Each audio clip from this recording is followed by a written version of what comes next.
mocked by other civilizations. Now even flea-ridden Vikings take us for fools. Rise up, topmost third, for our country! I, Imperial Pharaoh of the 18th Dynasty, buried by my side, my loyal... No time to waste. Egypt needs us. Dare you hurt our people?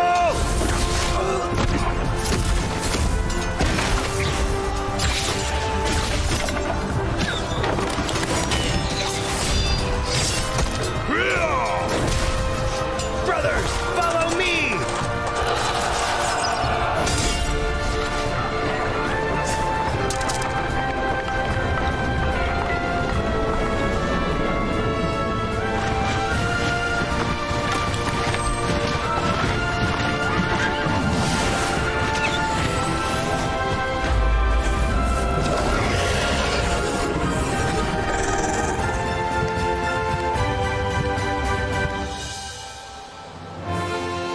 Egypt must rise!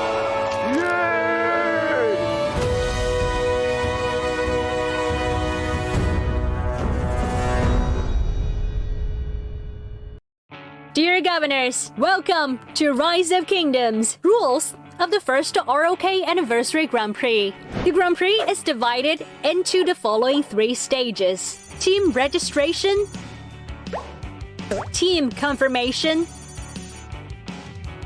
and the Grand Prix stage. Team registration will begin on August 19th. Players can assemble teams each with 30 to 35 players and register for the Grand Prix on the official website. Each captain can create a team on the Grand Prix website. Enter your team name, obtain a team invitation code. Other players can then join the team simply by entering the invitation code on the Grand Prix website. The registered teams will be ranked in order of total battle power. The top-ranked teams will qualify for the Grand Prix. Additionally, star teams will be invited to join the Grand Prix. Team registration closes on August 26th. The team rankings will not be updated after the registration closes. Our staff will contact the top-ranked teams accordingly and confirm their willingness to compete. At this point, if any team drops out, the spot will be filled by the team with the next highest ranking. Dear Governors, do take note of this. Don't miss out on the Grand Prix. The Grand Prix will adopt the gameplay used in Ark of Osiris. Participants will have access to the Rise of Kingdoms esports server and use the official super accounts provided by Rise of Kingdoms to engage in battles. 16 teams will pair up and battle in the best-of-1 single elimination format. The final 2 teams will compete in the final showdown on September the 30th. This Grand Prix offers great rewards. Each player of the champion team will receive the champion's ring, an iPad, and other rewards. Rewards also include game items and other prizes, such as the city theme for the champion of the Grand Prix. All other participants will receive gift cards and game items as rewards. During the Grand Prix, players can place bets on the Grand Prix official website and redeem rewards. Battle horns blare as the increasing wind rolls the sand. Which team will reach the pinnacle? Stay tuned.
sad to write your story.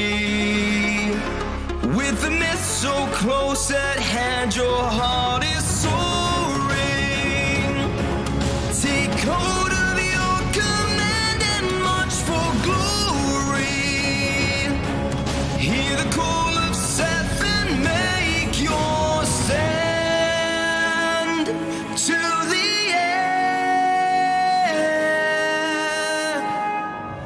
Hold on for dear life. To your soldier, faith, your dream. It burns deep inside. The need to reign supreme. It drives you to seize the sacred shrines. Claim final victory. The blessing of the Nile will at last be won when ancient kingdoms rise.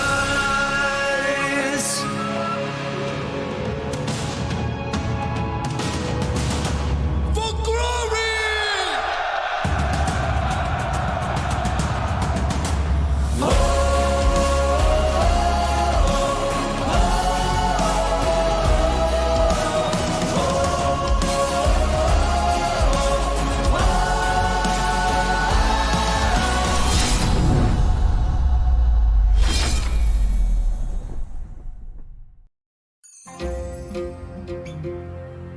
What is going on, Governors? Chisgul here, joined by Dragothian, and today we're going to be casting the Anniversary Grand Prix, and the very first battle is going to be the Japan All-Stars versus the Naughty Ducks.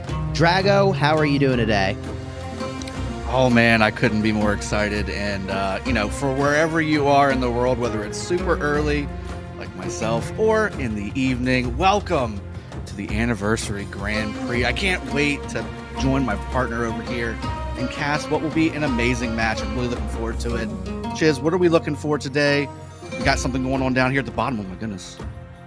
Yeah, a few quick announcements before we jump into the cast. First of all, there's a code listed right below me right now. You can enter this in-game for some free stuff, so be sure to claim that code for your free goodies. Also, today's gaming is going to be played on primarily the PC version of Rise of Kingdoms. The Rock Anniversary Grand Prix uses this PC version for a better, smoother anniversary experience. So the PC version you can download using the QR code right below me. So use the code to download the PC version of Rise of Kingdoms. And the exciting thing about today's matchup, and all the matchups for the Anniversary Grand Prix, is that these are done in a special server where everybody has access to all of the commanders. Everybody has access to these same building blocks, which includes equipment, by the way.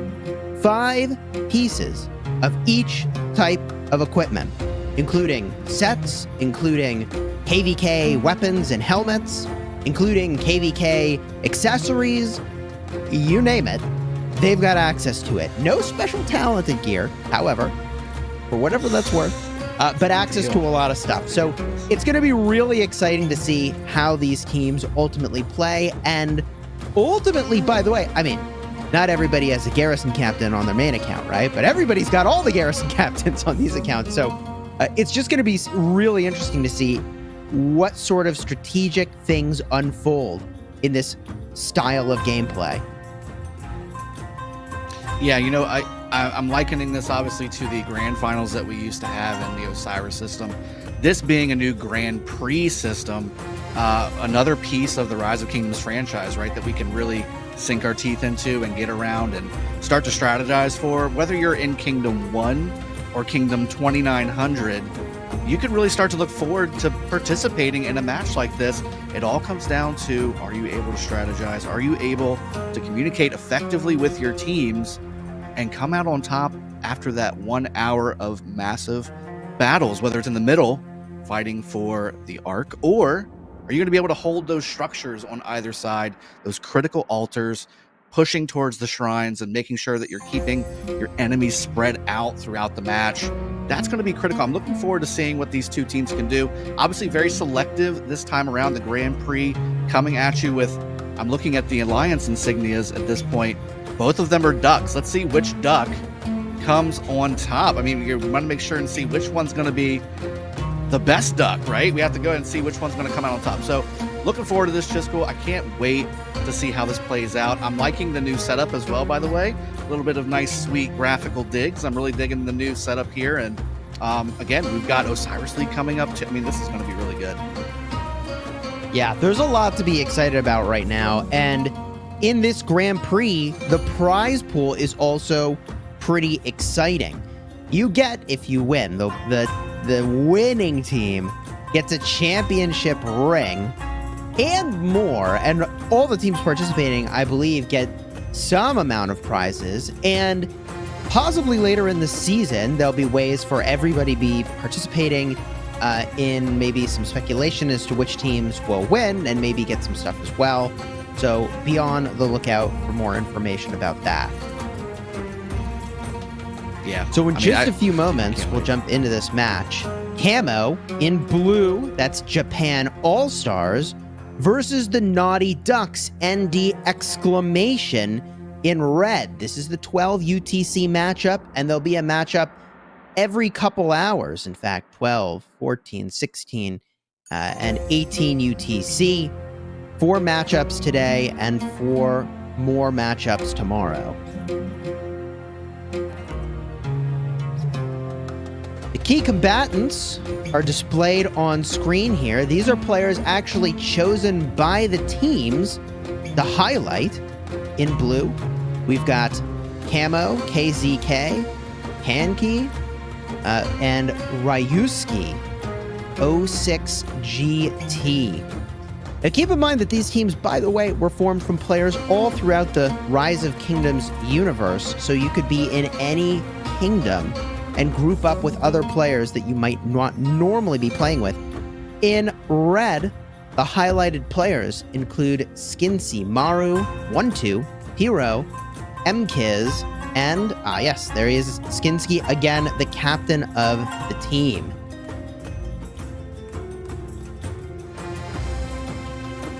A lot of familiar names on this one, Chisco, by the way. Looking forward to seeing these guys compete. Yeah, I mean, a lot of these players that you will be seeing in the battles today and over the next couple days are players that have a lot of kill points, and you've seen in KVK before, and now we're in the match. Things are about to begin. Now, each player is given the same set of things to work with here, which means everybody's a lot of power. I believe it's 5 million tier 5 troops of each troop type that you have at your disposal. There may also be some T1 available. We'll have to see if we spectate that in case people want to use that for provisioning, which I expect will be the case. So people have a lot of troops to work with. That should not be an issue as to whether or not you have enough troops to do whatever you want to do. In fact, being so high power and the fact that you've got every commander in the game, if you could actually teleport your city to an enemy obelisk, you're in a really good position in this game because at 400 plus power, it's going to be really hard to rally you and take you out of there. Yeah, I totally agree. I mean, the other thing I'm looking forward to is, you talked on it earlier, right? We have teams that were assembled from across the kingdom sphere in Rise of Kingdoms. No team, from what I understand from the people who have been joining this thing, who I've been talking to, is their generic Osiris League team. There have been augmentations across the board on each one of these teams. So I'm curious if, in the short amount of time this has been really announced and put together, can these guys be cohesive in these pieces? Because, when we're talking about putting through an Osiris League caliber team, a winning Osiris League caliber team, which is again an extension of this new system here, it takes months and years for some of these teams to really come together cohesively, knowing what their counterparts on their team are going to be doing at any given time, and then again assuming based on the fact that they may have actually fought their opponents before, which does tend to happen in these systems. Maybe they understand that these players do certain things and they can be more advanced to try and get ahead of the game and get ahead of the ball and make sure that they are defending properly ahead of the pace that the opponent's setting. With these changes, this could be something that we could really see some difference makers in, some new names pop out and really become classics in Rise of Kingdoms. I'm really looking forward to seeing all these matches today. Yeah, I think you bring up a great point that the room for the skill ceiling, I think, is much higher in this world where everybody's got access to the same stuff. It's not a coincidence that the website for the Anniversary Grand Prix has esports in the name, right? The goal is to get to that competitive spirit, and here we go. The matchup begins, baby. Folks are going to enter in now, and you know the drill. The goal is to get to the obelisks as fast as you possibly can. We're going to start to see rallies coming from both sides to try to both send troops to defend your own obelisk and also to ferry troops downfield, either to capture an enemy obelisk, which I think is a very difficult, really cool play to pull off, or to cancel the rally and to just use it as a mechanism of transporting those troops further downfield. Right now, we've got 9 rallies going. That means that all the obelisks have had a rally set on them and also one of First the outposts. This is something that I think is really interesting. Drago, where are you at these days with the plan of rallying outposts versus just running up to capture enemy outposts? You know, I've always been of the mind that rallying outposts in general, it has to only be a distraction tactic. It really can't be for a true sense of trying to capture those structures and hold them from a point standpoint, just simply because you only can have 500,000 troops in a march when you're doing those outpost rallies. I'm really thinking that most of these teams are going to really focus on making sure they do as much as they can to keep their own altars. That's critical on each side, but also, as always, really putting a heavy emphasis on trying to capture that first occupation score that you can get whenever all these buildings first get captured and take the desert altar away from their opponent. That's going to be key when it comes to really getting ahead of the game and trying to get yourself on a solid first footing. We're trying to get into pushing your opponent off the field and ultimately capturing the Ark of Osiris. Now we see the final obelisk being captured, which means that now the countdown is starting equally for all teams to get ported up to the front. At this point, do you think we're going to see early aggression on structures like we would in Ark of Osiris League? Or do you think that teams are going to play it a little more cautious and then meet up in the middle? You know, this is a new system, but it's not a new game. You know what I'm saying? So most of these teams, all of these teams really have done this for a long period of time. I don't think they're going to change up too many things. A lot of the people that were joining other teams in other kingdoms were very much likely joining strategists. They were joining teams that had a lead strategist. That strategist is not going to just flip the script and change everything for something that they know how to do, which is win these Ark matches. And I want to also, to the chat, and for those of you that are watching at home or wherever you are at, there will be pop-ups on the bottom that have a reward code. I want to make sure you guys don't miss out on that free gift in game. Make sure that you type in that gift code that pops up on screen every now and then so that you can get that gift code and get a little bit of extra freebies whenever you're playing the game. Troops moving around here. It looks like the obelisk is going to be secured for all teams. I don't think any of these rallies on opposing side obelisks are ultimately going to be run to actually connect and try to capture it. It looks like it's primarily for troop transport, which I think makes a lot of sense. It's very much a standard tactic to set a rally on your own obelisk and put a captain in there, especially in a game mode like this where everyone has all the captains. So it will be very difficult to take one of those. Instead, we look to see action at places like the shrines and the altars, specifically at the altars closest to the Ark of Osiris. That inside lane is where I would expect a lot of that action to be, and where a lot of fighting will happen momentarily. Folks are now porting in, and this will make it definitely easier to maneuver around the map. You would expect, by the way, that these teams have sort of committed port spots, which is why probably that one blue march is just kind of standing there, toward that obelisk. But hopefully we get a look soon here at the altars, which is where the action will be. Outpost rally is hitting here. We've got an XY with William and a Jad garrison. Yeah, Jad YSS is a solid garrison here to defend this thing. And the XY William's doing pretty well, although I don't think that it'll win. To your point earlier, Dragothian, 500,000 is the number of troops that can go in that rally, and hopefully we'll be looking at some altars soon. Yeah, I mean, outpost rallies all over the place. Curious on the second commander choice behind these XYs. Yep, you really have, again, a choice for anything, and having a commander like Nevsky in the game versus, say, Honda or William, which is what we've seen on these two marches. I know this one looks like it's not a rally, it's actually just one march. So, I mean, curious to see if they're going to be using a little bit more meta when it comes to those items, or if they're trying to do something a little bit different. But I agree, those altars are looking very strong. In fact, one altar taken on the bottom right now for the blue team camo. Got massive fights going on the screen right now. AoEs going off everywhere. That's going to be key for this matchup, is who can cause the most damage in one area.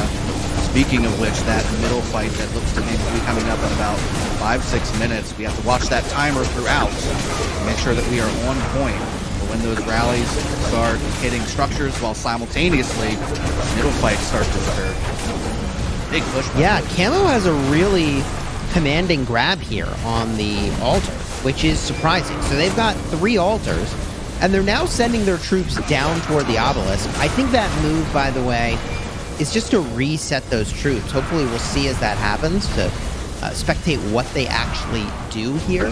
But I think that they're sending those troops not to capture the obelisk, but instead just to throw them at the cities, have their marches get sent home quickly.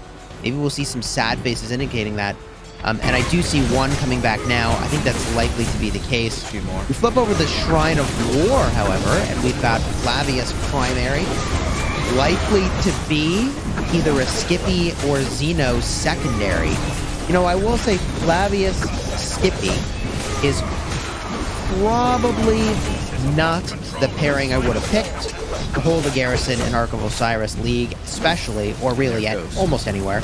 And there it is, Shrine of War has fallen. So far in the match, the Japan All-Stars have a commanding lead on structures. But will this translate into a commanding lead as well when it comes to capturing some arcs? Here you can see that Flavius Primary again. And a Skippy secondary. What an unusual choice.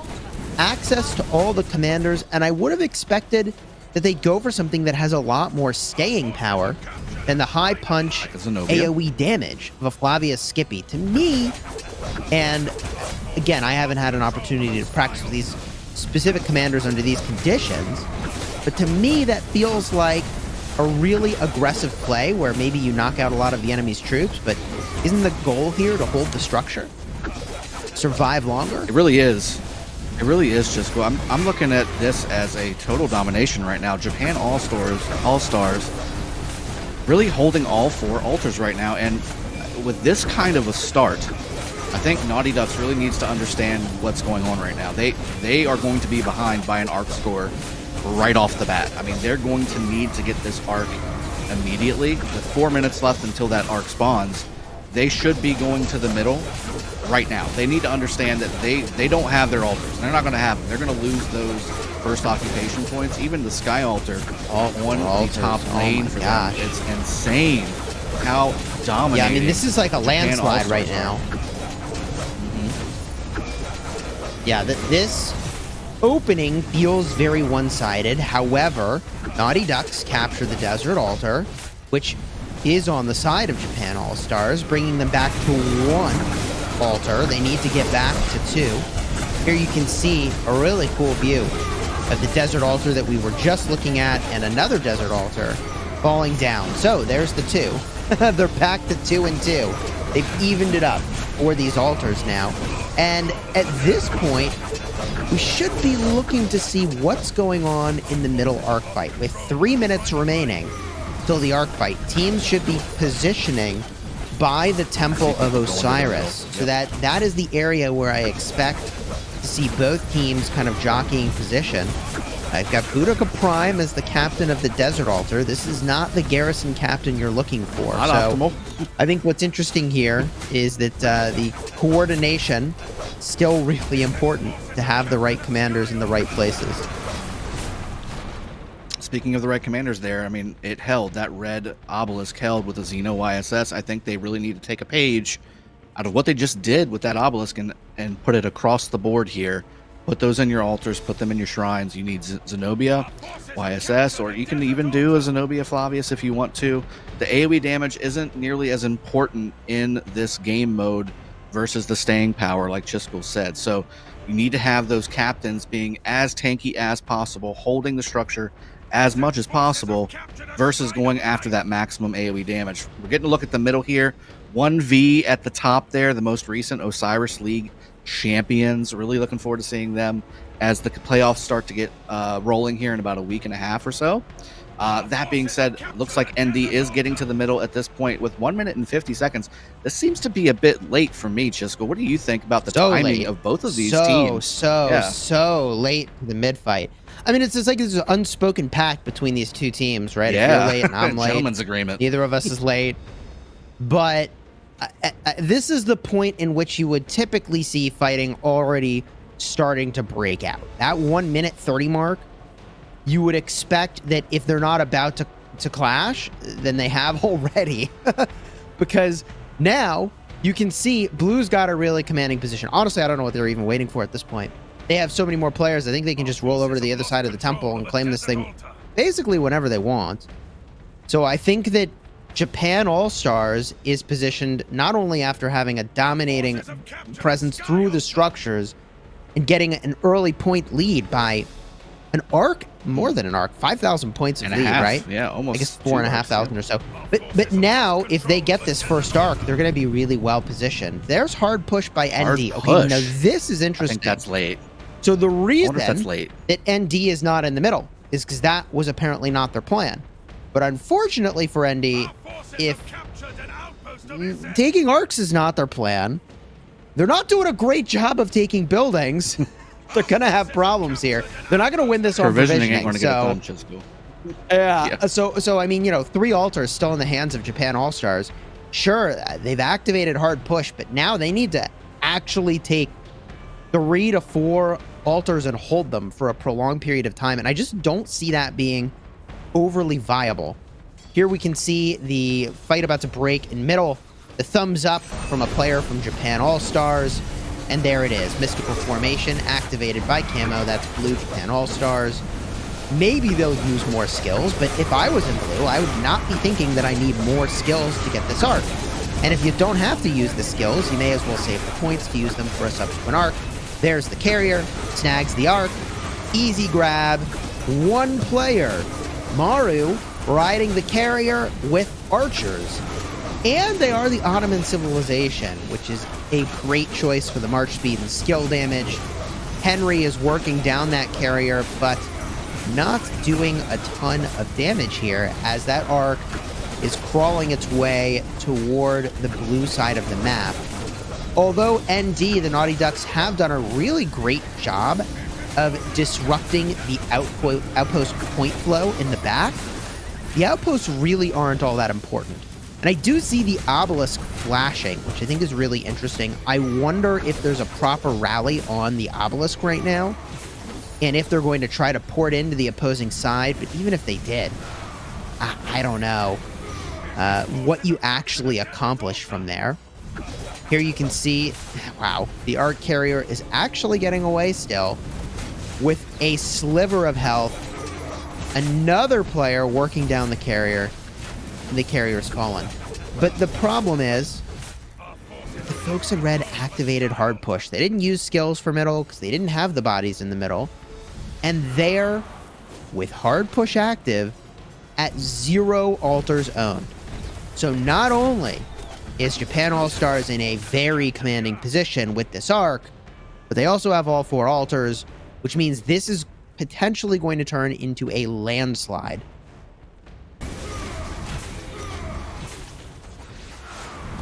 You can see 1 more altar flip back over. So now, Naughty Ducks sitting on 1 altar. Mid-fight starting to break up. Looking over to where cities are ported in. This is the obelisk we were talking about. They're dangerously close to capturing this obelisk. Oh, no. But so low health that There it goes. There's the cap. In 60 seconds, they could teleport, but I don't think this could hold for 60 seconds. I think that the folks in blue are going to swarm that back. And again, even if you could port to the opposing side, I don't know what you accomplish there. That to me, that feels Yeah, I like don't a think cute they play, would do but that. not a good one.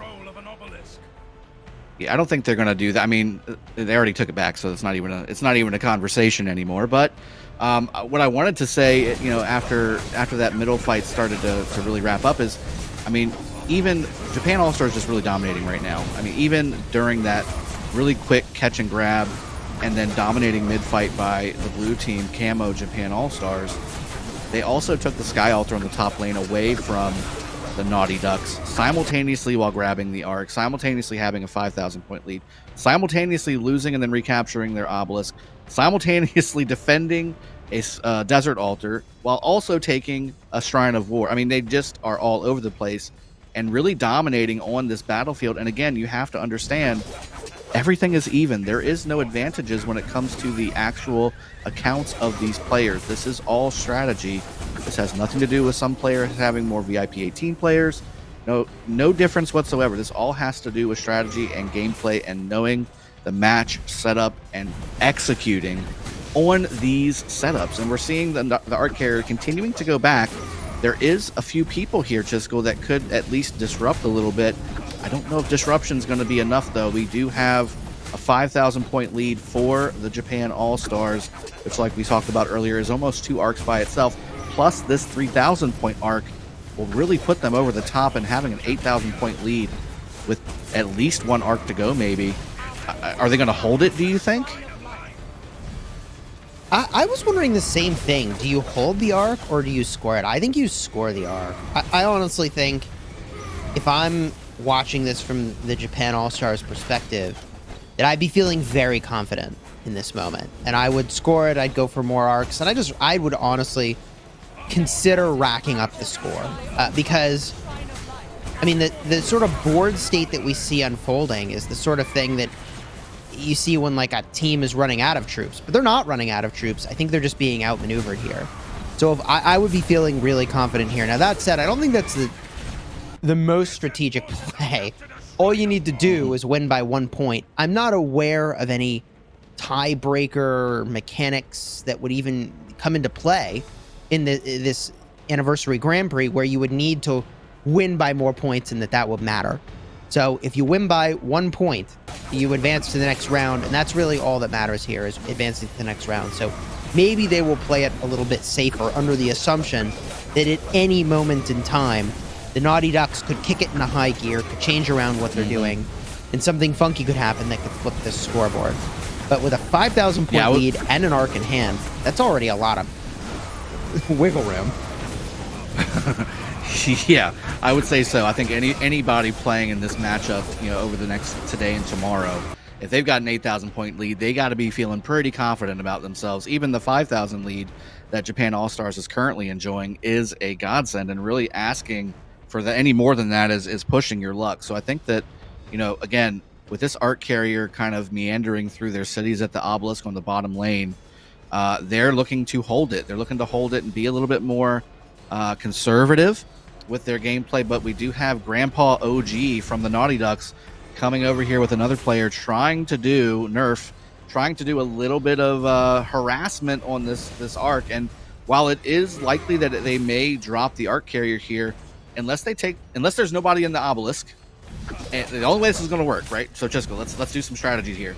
If the obelisk doesn't have anybody in it, and this Arc Carrier drops, and if one of those players, because there's 2 players here, if one of these players captures the obelisk, and then the other player picks it up and can capture it in that obelisk, that's the only way this would work. And that would be a huge change to this gameplay. But I mean, we're seeing Jadwiga Theo on the field right now. Obviously that's meant to be a garrison, but is just doing what it can. The Arc is still in Blue's hands, so that Arc Carrier did not go down. It is for now. Wow.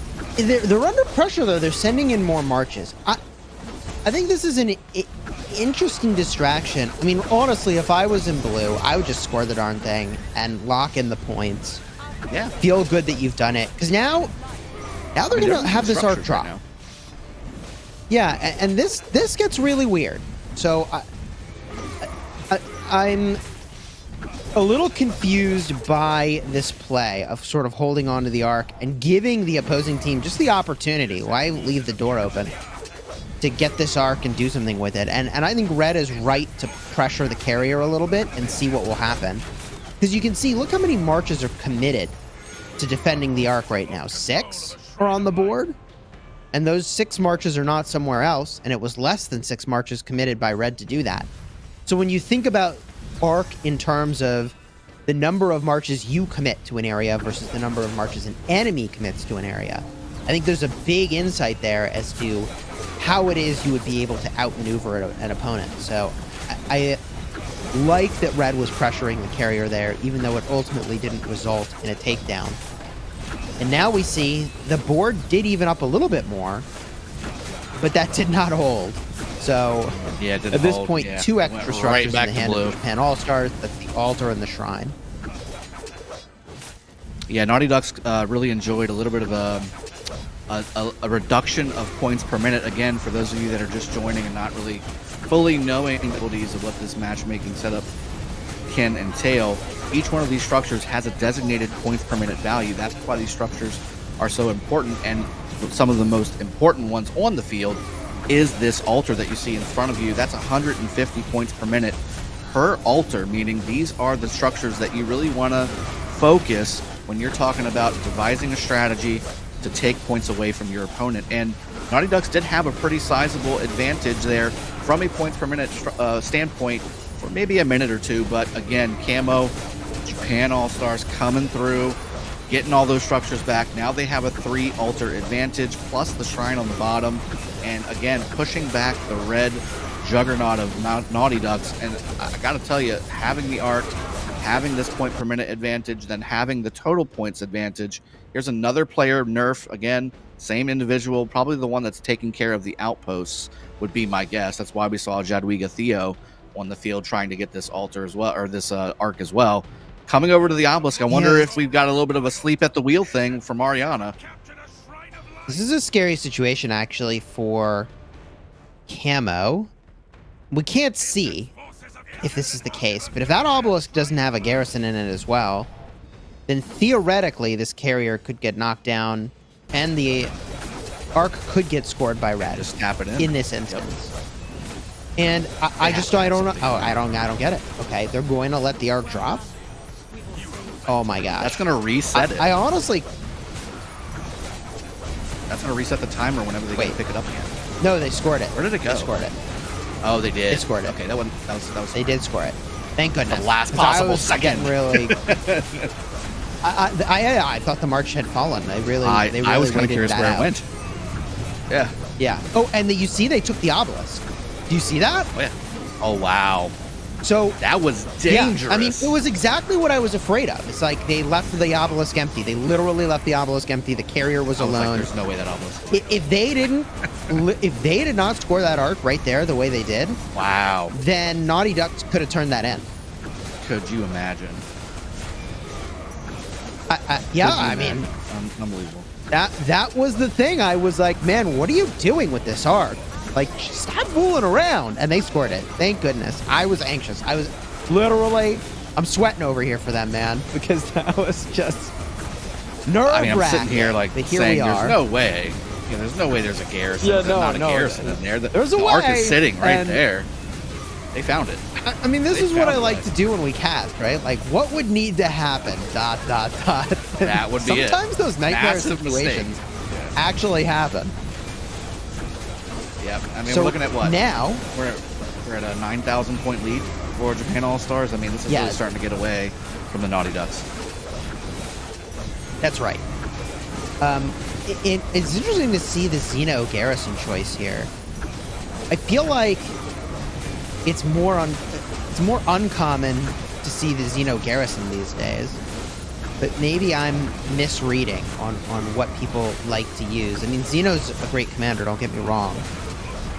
But didn't we see a lot of In favor Jad of garrisons what? last Yeah. season?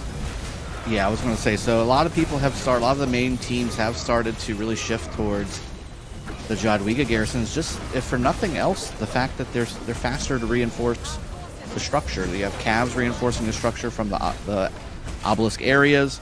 You've got, again, the actual garrison themselves to refresh a lot more quick, to get back to your structure, refresh with more troops, and come back to the structure.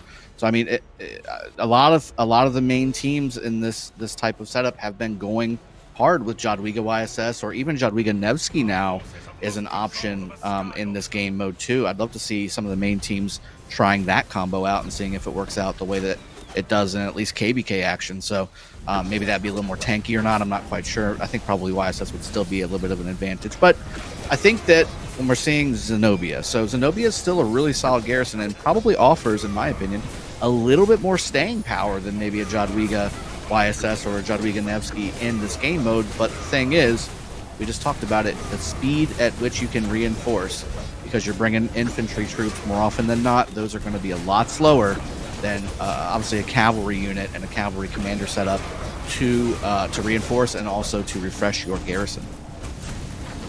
Yeah. I mean, it's definitely an interesting choice to use that Xeno garrison. And on the topic of interesting choices, there's a bunch of commanders I've just been kind of trying to see, like, what are people using?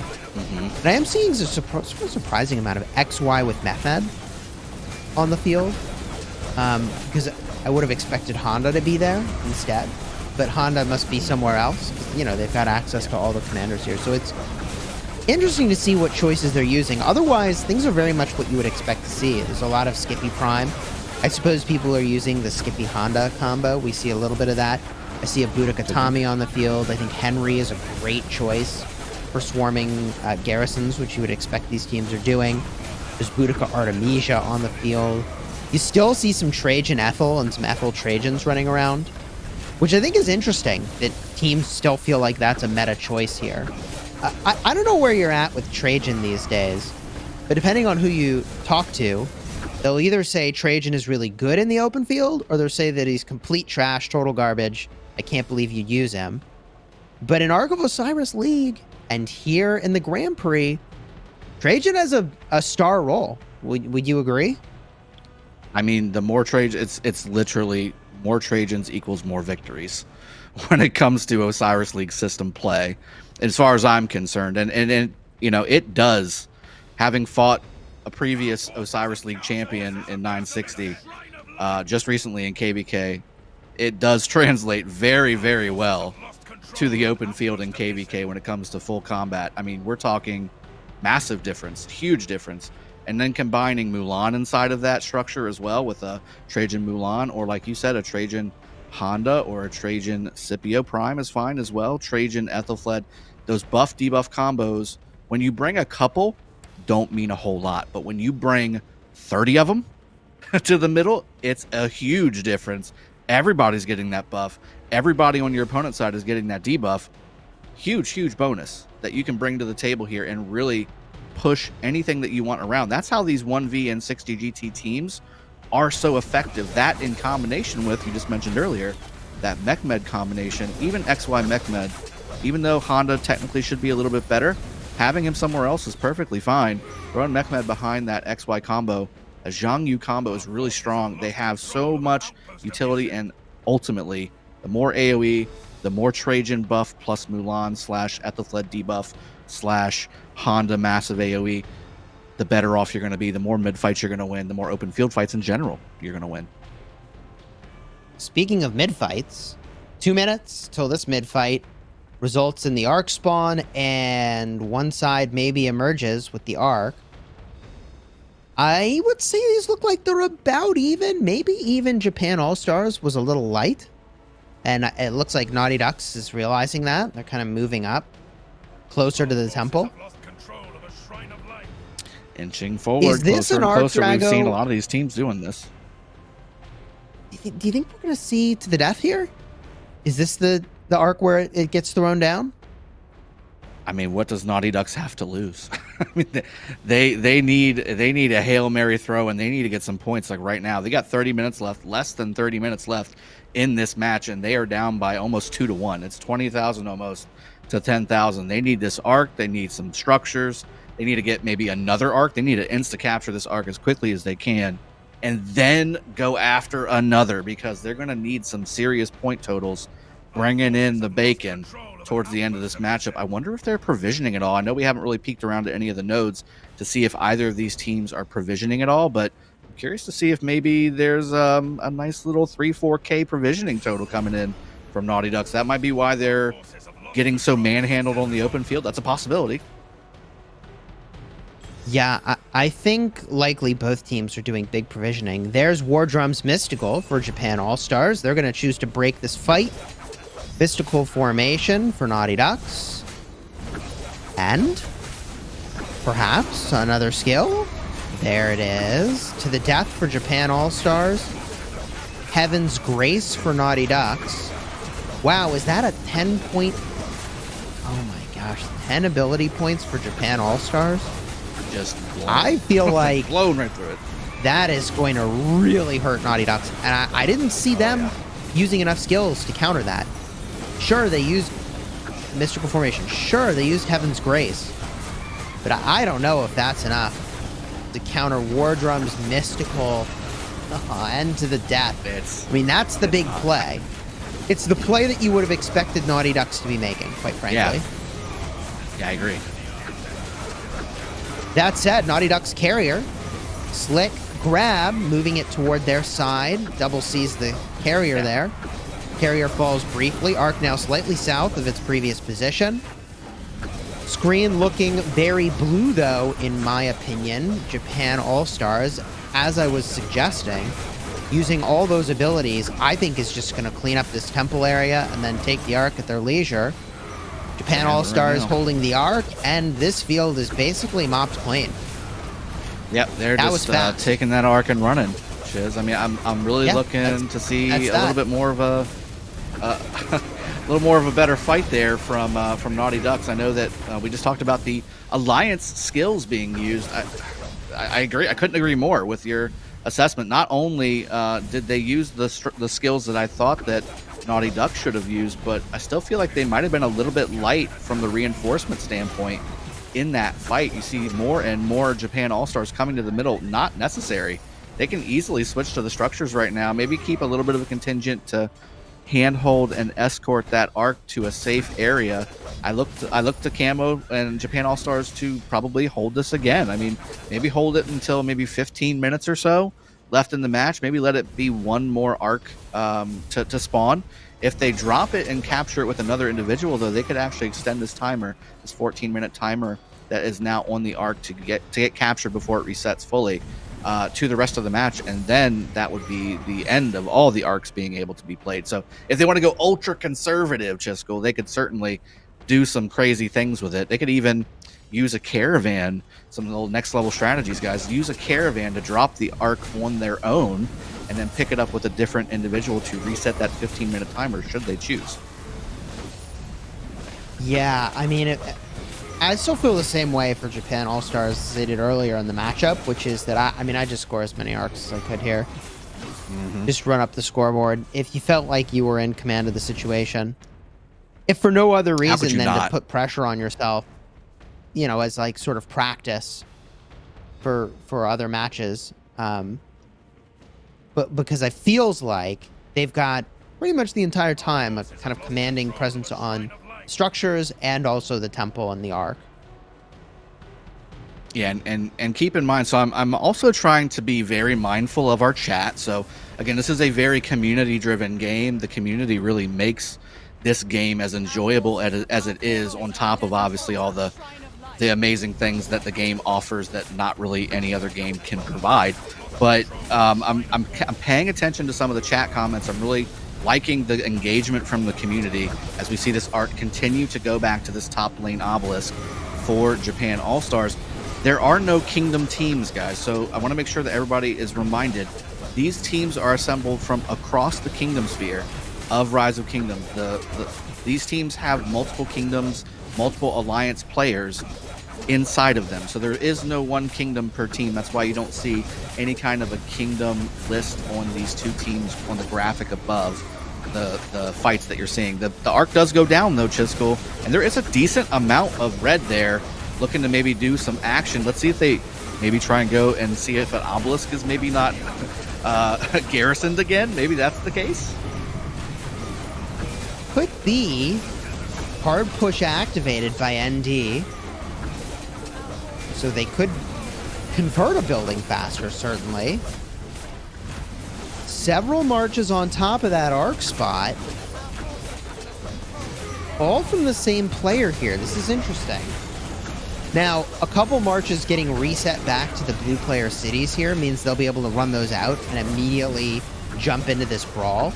And I feel like that's the problem with having to take an arc when it's all the way on the enemy side of the battlefield. Oh, yeah. Once marches get sent home to their cities, they can literally pop back out right away. Although, I don't see that happening. I keep looking at these cities getting troops back. I'm like, okay, who's going to help the arc? These marches are somewhere. Here. Someone will pop out, right? Surely. More support from Red. Okay, I mean, surely it'd be more entertaining to see Red score this arc. To pull that off would be quite the feat.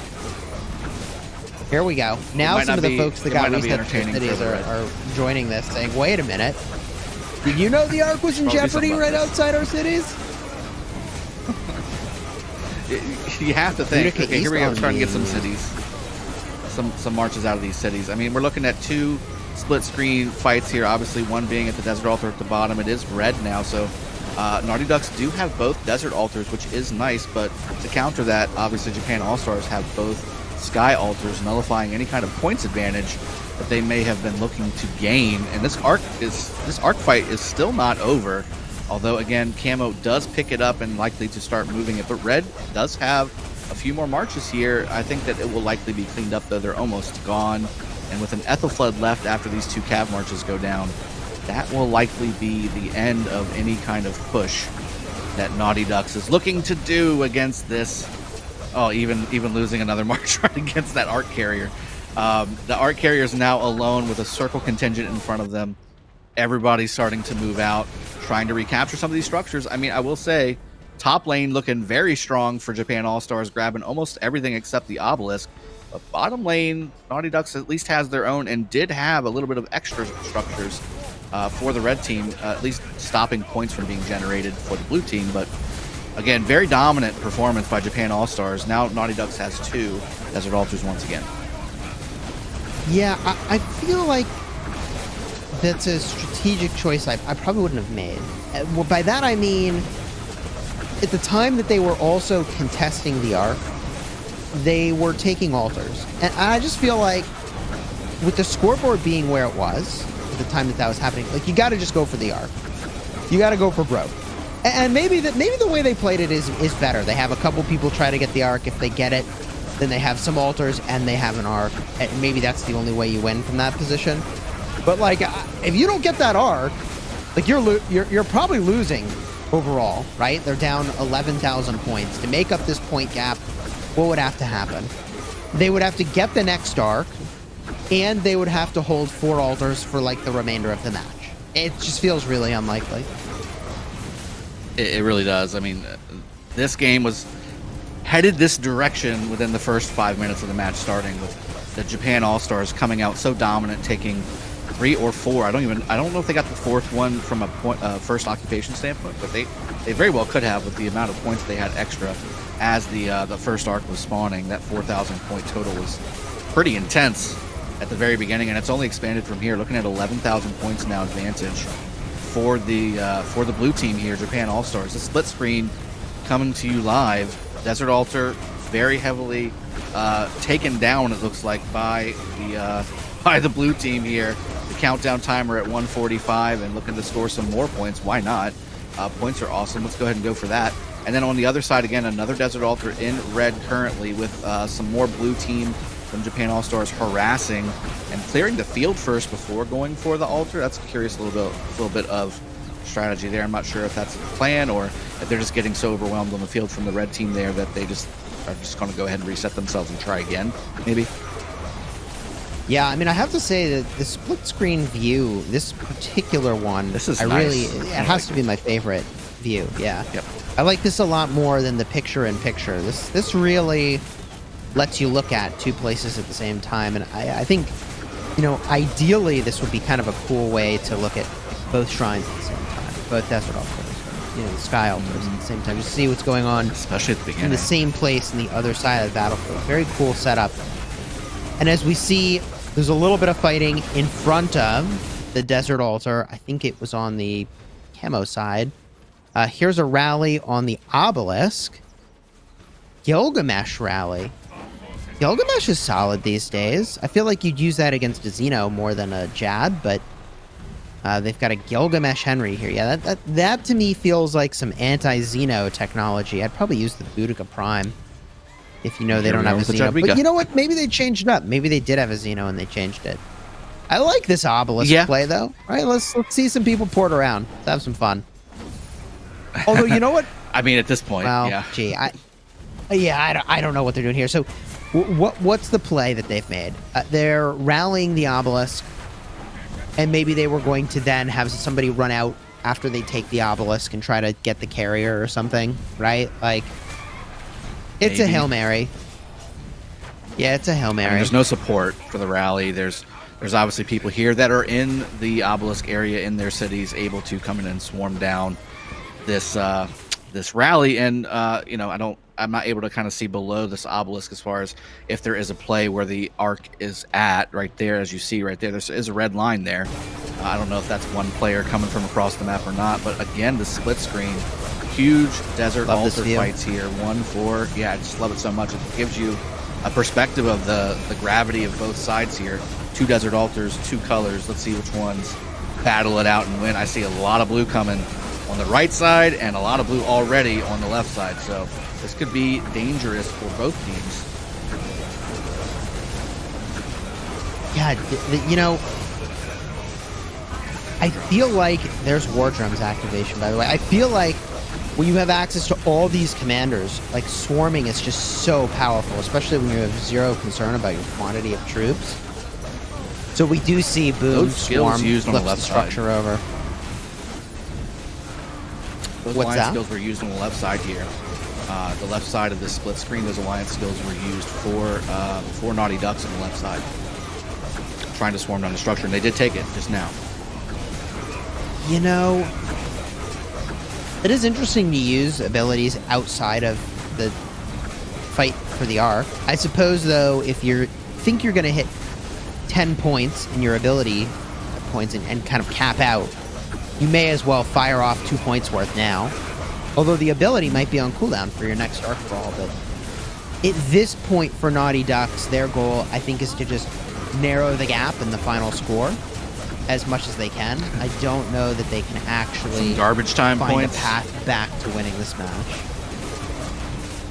Yeah, I gotta say, I mean, you know, we're you know, inching closer and closer to the end of this first match of the Grand Prix. This has been a very dominant performance by the Japan All-Stars. And again, this is not your generic Japan All-Stars team that has always been in Osiris League.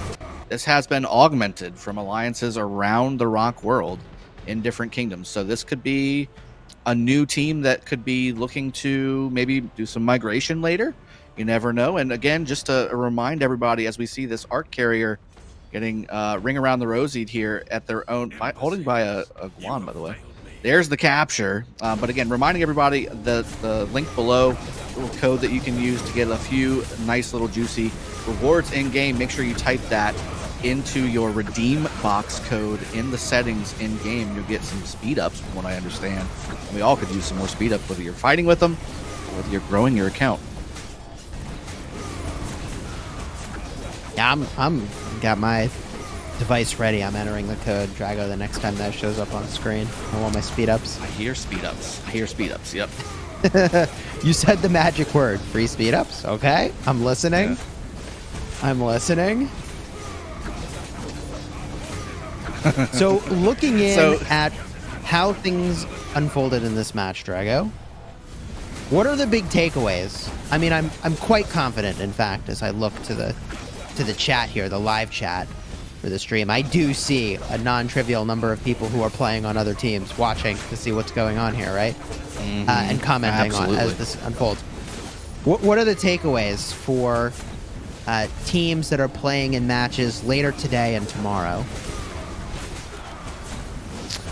So I've got a few, and you brought up quite a few of these points throughout the match, so I appreciate that. We get to touch base on those, and I can piggyback off you when it comes to these things. So commander selection is a huge deal in this matchup. I think that while Naughty Ducks had the same advantages that Japan All-Stars had from a commander selection standpoint and a garrison selection, rally selection standpoint, the choices were much different, weren't they? I think we saw the blue team really using a little bit more Osiris League appropriate combinations, lots of Jadwigas, lots of, you're talking about being able to take these structures with Attila Nevsky, with XY, and with Nevsky, and also with these really tanky / heavy high damage dealing archer rallies as well.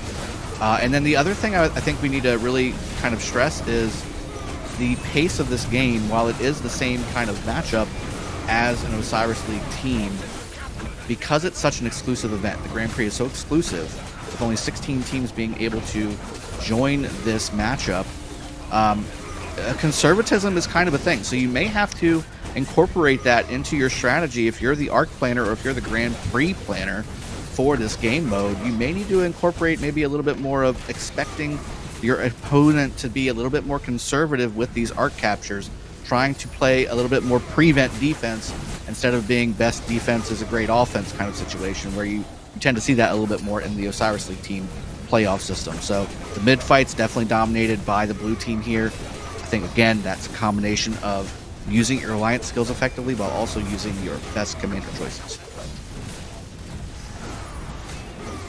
Yeah, I feel like one thing the teams need to think about is the fact that you only have to win by 1 point.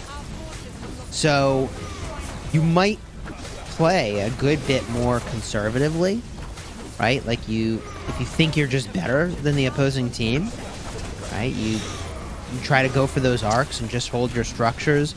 At the same time, there's probably some implications here as we think about this for the power level of what's swarming your garrison and would you normally face this power level, right? I mean, depending on where you've been playing ARC up to this point and what sort of opponents you're facing, right? You may not be used to seeing 12 perfectly tuned pairs of commanders swarming your garrison, right?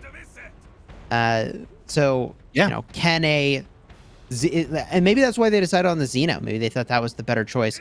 I'm still surprised Xeno was their pick for garrison. And in almost every structure, and some Jads occasionally.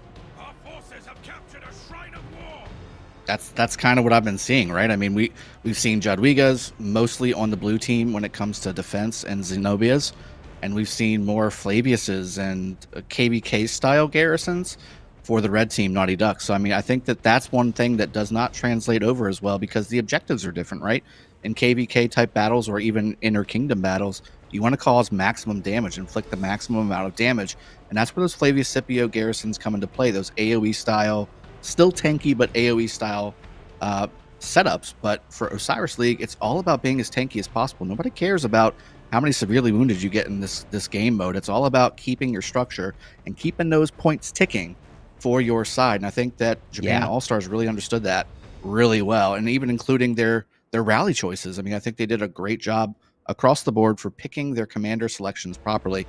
One single player from Naughty Ducks coming in here saying hello to the swarm of Japan All-Stars at this Temple of Osiris, saying, I'm gonna get it. Oh no, I'm not. Okay, I'm not gonna get it. Yeah, I think that's a concession, more or less, at this point, to not go to this arc. I mean, I do think, though, you brought up an interesting point. That Flavius garrison, I feel like that's a big no-no. The Flavius Skippy garrison, maybe you put it in a pass in KVK. Maybe you put it in a fort. I think you're not going to get swarmed. But I would not garrison with that. Not if my life depended on it in the Anniversary Grand Prix. Yeah, I agree. And obviously this is going to be another capture of the Ark of Osiris for the blue team, Japan All-Stars.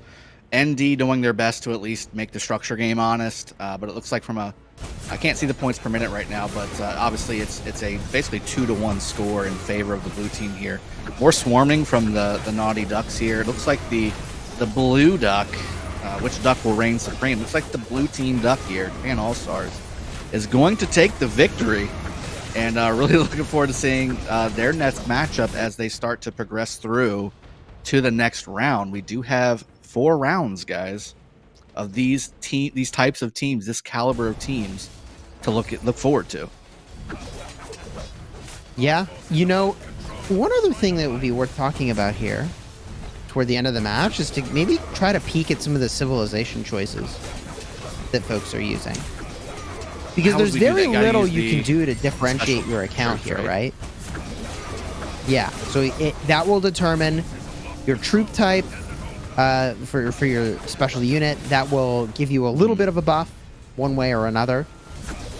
Whether that's march speed, counterattack damage. I mean, I mostly see what would your Ottoman recommendation be, right? Yeah, I was going to say, I don't see a whole lot of specialty calves.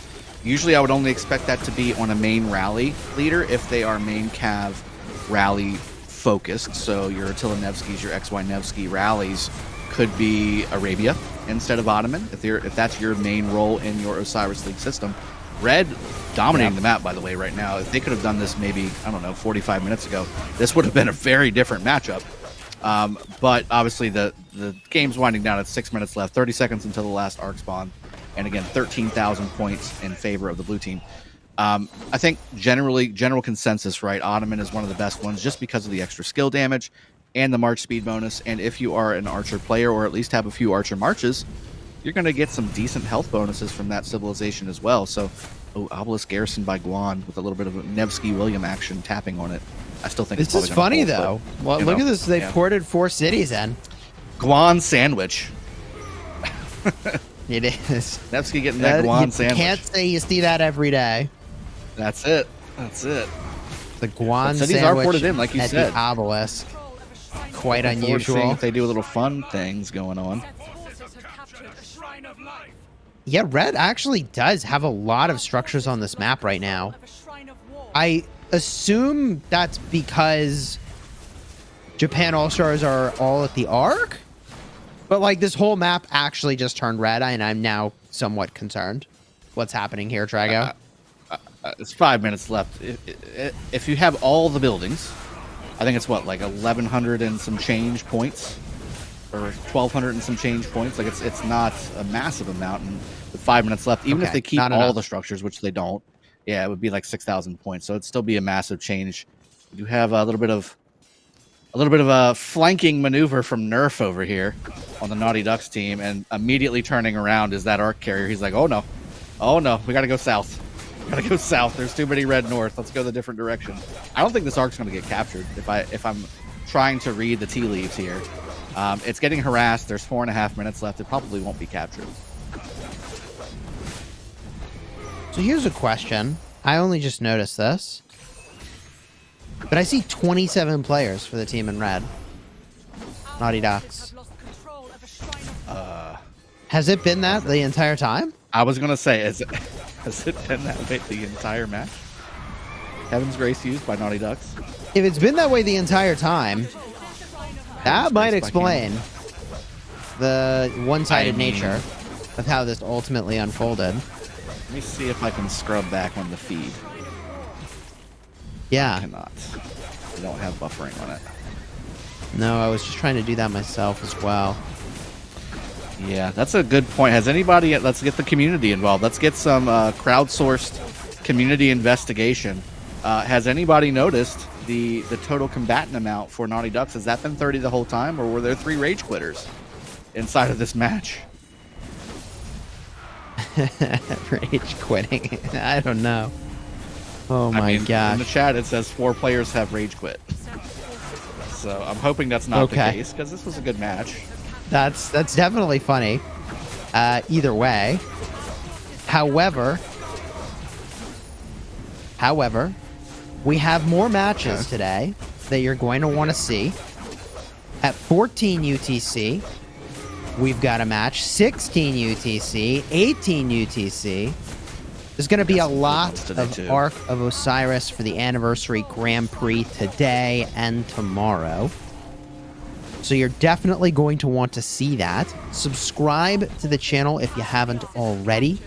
Throw a like on the stream to let the folks know you enjoyed our casting and you enjoyed watching this event and that you want to see more events like the Anniversary Grand Prix. I feel like as a community, we got to like blow these videos up with likes to let the developers know like, hey, this is what we want to see. More of this. Also, by the way, what did you think of the casting format? Were there any of the scenes that you liked more and you want us to ultimately weave more of that in when we're casting? Definitely drop some comments on the video or in the chat, the things that you liked. Personally, dude, I thought that split screen view is fire. I think that's really awesome. I really like. I'm thinking about incorporating that into my everyday streaming on my channel. I'm sure you're probably thinking the same thing. Where's my second iPad and capture card? Putting the graphic together as we speak. So that being said, the Ark does drop, and I do want to point out again, some commander choices here. Not many Leos on the field that I'm seeing. Not many, Guan Leos. This I'm guy. Guan Scipios. We know why there's not many Leos. of- It's because although Guan Leo is the superior form of a Guan combo, with the exception of Skippy, okay? Nobody will contest that. But Leo's got no march speed. All right, this is really like no. Leo's If you don't got have no march nothing. speed, you got no business anyway. being an Ark of Osiris. You know. Superiorly He's dropped too busy from chuckling. the availability of having every commander in the game. I mean, I guess there are better commanders that are a choice to use in this match. So with that being said, let's go ahead and move on and leave it at that. The map is starting to wrap up here. 45 seconds left in the match, 8 minutes until the next arc, which will never happen on this match. Japan All-Stars with a commanding 15,000 and some change point lead. Rallies all over the board. Everything's blinking. I think this is basically wrapped up. I don't think I know. It's 30 seconds left. With that kind of number, there aren't enough points in the universe to go ahead and get that done. So huge congratulations to Japan All-Stars, the superior duck in this matchup, going to the next round and hopefully taking on what would likely be one of the other matches that you will see today on this very channel coming up very shortly. And again, I can't stress this enough. You gotta be here for these matchups because there are going to be some stellar combatants. Congratulations again, Japan All-Stars, on your victory in blue. Team Camo advancing to the next round. GG and well played, Naughty Ducks. This matchup was definitely fun to cast, and I'm really looking forward to seeing how they'll play in future rounds and take the things they learned from this one. Here we go, baby. Here What we a great go. matchup. I can't believe it. Yeah, that was fun to watch. My big takeaways for future rounds here, right? You really got to make smart choices for what's going to go in that garrison. The swarm's going to be really intense. I really think that controlling the arc is very important. I feel like both teams at the start were maybe a little bit late to when that arc brawl was going to happen. And given that everybody's got equally strong rallies and garrisons, right? Like your coordination for where you are is the key. That's the big differentiator. And I suppose there is also an element of how you play, right? But that is the sort of information that you can find a lot more about, specifically how to fight in the field, what to target, how to move on both of our YouTube channels. Consider checking those out. And if you haven't already subscribed to this YouTube channel, you definitely should do so for more of our Osiris League and also the Anniversary Grand Prix. Grand Prix. Now, as I understand, this stream will continue to run. So this, I think, will be live for throughout the day. But either way, if it's not live throughout the day, we'll be back in an hour. Less than an hour. God, it's so fast, man. When we cast these, like, the hour just disappears. Then it's like, all right, we got to get ready to cast the next one. Up next, we will be seeing 1v play. And they are an invited team, which is excited to see. So although the majority of these teams have a bunch of players from all over that, the Rise of Kingdoms universe, as I was describing earlier, there are a number of teams that got invited based on their prior performance in Ark of Osiris League. 1v is one of those teams, which I'm definitely eager to see the way that they play this. Also, later today, we've got JST, OV, and more. I'm just looking at the schedule now. It's pretty exciting. It's going to be amazing. I can't wait. Yeah, they should be some really fun matchups. And then tomorrow, at the same times, by the way, 12, 14, 16, 18 UTC, just starting bright and early, you'll get a lot of exciting matchups as well. I'm kind of laughing because I'm glad I don't need to wake up bright and early. How you hanging in there, Drago? Sleeping in. No, I'm doing good. Sleeping in. See, the battle feeds me, all right? And also this coffee to my right. But that being said, I had a great time casting with you as always, Chisco. It's amazing. And obviously interacting with the chat as well. We've got the most valuable player, Chiz. We've got Benjamin Ayubi from the Naughty Ducks team here with 280,000 individual score. That's likely due to the kills. And we have the battle summary. Look at this. So we've got pretty even totals here on total kills, within about 6 million kills. That's not too bad, but obviously the tail of the tape and really the impetus to victory here, we have the occupation score and Ark of Osiris score heavily favored on the blue team, Japan All-Stars, and that ultimately led to their victory. Look at that. Japan All-Stars with 0 provisioning plan. It's kind of surprising to see like a 0 provisioning plan. It worked. Usually it definitely worked. You'll see people at least get a few more than 54 just by caravan hopping to get to places, right? Yeah. So that's very interesting to see that they had no plan for provisioning at all. I wonder if that will change in future matches. They did slay in the field. The 6 million extra total kills is not insignificant. Which is what you would expect when you've got, it looks like, I don't know if I had to guess, maybe 4 to 6 marches were provisioning for Naughty Ducks the entire time. Mm-hmm. So it is interesting to see. Obviously, it's the Decent occupation and arc score that just give them that really big gap in points here. Yeah, it's a big difference. Also interesting to see. Teleports are even. They're not bad. 30 teleports. Well, so we saw at least 4 people ported forward for the Naughty Ducks, right? To the enemy side obelisk. So I wonder if there's some implications here about the number of players that had ported in the beginning of the matchup, given that some number of those players presumably ported twice. I wonder if they really did have their sort of full complement of players here. Chad is saying ND is a mixed team. Yeah, I think they're both likely all these mixed teams are mixed for the most part. I guess. Yeah. Yeah, I would say that. It is definitely difficult to group up with people you may not have played before. That may have been even if you've got all the building blocks, that coordination's crucial. I think you said this in the beginning, Drago, that some of these teams, some of these players have been playing together for years. And even if you don't have the full team together, even if you've got the building blocks, the majority of those players that have played together, that makes a big difference. Here you can see that final score again. 40,500 to 25,000 just about. Yeah, and we're talking about what's coming up, right? So we've definitely got some new things, new teams coming up.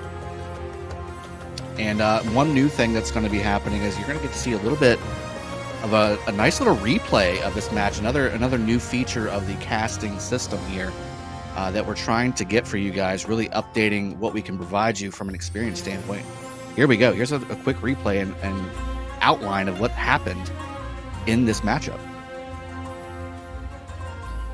Definitely cool to see a few highlights here. We've got a few buildings getting swarmed. Desert Altar with the Boudica Captain. You know, I really enjoy the Amanitore Artemisia March just because you can put it in and make it captain and it can actually do Also stuff. good fight. That first arc grab. Yeah. There it goes. This is a very Such a clean great fight in first the arc grab, highlighting that carrier there. Yeah, So and blue, though. that's All a these middle breakaway. fights are so blue. If you've ever seen Yeah. one, right? At 300 times speed, yes. That's the fastest arc carrier I've ever seen in my life, Jisco. Yup. The contention on the carrier earlier in the match. And what getting could have been a highlighted. disaster for Japan All-Stars. It really could have been. And Obelisk not having mean- a garrison. Incredible. You don't have to hold the arc next to the obelisk. You can score the arc in the buildings, the cities specifically. Scored on the So city. Yeah. why stand next to the structure that the enemy can score the darn thing at? Is a mystery I'll always wonder.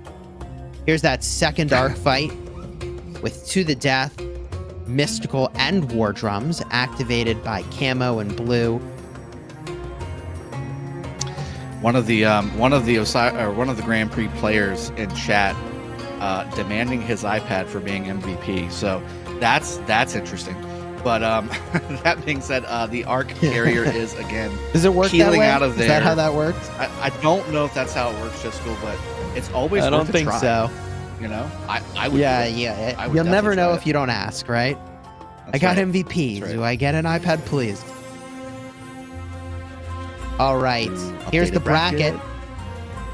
Looking into later in the day here, we've got Wolf versus 1V at let's see, 12. Oh wait, that's the. I see here. That's the 17th. That's tomorrow. That's Right. 17. Okay, so later today, 14 UTC, we've got VCN versus OV, OV being the invited team. Then we look to the right top side of the bracket, 60 GT versus New V. Actually, this is going to be really exciting. My understanding is that 1V actually has two teams in this tournament. At least their kingdom has two teams in the tournament. They have their invited team, and they got another team that made it in by power. So it's going to be really interesting to see 60 GT fighting that team. I think it's going to be extremely contentious at 16 UTC. And then MGR versus 254, the kingdom I hail from, battling at 18 UTC. So it should be some really exciting matches to watch here. And the winner of tomorrow's 12 UTC match is going to play Camo, who we just watched winning today's matchup. So that'll be Wolf versus 1V. Drago, I'm any seeing other some of these thoughts on this matchups. bracket? You read my mind. I'm seeing some of these matchups, and I can't wait for the matchups later today. This is going to be amazing. Thanks so much. A hot lineup. Subscribe to the channel if you haven't already. Throw a like on the stream.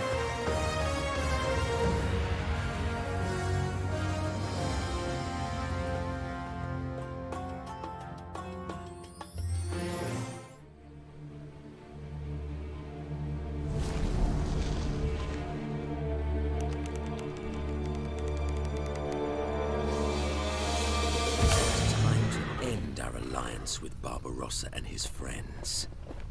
Capture the Lost Temple, and all the treasure is yours, Kusunoki. As for me, I've come and seen.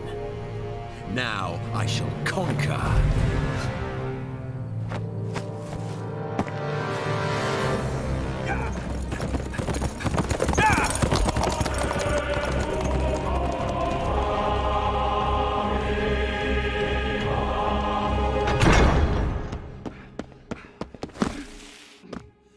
What cause is there for such alarm? Your Majesty, Caesar has betrayed the Alliance. He and Kusunogi Masashige are going to attack our temple. So, Caesar, our pact with Boudica means nothing to you. Then we shall meet on the battlefield. Tell Boudica, war has found us.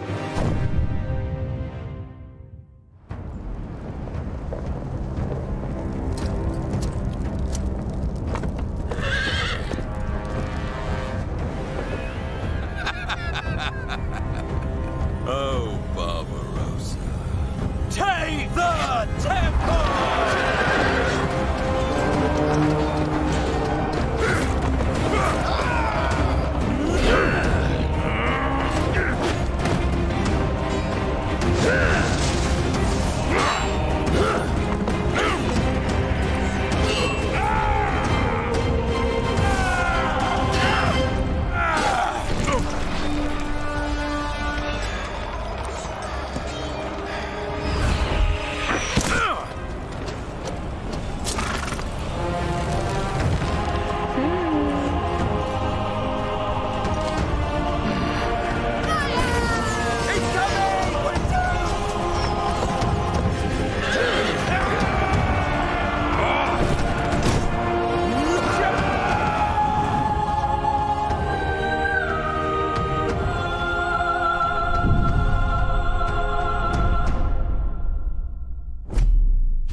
Sagas speak of a lost kingdom. In earthly Valhalla, where treasure is endless and honor absolute. Our enemies conspired to cheat us of this prize. But these are lowly foes who we have robbed and pillaged many times over. Upstart emperors, gold-drunk kings, glorified shield maidens and pompous fools. All will fail! Caused by the grace of Odin.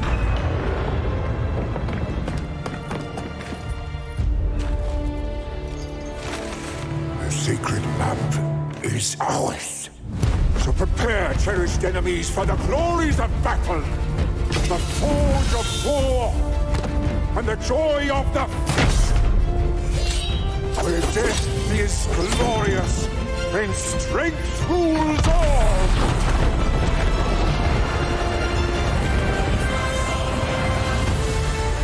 For we are brothers, warriors, blood, who cresting on an icy flood, do battle in the name of Thor. We are Vikings! Give us war!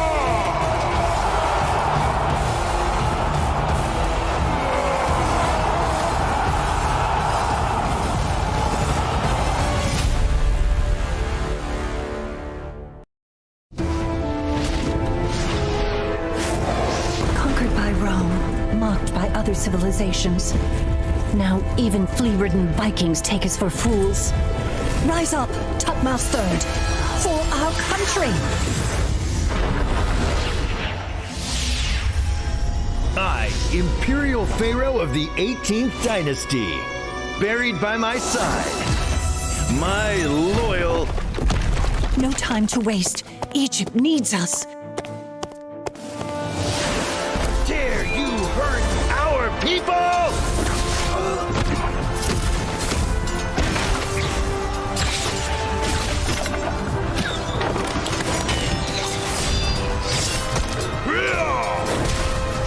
Brothers, follow me!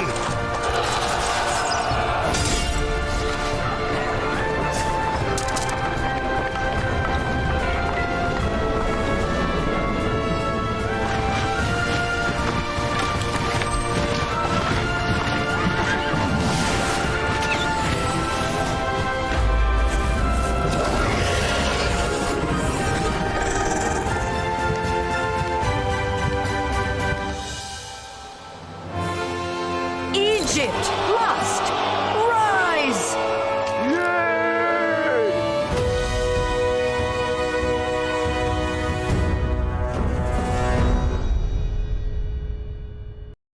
Dear Governors, welcome to Rise of Kingdoms. Rules of the first ROK Anniversary Grand Prix. The Grand Prix is divided into the following 3 stages: Team Registration, Team Confirmation, and the Grand Prix stage. Team Registration will begin on August 19th.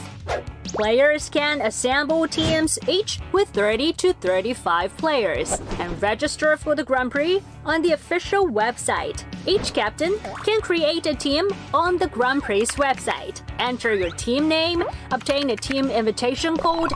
Other players can then join the team simply by entering the invitation code on the Grand Prix website. The registered teams will be ranked in order of total battle power. The top-ranked teams will qualify for the Grand Prix. Additionally, star teams will be invited to join the Grand Prix. Team registration closes on August 26th. The team rankings will not be updated after the registration closes. Our staff will contact the top-ranked teams accordingly and confirm their willingness to compete. At this point, if any team drops out, the spot will be filled by the team with the next highest ranking. Dear Governors, do take note of this. Don't miss out on the Grand Prix. The Grand Prix will adopt the gameplay used in Ark of Osiris. Participants will have access to the Rise of Kingdoms esports server and use the official super accounts provided by Rise of Kingdoms to engage in battles. 16 teams will pair up and battle in the best-of-1 single elimination format. The final 2 teams will compete in the final showdown on September the 30th. This Grand Prix offers great rewards. Each player of the champion team will receive the champion's ring, an iPad, and other rewards. Rewards also include game items and other prizes, such as the city theme for the champion of the Grand Prix. All other participants will receive gift cards and game items as rewards. During the Grand Prix, players can place bets on the Grand Prix's official website and redeem rewards. Battle horns blare as the increasing wind rolls the sand. Which team will reach the pinnacle? Stay tuned.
Journey to the ruins hidden in the sand to write your story.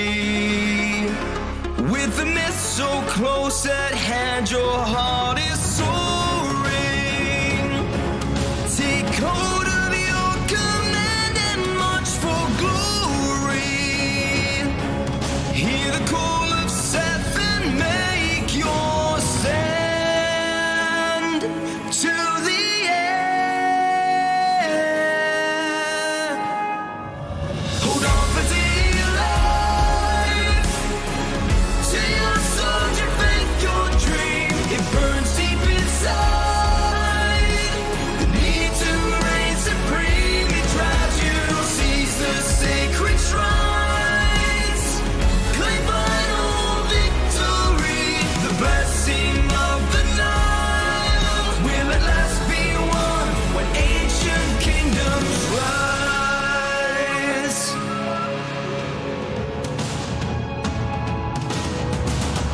For glory!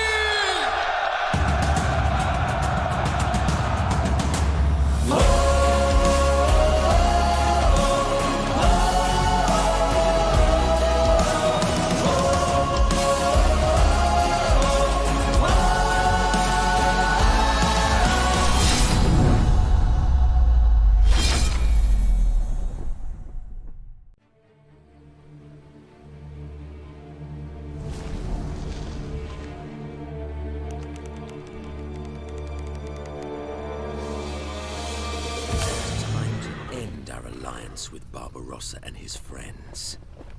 Capture the Lost Temple, and all the treasure is yours, Kusunoki. As for me, I've come and seen. Now I shall conquer.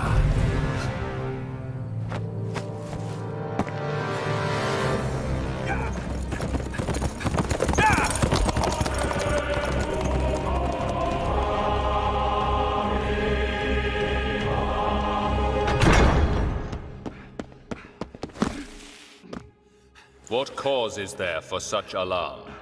Your Majesty, Caesar has betrayed the Alliance. He and Kusunogi Masashige are going to attack our temple. So, Caesar, our pact with Boudica means nothing to you. Then we shall meet on the battlefield. Tell Boudica, war has found us.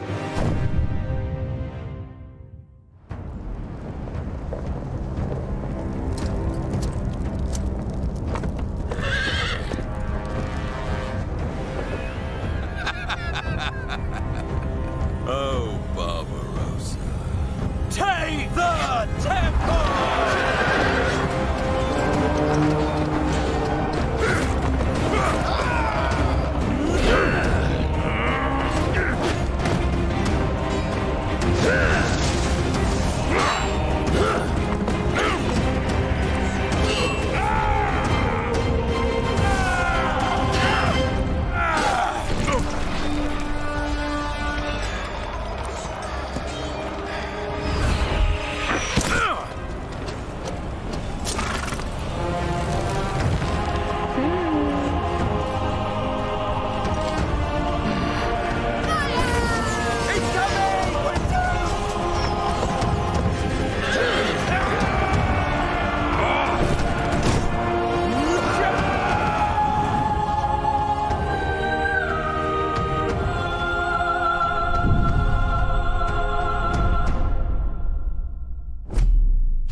mighty Valhalla, where treasure is endless and honor absolute.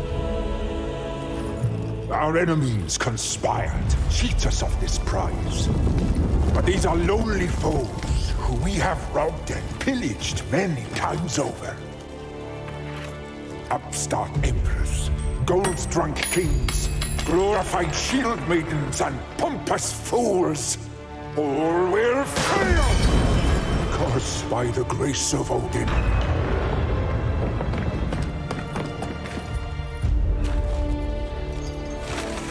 the sacred map is ours. So prepare, cherished enemies, for the glories of battle, the forge of war, and the joy of the feast. Where death is glorious, and strength rules all.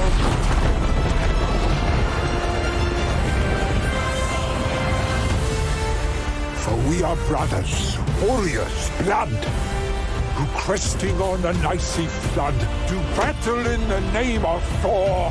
We are Vikings. Live us war!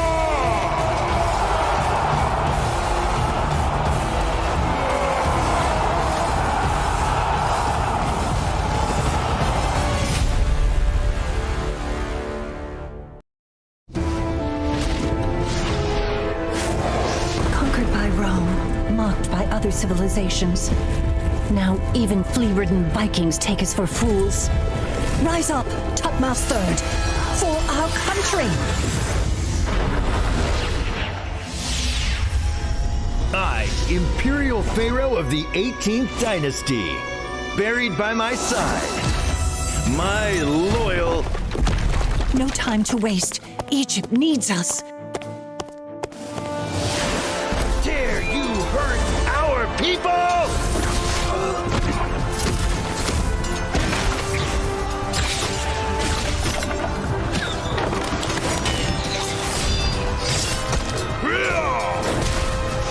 Brothers, follow me!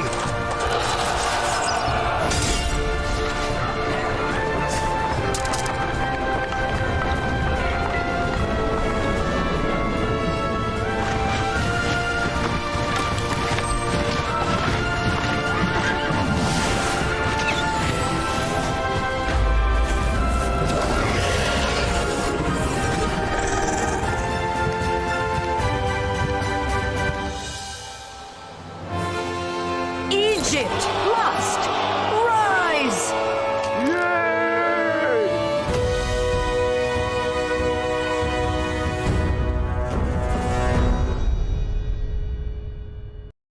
Dear Governors, welcome to Rise of Kingdoms, rules of the first ROK Anniversary Grand Prix. The Grand Prix is divided into the following 3 stages: Team Registration, Team Confirmation, and the Grand Prix stage. Team registration will begin on August 19th. Players can assemble teams each with 30 to 35 players and register for the Grand Prix on the official website. Each captain can create a team on the Grand Prix website. Enter your team name, obtain a team invitation code. Other players can then join the team simply by entering the invitation code on the Grand Prix website. The registered teams will be ranked in order of total battle power. The top-ranked teams will qualify for the Grand Prix. Additionally, star teams will be invited to join the Grand Prix. Team registration closes on August 26th. The team rankings will not be updated after the registration closes. Our staff will contact the top-ranked teams accordingly and confirm their willingness to compete. At this point, if any team drops out, the spot will be filled by the team with the next highest ranking. Dear Governors, do take note of this. Don't miss out on the Grand Prix. The Grand Prix will adopt the gameplay used in Ark of Osiris. Participants will have access to the Rise of Kingdoms esports server and use the official super accounts provided by Rise of Kingdoms to engage in battles. 16 teams will pair up and battle in the best-of-1 single elimination format. The final 2 teams will compete in the final showdown on September the 30th. This Grand Prix offers great rewards. Each player of the champion team will receive the champion's ring, an iPad, and other rewards. Rewards also include game items and other prizes, such as the city theme for the champion of the Grand Prix. All other participants will receive gift cards and game items as rewards. During the Grand Prix, players can place bets on the Grand Prix's official website and redeem rewards. Battle horns blare as the increasing wind rolls the sand. Which team will reach the pinnacle? Stay tuned.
Journey to the ruins hidden in the sand to write your story.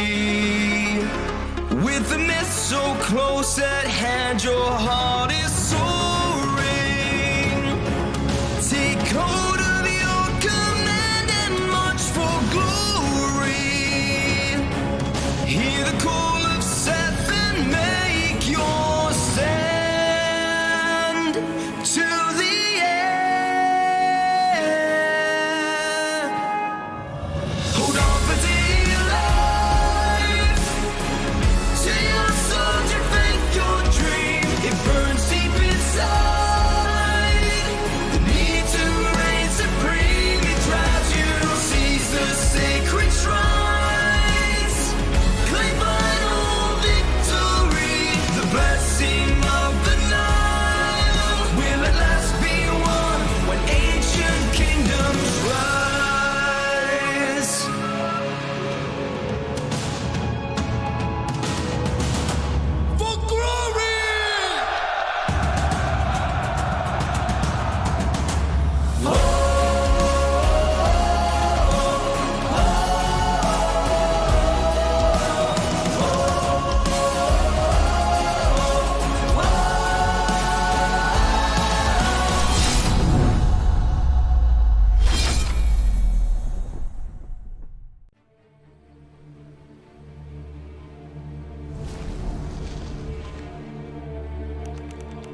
alliance with Barbarossa and his friends.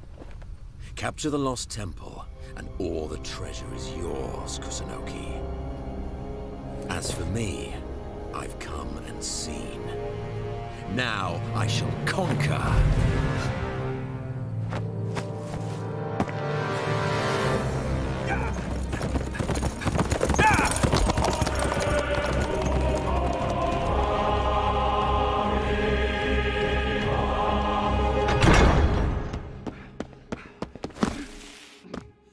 What cause is there for such alarm? Your Majesty, Caesar has betrayed the Alliance. He and Kusunogi Masashige are going to attack our temple. So, Caesar, our pact with Boudica means nothing to you.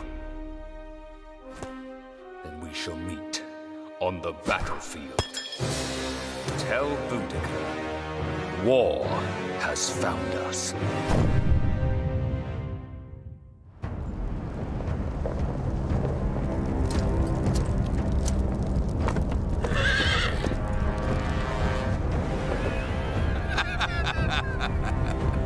Oh, Barbarossa.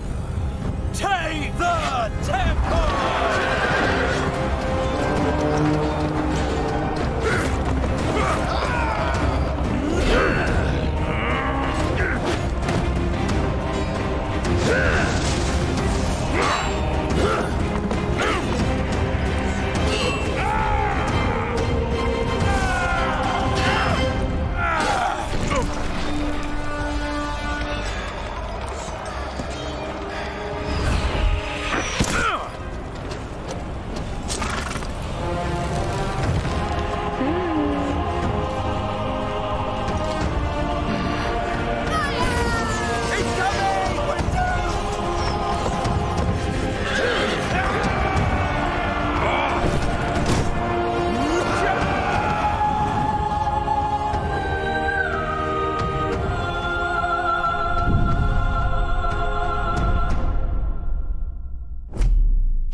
Sagas speak of a lost kingdom.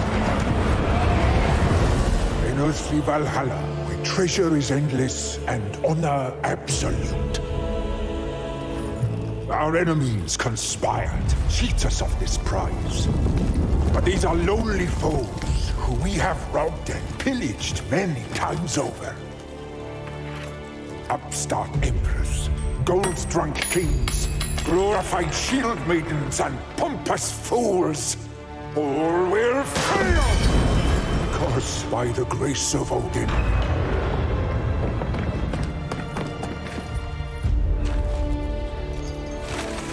The sacred map is ours. So prepare, cherished enemies, for the glories of battle, the forge of war, and the joy of the feast. Where death is glorious, and strength rules all!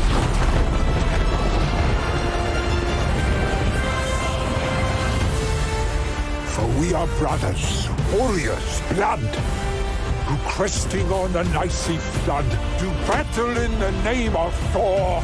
We are Vikings! Give us war!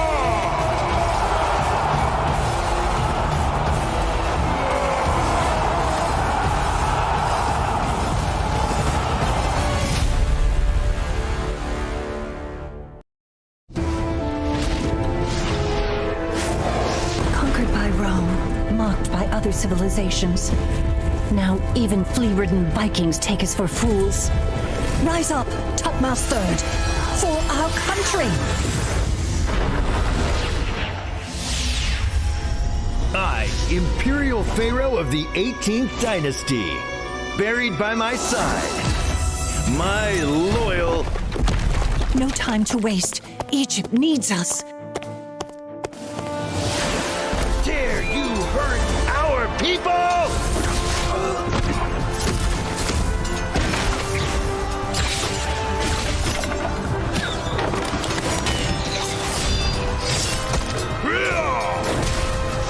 Brothers, follow me!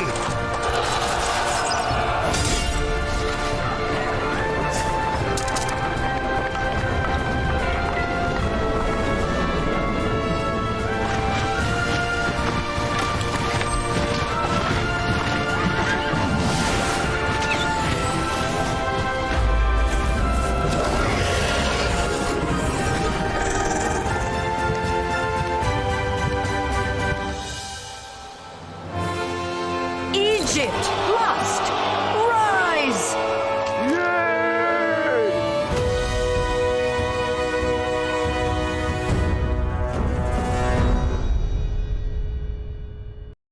Dear Governors, welcome to Rise of Kingdoms. Rules of the first ROK Anniversary Grand Prix. The Grand Prix is divided into the following 3 stages: Team Registration, Team Confirmation, and the Grand Prix stage. Team registration will begin on August 19th.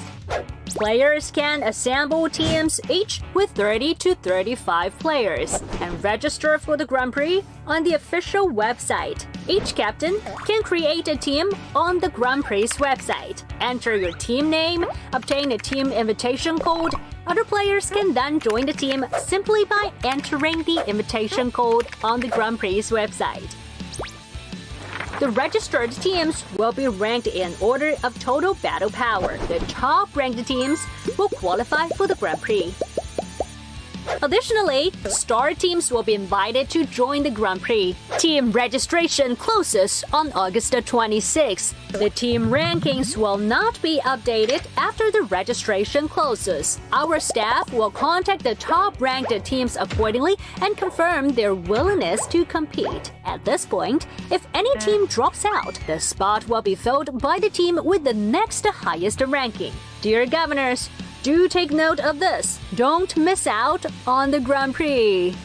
The Grand Prix will adopt the gameplay used in Ark of Osiris. Participants will have access to the Rise of Kingdoms esports server and use the official super accounts provided by Rise of Kingdoms to engage in battles. 16 teams will pair up and battle in the best-of-1 single elimination format. The final 2 teams will compete in the final showdown on September the 30th.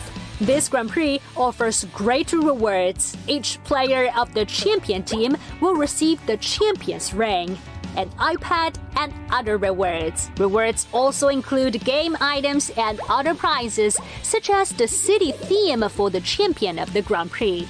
All other participants will receive gift cards and game items as rewards. During the Grand Prix, players can place bets on the Grand Prix official website and redeem rewards. Battle horns blare as the increasing wind rolls the sand. Which team will reach the pinnacle? Stay tuned.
Journey to the ruins hidden in the sand to write your story.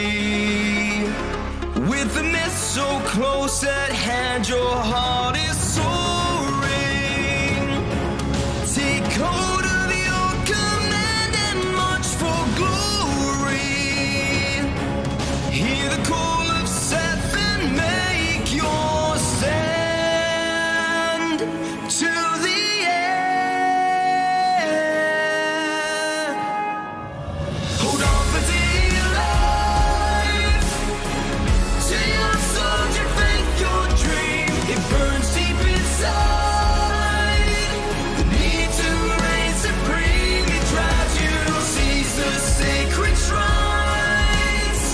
Claim final victory. The blessing of the Nile will at last be won when ancient kingdoms rise.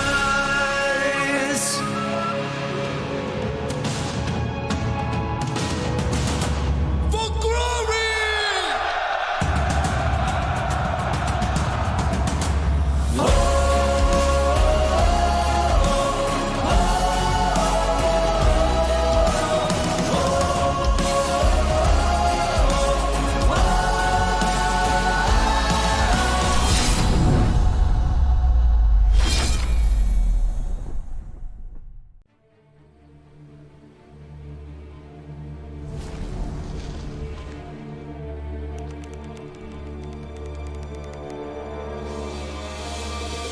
Time to end our alliance with Barbarossa and his friends.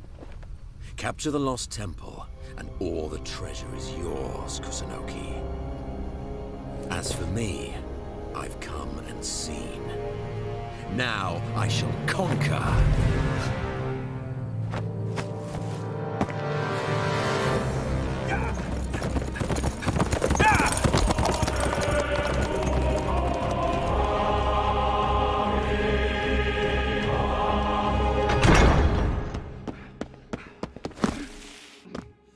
What cause is there for such alarm? Your Majesty, Caesar has betrayed the Alliance. He and Kusunogi Masashige are going to attack our temple. So, Caesar, our pact with Boudica means nothing to you. Then we shall meet on the battlefield. Tell Boudica, war has found us.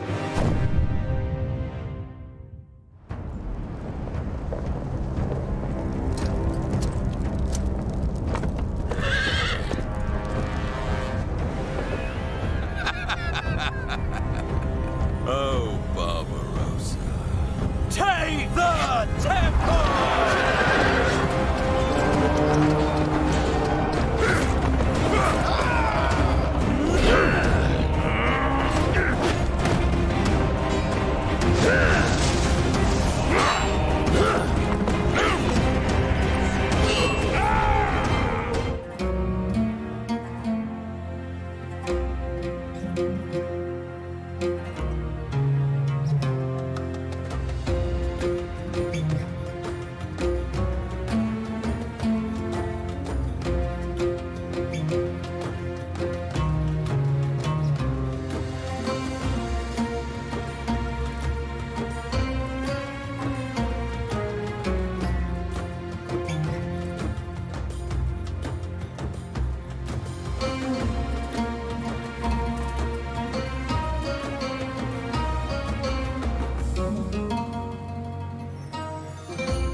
Welcome, everyone. I'm so glad to be back with you all.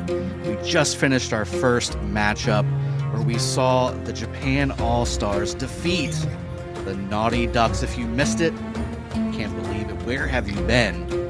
I'm joined, thankfully, by my compadre, my associate, Mr. Chiskel to your right. Chiskel, we have another match lining up very, very shortly. It looks to be a doozy. We've got two massive kingdoms, massive alliances, massive players, and previous champions of the Osiris League system.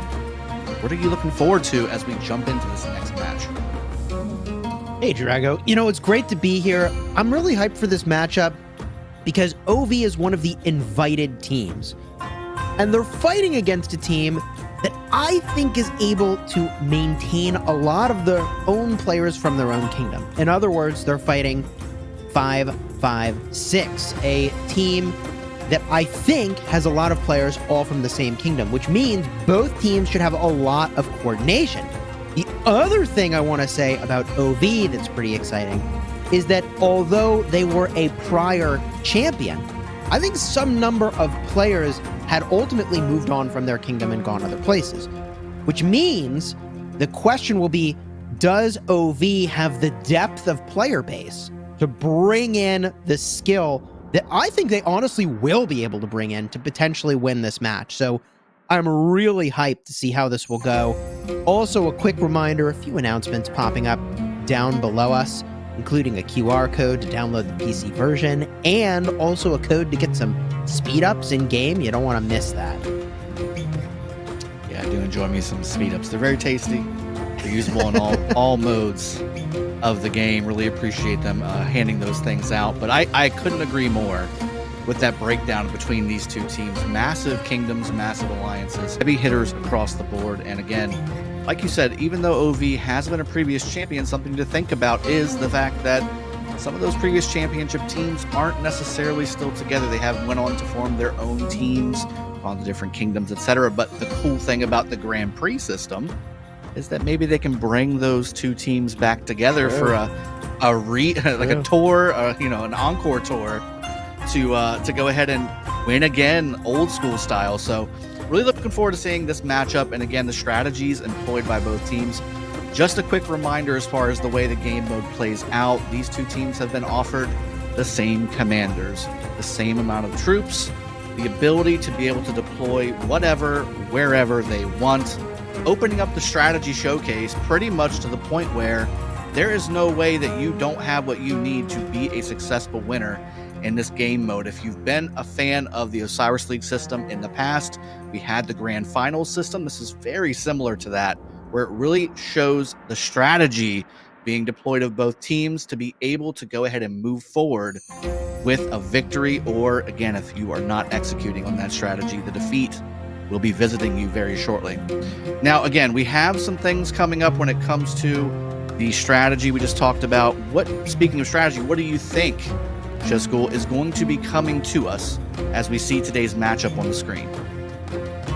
I think we should see some really contentious arc battles. Personally, I know that we've talked in the past about a building strategy versus an arc strategy, but when everybody's got access to the same stuff to hold a building and everything's so even, I think the thing we look for is what skills do they use in the middle and how many players do they commit to that fight. And I think there will probably be very similar commander choices. If we get a look at the captain of the Overlord OV exclamation team, Slouty, the longtime player from Kingdom 52, Slouty, Sebo, DB, Zhang Yu, and LV Lubu. Is that Lubu, low key there with a little image? A little pointy Lubu, sure. The highlighted combatants from OV, the legacy team at bat against the victorious Cats, the name you may recognize from Kingdom 556, Sunday VN, the captain of the team, Tyler Bowie Lattice, Cigar Shark, Lock Dragon, and Foe. The key combatants highlighted from this team, very experienced players, been in the game a long time. When they get access to all these commanders, they're going to know what to do with them. The victorious cats hailing to us again in red, primarily, I think, from 556. Yeah, a lot of key combatants from both teams that we are very familiar with. Chisco, I've seen quite a few of these names, not only in KBKs, but also in the Osiris League system, winning battles all over the place. As we jump into the match, we see both teams starting to port in. Slouty being pointed out by Chisco, and rightly so, a heavy combatant, well known in the Osiris League system of Rise of Kingdoms. Again, this is the anniversary Grand Prix. One and only so far, looking to see if this maybe expands to a new system in Rise of Kingdoms near you, an extra piece of the franchise that I'm really excited to see take flight, giving teams loads of things to do from a strategy standpoint. And again, as Chisco pointed out earlier, there is going to be a pop-up on the bottom of your screen that will give you a code that you can use to download rewards inside the game. Free is free. Enjoy the free stuff. Use it to grow your account. Use it to make a few more troops. Always, always, always take advantage of those free offers that Rock decides to put out. Going through some of these cities, as you can see, 453 million power on all of the cities. That's not generally the case. The reason for that being is because, again, everybody has been given the same number of troops for each player using this system. So everybody will have that power number, at least to start off with. And again, both teams will have that capability alongside of having whatever commander you decide to choose. Now, Chisco, we talked about some of the stuff with the last match regarding commander selection, pairing selection, and how I believe personally, and I think you did as well, that kind of did a little bit of a fact. It was a factor. It was a factor in the victory for Japan All-Stars over the Naughty Ducks. And again, I wonder if both of these teams will use their tried and true pairings that they have used to get to the semifinals, the quarterfinals inside of the playoff systems. And again, OV having victories, multiple victories inside of this platform. So what do you think we're going to be seeing from a pairing standpoint as we have 50 seconds left until this match kicks off? I think we're going to see a lot of XY with Honda. I think we'll see a lot of Nevsky with William. A lot of XY Nevsky. Seems like we see a lot of Skippy Prime, maybe with Honda as the secondary. A lot of Guans running around, and you either pair that with Honda or Alexander the Great. In this game mode, and it's important to remember this, March speed is a true premium. Being in the right place at the right time is everything. If you're not at the right place at the right time, it doesn't matter how strong the march ultimately is. So I think people are going to make those sacrifices to bring the march speed to get to where they need to go. And in just a few matches, just a few seconds actually, we'll see where it is that they ultimately go at the start of this match. Drago, do you think we're going to see a bunch of outpost rallies at the start here? You know, I didn't think we were going to during the last match, and ultimately that's exactly what happened. Naughty Ducks ended up doing some outpost rallies, or at least sending some marches to harass the outpost early.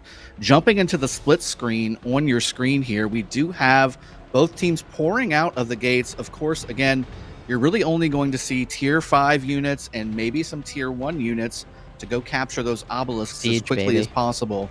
Yeah, absolutely. T1 We're going to be Siege. Siege as well. Yep, we got a little bit of provisioning going on. It's worth mentioning really though, looking forward to right? that. Like, well, last game, there was no provisioning done by the winning team. Literally zero. Yeah. Whereas here, we see right out the gate, OV thinks provisioning is extremely important. I see 3 marches right out the gate going to provision. So it's going to be interesting to see if the Victorious Cats goes for a provision-based strategy as well, or they just skip it. And there is at least one outpost rally running here. Really fast captures, by the way, by OV. Look how much of a lead they got. Wow. It's actually shocking how much faster they captured the first 2 outposts. I'm really curious to see the timing of these outpost grabs here because, I mean, they still have an outpost advantage. Remember, they've got access to all the same tools. There's hard push for Victorious Cats. That was a bit late, really in my opinion. Yeah. You saw OV pop their hard push during the split screen mode. Well, That's so okay. Okay, so that's debatable. I think they're late on capturing an outpost here, but the timing of when you use hard push is sort of curious. Theoretically, you can eke out a few extra seconds of relevance by waiting a little bit with it, because you only really need to have it pop by the time your rallies have launched. So assuming that they beat the rally timing for when they launched, that was probably okay timing. I don't think they did. I will say, That- as the person that is who part is of it. supposed to pop that skill, sometimes it's easy to forget. That's what you're supposed to do at the start of the match. So There's a lot going that on also at the happens. beginning. a lot going Yep. on. That's It's right. That's right. It's choreographed for sure. The beginning of the match can look very boring, but on the absolute beginning for the people who are playing this match, it's a flurry of activity. There's popping alliance skills, there's coordinating marches on the field, there's placing markers on the field, there's looking at what the opponent's doing and reacting accordingly. But again, as far as the hard push goes, it's not just a reduction in the capture time of a structure, but it's also a movement speed bonus for your rallies. As you can see, DB's rally, because hard push was activated as early as it was, is having quite a bit of march speed on that rally, and vice versa. Here we have Tyler Bowie crossing paths with an OV rally here, going towards what looks to be the obelisk for OV on the bottom lane. Do you think they're going to break it for the Desert Altar there, or Sky Altar, I should say, or do you think they're going to go ahead and make it hit that obelisk and see if they can do a quick cap? I think that's all but guaranteed they're going to break it. And you can see the level of coordination here, by the way, among these teams. All three of the exact same march from Victorious Cats. I think it's not a coincidence they were using the XY Honda. You could tell that halberd shows in the shadowing from a million miles away. Here, oh my goodness. Wait. I mean, it's Okay, gonna they die. just haven't switched their Yeah, it's captain gonna over. die. It's full. Yeah. It's a full obelisk. Imagine It's if that fine. was a This is rally, fine. though. Oh my goodness. I was just really That would be worried that devastating. the rally hadn't gotten there yet somehow. And look at this. Yeah. Huge brawl by the Desert Altar. Big push. I mean, you would expect this, right? This seems to be the meta. Shove in on the sort of weak side, weak side altars and try to wreak some havoc. I do really like, however, OV's positioning. They're way ahead of that altar. They're able to protect it extremely well, keep the fighting away from where their captains are. I do kind of like the Chandra Gupta William choice here that OV's running a lot of. Makes a lot of sense that they would do that. You could have an XY Nevsky and then boom, the Chandra William. Love the split screen view here on the weak side altars. Yeah, both Desert Which Altars being team will get the showcased here. first Massive capture, fights. however? Yeah, it's looking like both teams really fighting hard to see if they can get those critical and crucial first occupation score points. Just cool. I'm looking to see one of these teams to dominate one of these screens that we're looking at. Looks like the left side is being very heavily favored by the Victorious Cats, while the right side looks to be very heavily favored by the OV team. So we may see a little bit of a settling into even when it comes to the Desert Altars being the way that they're supposed to be from a defensive standpoint. There is pushing towards the Desert Altar on the left side, while on the right side, it is all around that Desert Altar, meaning this could be absolutely critical for either side to push and take these structure points. Jadwiga on the right, Nevsky on the left as Garrison. It goes down on the left side, and now the timer has been reset. You know, there's a number of like double C marches. I saw a Freddy primary show up on screen. I personally am not a fan of commanders that really have no fighting viability. I get the strategic value of a commander that lets you have extra troop capacity, etc. But I just don't think it pays off, because here you can see those commanders are basically worthless in a field fight compared to your premium options. And they have to field fight with them. That's like the nightmare situation in my eyes. Is you have some of those choices that work well for a niche role, but aren't able to handle a situation other than what they're kitted for. Yeah, it's a great point out. I mean, leadership commanders in general, as a primary, generally are used for exactly that purpose, and not just this mode, but throughout the game. Exception usually being like a Honda, for instance, being so powerful as a primary and a secondary commander leadership based. We see OV really dominating the left side here and really owning this, even though, the Victorious Cats VCN alliance of players were really pushing hard for that. On the right side, though, as it goes away, we do have both structures staying for the sides that they are technically supposed to be on, but this one is still under duress. We do have OV still trying to push, but it does look like VCN is going to be able to go ahead and hold this with what they've got, at least as long as they're doing what they're supposed to be doing, just clearing those swarmers and filling that garrison. It's tight, though, very tight, a lot tighter than I thought it was, actually. This is unfolding almost exactly as I was describing at the start, is that I don't think that either side really can eke out an advantage here. They're both highly capable teams, and they know this is what would happen at the start of the matchup in terms of where teams would focus their attention. So now it's going to be all about the mid brawl. And what I think is interesting here is that actually everybody's walking away from this desert altar. Why is everybody going back? They're about to lose this desert altar. Well, they're trying to refresh to mid, I think. But that's understandable. They're a little spirited in that refresh, given how poor the situation looks for them Rally's here. Incoming. It's going to go down. 2 Jads also. A Jad Saladin is an interesting choice. And then there was another Jad. VCN on their way to middle. I think that's a smart play, by the way, kind of ignoring the one lower health player who was hitting them. And it is surprising.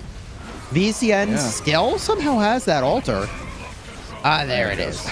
Altar pops. So OV doing what they have always done. A solid amount of pressure on the structures while... Wait a minute. Going for middle? ... Where's OV? Yeah. They're there. I think they're a little higher, Chisco. Yeah. I see Baba. I see Baba Ada son. Father and son. Gathering by the temple. I don't think OV is on time for this. Do you think they're going building game? Well, I think they always start with the building game. That's why they do have that desert altar on the bottom lane in their favor.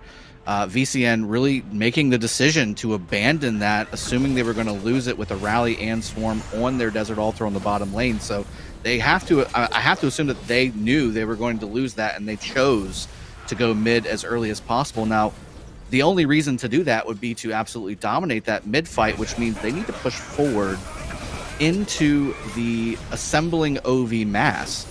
If they don't do that and take advantage of the fact that they were there early with such numbers, the fact that they got there early is then nullified. It's irrelevant. Allowing OV to continue to assemble up above you is you're losing the advantage that you had by coming to the middle in the first place. Now it looks like OV has more troops in the middle, assembling still with more coming behind than does VCN, which means that early pull into the middle for VCN doesn't really make a whole lot of sense, and now they've lost the points that they would have generated by holding that desert altar on the bottom lane, and they don't have the advantage to the middle that they needed. And with 2 minutes left for the arc, there's still plenty of time for OV to continue to assemble more and more troops here. And we all know, and I'm sure you've seen it 1,000 times with me, Chisco, OV dominates in the middle when it comes to mid fights, with the exception of maybe 1 or 2 teams that we've seen them go up against where they weren't able to do what they usually do. This is the blueprint of OV. They win arcs. They win Osiris League playoff finals by taking all the arcs in every single match. I am a little surprised that OV has just been given such a generous helping of time to assemble what they need in the mid fight. This is pretty incredible. They are moving forward now. I don't know who's going to win this. Yeah, this is even now, as far as I'm concerned.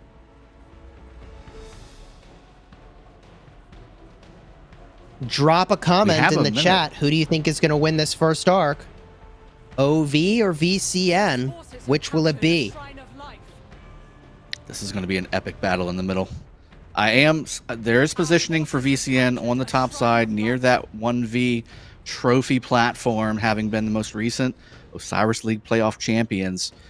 More and more VCN are pouring into the middle, so it is evening out as far as I can tell. They are now pushing with 1 minute left. War drums being popped by VCN. Same thing with Mystical Formation for VCN. Does OV pop skills here, or do they save for later? Here we go. OV Slouty popping War drums. Do they do Mystical Formation, or do they save those points for later for a hard push? or do they save them for an earlier fight to the death or Heaven's Grace? Looks like they're going to just go with War Drums here.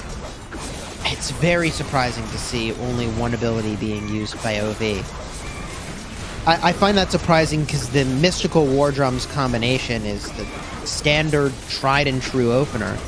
The maximum you can do here, given that everybody typically uses hard push at the start. So they definitely are saving up for something. Make no mistake about it. That's very intentional as a choice. Yeah, we do see more, as far as I can tell. Now it's starting to shift a little bit, but I did see a lot more sad faces, beat marches from OV than I did for VCN. But now it's starting to shift and turn very blue in the middle. That was the biggest shift I think I've ever seen, where it looked like OV was getting smashed by VCN, but then the bleeding stopped, and then VCN started actually really pushing. Or OV started really pushing, and now we start to see VCN really start to get cleared out here, and more troops are coming into the middle from OV. Looking at the mini-map on the top as well, OV is now the proud owner of the VCN, or what should be the VCN Sky Altar on the top lane as well, although it does look like it's under duress, but that's very, very nice play by OV, gaining the middle momentum, gaining the midfield, grabbing this arc likely, and then hopefully capturing it for them as the OV team, and then also capturing a structure in the same time. That is exactly what you want to be doing as an Osiris League playoff and now Grand Prix caliber team. This is incredible to watch. Yeah, OV's showing they still got it, baby. Get the heck out of here. That's my arc. And they're taking that thing back. My arc, my altar, see you later. I really liked the choice of marches, by the way. I feel like we didn't see any Guan CJ last matchup. And the OV certificate of participation, if you're on the team, is like you're using Guan CJ, right? Like everybody had Guan CJ, I think, in that fight. It was noticeable, the coordination and lack of diversity in the marches that OV brings to the mid fight. They've made their choices. This is what is best. They brought it, and given the same conditions and given a late arrival compared to VCN, they won. So I think that tells you a lot about the quality of what they've brought. There's even some sneaky stuff in here. I'm looking at an XY with Trajan. I mean, maybe that's an accident. I don't think so. I mean, we have OV spilling. Make mistakes. Over. Other teams make choices. And let me tell you, OV is one of those teams that makes choices. They do, and it's all premeditated choices as well. Everything is choreographed and planned out to a T with these old and new Osiris League champion type teams. You spoke on that Guan CJ combo that's basically been a meta for OV for the longest time and been very successful in the Osiris League system because of the capability to gain the stacks that CJ does and provide those bonuses that he provides to Guan as we go to the split screen with some caravan, some fightings around some caravan action on the bottom left, while also looking at the Desert Altar push here from OV from the mid fight where they just took the arc from the grasp of VCN and have walked it all the way back to their obelisk. It does look like it might be under a little bit of duress at the top, but at the same time, I think that this is going to be a hard fight for VCN to win because of how many marches that OV does have right here in front of this Desert Altar. This could go a very, very bad way for VCN with that arc just meandering back as another player for OV teleports in. Do we hold this arc or turn it in? What do you think? I think they hold until they're ready to start rallying again. OV loves to capture arcs, as many as possible in these types of battles here. So assuming that they do what they normally do, which is as long as they feel comfortable and ready to push. And right now, I don't know if that's going to be the case, considering they have now lost all of their altars on this thing here. So they're going to be sitting right beside that city. They're going to capture their own altars back, and then they're going to capture the arc, and then start sending out rallies as well. The Jadwiga looking very, very desperate to hold on to that Desert Altar for VCN as well. If they can do a shift, if OV can do a shift of taking this Desert Altar and recapturing their own two, You'll see an arc cap there right immediately when it's going to happen, and then also rallies being sent out as well for the other backline structures. Is my educated guess. Yeah, I mean, if I had to lean in on a guess as to what OV is doing, I think they have a very specific play in mind for how they're going to deploy their ability points. And I think part of what their calculus will be is when they're going to have exactly the number of ability points they intend to have for their next mid-fight. Yeah, both Desert Altars looking very, very duressed. Both teams trying desperately to capture their opponent's Desert Altar or hold it in this case. Both Desert Altars in the hands of what should be their opponents, but instead they want to get those back for themselves. They're swarming down everything they can. OV doing very well on pressuring this forward Desert Altar. They are also likely looking to get their own Sky Altar back, although they did take the Sky Altar of VCN in the process, evening everything out from a points per minute standpoint. OV has a 1,1200 point lead with an arc in hand, so that should effectively, assuming they can just capture it, be a 4,200 point advantage going into the middle part of this match. This is big. This is a big opener for OV. And I think they're showing, hey, we still got it, baby. I will point out, every time I see one of these filler marches on the map, I get a little bit triggered, Drago. I see a Caesar on the map. Right? And it's not, you know what it's not doing? Filling a garrison. It's attacking it. You know how much damage it's doing? I mean, granted, it probably has really good equipment on. But still, like, probably not what one of the meta marches could be doing. And so I just really question the value of these really niche filler marches. Like Caesar and Freddy does bring a lot of troops, but does it bring a lot of value otherwise is the question I would have. Yeah, we've got a rally Look trying how to find even these positioning. structures are. The swarm is heavy. The swarm is very heavy from VCN on this Desert Altar, trying to capture it back. So heavy, in fact, that rally is finding a hard time landing on that structure. Now it goes in favor of VCN, and now VCN has all 4 altars again. All 4 altars. That's some big GGs right there. All 4 of them in the hands of VCN. Hey, take the arc.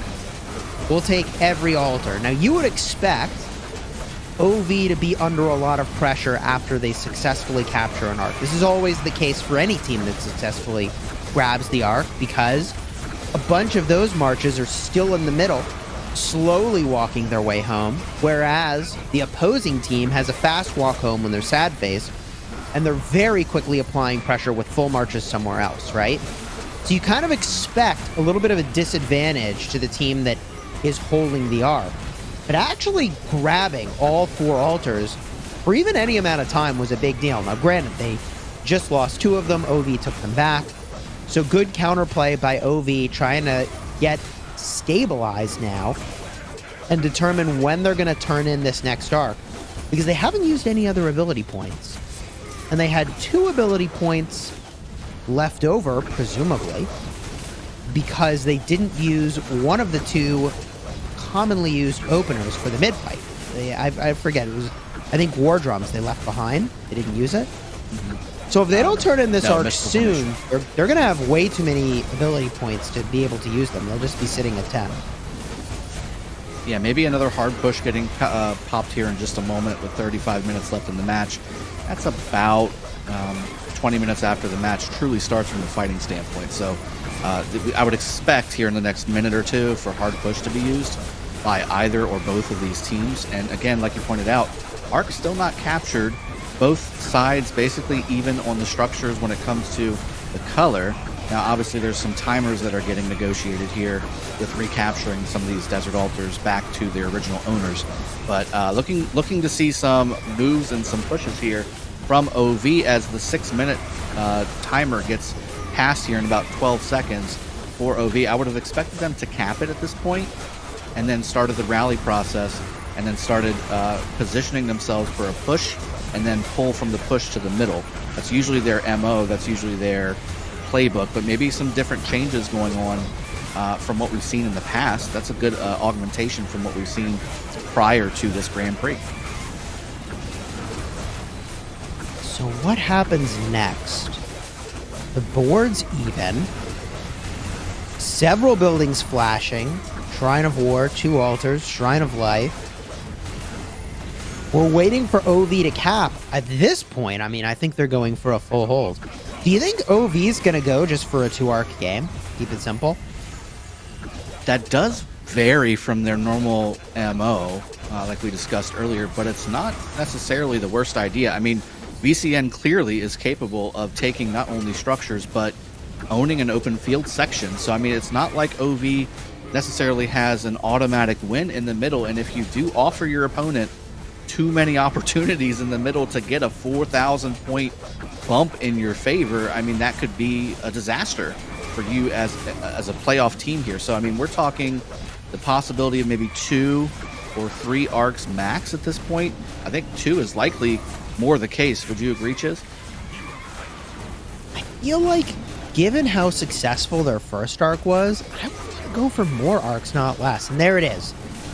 Arc gets scored. 8 minutes and 5 seconds till the arc spawns again in the middle. And then we'll see ultimately what they've decided to do here and what skills they're going to use. Is this going to be a to the death arc? Are they going to do mystical formation? Or is there some fancy play that they're going to use up front on VCN instead of saving it for, you know, a secret reveal in a later matchup? I don't know what these guys are going to do. Yeah, the picture-in-picture down at the bottom left is the Shrine of War on the top lane for VCN. Trying to hold both of these structures is the Victorious Cats on the red team, and it's looking very blue in that bottom left picture-in-picture. Might go to the OV team, which would provide a nice attack and defense bonus for this mid-fight that's likely to start here in about 5 minutes. If they can grab it and hold it, that could be very advantageous for OV, who was already so dominant in the middle during the first arc, which they did just capture a minute ago. This Desert Altar's still under heavy duress, but VCN doing a great job of defending it. I'm actually kind of surprised. It was very heavily blue there for quite a bit of time, but VCN doing a great job of swapping out marches and refilling those garrisons. I still have seen Nevsky as garrison on this quite often. Have they changed it more often than I'm seeing, or maybe I'm just looking at all the other action and I'm missing the Jadwiga switch? But I've seen quite a bit of Nevsky primary here, Driscoll, in the garrisons for VCN. Yeah, I think a part of what happens there is that when you take back your garrison, whatever's swarming will pop in, and sometimes it's hard to get the captain in there. I do find this Pakal rally really surprising, though. I wouldn't have expected a Pakal rally in 2022. Here we are. In Osiris League, for sure, right? And Herald. Yeah, you could choose any commander. And let me tell you, OV does not pick randomly here. This is a very, very intentional choice to use the Pakal. I mean, it will definitely help clear out any of the supporters of this VCN Desert Altar, because they're swarming it, and we all know the counterattack and AoE capability that Pakal Herald rallies provide. And as you can see, I mean, there is a very light contingent of VCN marches now because they swarmed that rally down, and now OV possesses the field around this Desert Altar and has been continually swarming this along with the rally. That could be a great decision as we see this Jadwiga trying its best to hold, and it's actually doing a very good job holding this structure. Yeah, I would say the garrison's doing a great job of holding, and OV has done a great job of reinforcing the rally. I mean, maybe that rally is designed to just be a bait. You just kind of hope the opposing team is going to swarm it, and to your point, it clears the field. Also, the thing I like about the infantry rally is you can deposit your Xeno in the rally safely into the structure, assuming you actually win. But that does look like they're going to tip this thing over in just a second here. A lot of fighting over this one altar. It's been just tooth and nail. VCN holding on still. Sliver of health on this Desert Altar. Can't believe it's still alive. There it goes. Wow. So now, presumably, they've deposited the garrison of their choice. Nope. Nevsky captain. Foggers, go on, Captain. Let's go. There could be some mistakes. Let's go, being baby. Maybe the rally filled up so Hey. quickly that Xeno couldn't get in. That's very possible. Not everyone is perfect. True. True. 3 altars in favor of OVE right now, and we see 4 minutes left until this middle arc spawns again. And as you can see, OV now with the advantage on early fighters to the middle. Let's see if they take advantage of that, or if VCN is able to get to the middle faster than OV overall, and then it's the decision to start the fight right at the temple or right in front of it for either side. I'd like to see one of these teams really dominate the early pull into the middle, and then really dominate the team on the other side and push them before they can start getting assembled. Because right now, both teams are kind of even. OV looks like they're doing a little more pulling earlier on. It's starting to stack up on that top side. And as far as stacking up goes, the best thing you can do from a structure standpoint, Chisco, is stack up altars with all the same color. And that's exactly what OV's done. They're all under duress, but they're all blue, Chisco. The pain is real. This is not what you want to see if you're in VCN. They did take one of them. All of them are like a lit up, 5,000 though, point game. and under contention. Yeah, 5,000 point game in favor of OV right now. And again, another arc worth 3,500 points coming up here in about 3 minutes that will pop. And I think VCN really understands they need to stop OV from capturing all of these Arc of Osiris's being generated in the middle. Because again, they know that that's what OV tends to really focus on for their victories. Now, I will say, I've seen OV do a lot more structure game play than I've seen them do in the past. So Slouty being one of the main members of this OV team, having led it since the inception really in Kingdom 52, maybe doing a little bit of augmentation, having seen their previous losses in these finals and quarterfinals and semifinals sometimes to teams such as 1V, like you see on the screen right there, and 6DGT, where they have focused evenly. They've focused evenly on the structures and the mid fight for the Ark of Osiris, and really choosing to focus on dominating the middle from a fight standpoint, not necessarily from a I need to have this arc to win. The early victories for OV really hinged on OV grabbing these Ark of Osiris's and doing 3 or 4 for each match to really do the victory, because they would lose structure points to do this. But I've seen a shift, and a positive one certainly, where you're seeing OV own some buildings while also gaining momentum in the middle and dominating from an open field standpoint in this Ark of Osiris fight that's going to pop off in just a minute and 20 seconds. This is going to happen really soon. By the way, the only special unit that I noticed is Ottoman Archers. That's it. Have you seen any other special units? I mean, you could look for it now that I've called it out. Yeah, there's Ottomans. But it seems like everybody is hive mind that that's the way to go.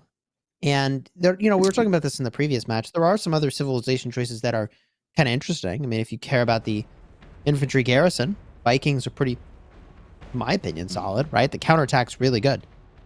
If you were rallying archers, Egypt, Marianus are really strong.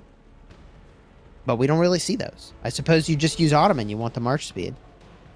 I was going to say, I think you mentioned it earlier. Here we go. Mentioned it earlier, though. March speed's critical. VCN breaks the fight. Mystical formation. Okay, to the death. Being activated by Victorious Cats. To the death. Matched by OV. But they've also got the mystical. They've got the skill advantage here. War drums for VCN. Mystical. Oh my goodness. For VCN. 10 points being used. That's 10 ability points deployed. But OV, and there's so much action going on right now. Still sitting on a few ability points? Okay. Maybe. Or maybe they didn't generate it because they were leading. Maybe they didn't generate it as quickly. Could be that they just didn't have the points available. Although I'd be surprised. They didn't really use what they would normally do. They're doing a good job. A few marches peeling off to go deal with the carrier. Hopefully we get zoomed back in and can see all of them. The details combat unfolding. Oh, that's an interesting new icon, by the way. I'm not seeing that. Maybe that's a new Rock PC The feature. Osiris icon. Yeah. Well, I've seen the Osiris icon on the above the march, but I've not seen it in that fashion where it's got red for under duress. Carrier I'm zoomed assuming out. it's green if Yeah. it's not, or something like that. But really interesting fight here. I wouldn't say 1v. OV is looking to dominate here in this middle fight again. But again, VCN does have the Arc Chisel and has been trying to pull it back. It did just pick it back up again, but OV has done a great job of swarming down whoever has the Arc. They just say, okay, you've got the Arc, you're our new target. And again, you can find that target by clicking on the top left where that Ankh icon is with the timer on it. If you click it, it'll automatically select the Arc carrier for you, and all you gotta do is just say attack, all, and move. And that's when your marches start flying. But VCN also doing a good job of moving it, matriculating it down the field, doing a great job. It's still in VCN's Honestly, hand. to me, Red this feels team. like VCN's got this arc in the bag. It's looking pretty good. I would They're also look at clearing the up the bottom blue lane. marches. They're moving the arc at the same time. The only thing that could get VCN in a spot of trouble is an ambush on the carrier, if it's well orchestrated, which could happen. Which I but would it's expect unlikely. from OV. I would look to see on the bottom lane a large contingent of OV coming up that bottom side mountain range area to intercept this arc, crossing the bottom of that mountain pass to the bottom left of your screen. You see more VCN coming down there. You see look at all the blue lines. I can definitely expect to see lots of OV players, instead of coming down the middle, starting to come down the left bottom lane there and starting to try and intercept and maybe start pulling back towards their side. That's the really only way to pull this thing back in their favor, because the mid fight was definitely won by VCN. This is really interesting. I mean, that mid fight could have been defined by the fact that VCN had more ability points, we think, to deploy. They had the extra war drums on top, which I think could be a very big deal here. It could be definitive, in fact, for how that Arc Brawl went. And Baba TC Addison with the arc moving fast, but on the left side, you see it. But dangerous. Called it. Very Blue dangerously. Marches coming in Edging hot. toward the altar was a really dangerous choice. This route they're running that arc was really, really, really dangerous. And now you can see OV. It's like they see blood in the water and the sharks are on their way. They're going for that arc. Now, granted, I don't think they have quite enough, but that route for the arc was really asking for some trouble. This would be a perfect split screen situation where we have the Desert Altar right there getting massively swarmed down by Ovi with likely a rally as well, and multiple marches chasing Baba TC Addison and his double C primary. That's going to go down. It's going to drop. He's probably going to try and capture this instantly. At least that's what I would do. You've got people chasing you. You've got your Desert Altar under duress. And there it goes. It is down right beside Richie VN's city here with multiple marches, including Slouty right there, although he's kind of sitting there. There we go. Yeah. Now he's kicked it back into high gear. I mean, I think if you're VCN, you feel pretty safe here. This feels pretty safe to me. Okay. OV has the did arc. pick up the arc, though. Okay. How But safe the are carrier's we? down. That does reset the 15-minute timer, by the way. So this is pretty significant. The 15-minute hold timer has been reset OV for an about to inch grab or it so again. of Watch it. movement. OV grab it. really gunning for this arc. I mean, they don't do anything by accident. It's all very intentional what they're doing. So they're going for this arc. They still think they have a play on it. It's the only reason they would stay here like this. And so they're going for it. Now, I don't think they've got the numbers to get this done. But they're committing more marches. This is very significant. Those marches could be taking a building. They could be doing a dozen other things. And instead, they're inching this arc closer and closer, closer and closer to the altar. Now, as it gets closer to the altar, they could potentially score it there, but they don't own that altar. This is kind of a precarious situation. I think they got plenty, Jiskel. I think this is not anywhere close to secure. Look, another OV grab. More OV marches coming from the Desert Altar, which looks like it's going to go into the blue team's favor. Now, I do see the Shrine of War on the bottom left here, also under heavy duress. I think OV might have cashed it in. Maybe OV has cashed it in at this point. Man, Desert Altar looks clean. I thought Although the Shrine of War that this arc was really safe, and is it now finally safe? I think so. It feels like OV has stopped really trying to. Well, okay, here comes two more marches. Some more, and they still got They're a still ways doing to it. march back. There's lots of. They're Okay, so if you still look at the going top for left, it. Desert Altar has a lot of blue lines coming in, which means that they're coming from the Shrine of Life, which they just took, to the south of that bottom lane. They do. VCN does have the arc now and is moving it, but again, 200%, 50% march speed debuff on this march is very heavy. And then you also have a 200% damage bonus, which really these two marches could drop this arc carrier again. And then we're talking about another wait for 10 seconds to grab it by VCN and try and grab it. They have to put this in one of the buildings. They got to do it. They need to move on. Yeah, I think they still have mostly control of the situation, though. I don't know that they need to score it just yet. The only reason they would need to score it, however, is if they want more time for a final arc brawl. I think they do probably want that. I think they want to make sure they don't get gummed up in a prolonged sort of fight for the final arc, and thus don't have enough time to actually score it. With 18 minutes left on this timer, now's the time, I suppose, to just cap the darn thing. Why wait? The only thing you could wait for maybe is some additional ability points, because you know that your opponent has a slight advantage, maybe. Maybe. And that might even just be made up, quite frankly. Just in the natural regen of ability points, especially based on which team is winning. You actually get more ability points when you're losing, which is the situation VCN finds them in based on the scoreboard. But they do have an arc in hand. There it is. Oh, not captured. I'm sorry. Yeah. It's still being picked up. There is a 3,500 point advantage for VCS. It's not even captured. It's still on the ground. So VCN, again, feeling very similar to you, Jiskel. They think like they've got this in hand, and it's good to go. Meanwhile, we're seeing on the screen here, OV continuing to heavy harass that Desert Altar, and they still, well, I was about to say, as soon as I say they were about to still own that Shrine of Life, VCN takes it back. And now they are picking it up. And again, I would be very shocked if they don't capture this right now. They need another arc to win this match. And time is running out for them to do just that. With 12 minutes left on the timer for the reset, that's irrelevant. It's the 8-minute timer for the arc to respawn that's very important. And also the time after that VCN will likely need to actually bring the arc back to a friendly structure to capture those points, which would be 4,000. In that situation, it looks like he's targeting the obelisk to capture it.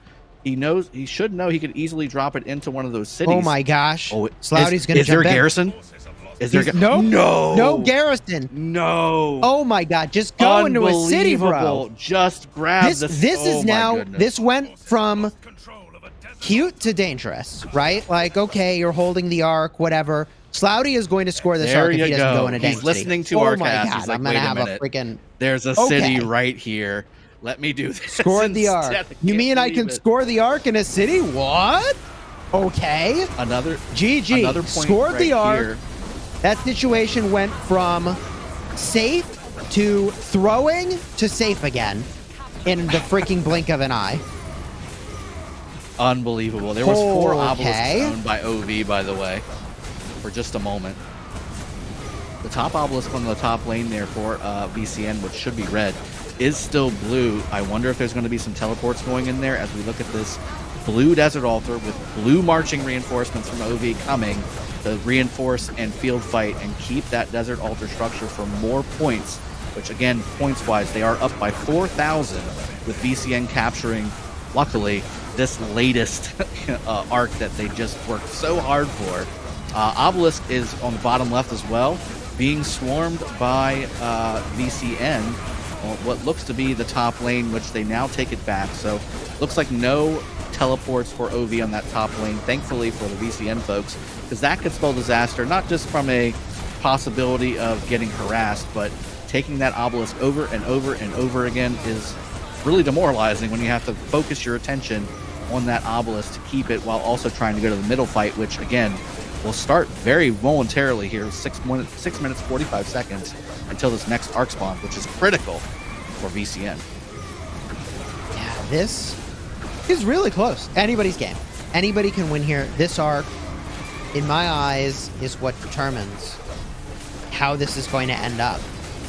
If VCN can score this next arc, and hey, they just scored the previous one, right? They just won a mid-fight. If VCN can win this mid-fight as well, take the arc, score it. As a reminder, public service announcement, you can score the arc at a building you own or a player city. Public service announcement. You can score in a player city. Then they could win. And they'll be close, but they could win. Whereas OV already has an advantage. So VCN does have a little bit of extra work that they need to commit here. Like sending one march to go capture their own obelisk back because there's nobody in it. They should probably grab that. The points per minute here really matter a lot. Because OV can get enough of an edge on buildings that they could just win, even if they don't get this arc. So VCN has a twofold sort of responsibilities here. One is don't leak your buildings. The other is win the arc fight. Because if they leak too many points to OV now, then it's not going to matter if they get this arc. They're going to have big problems. So let's see how this works out. Because right now, man, they got problems, okay? 3 altars in the hands of OV, this is an issue. This is definitely an issue. Especially Drago. Remember I said at the start, OV is provisioning this whole time. We saw those provisioners go out. They might have brought in their provisioners, but they started with provisioners. I did not see the same thing on the opposing side in VCN.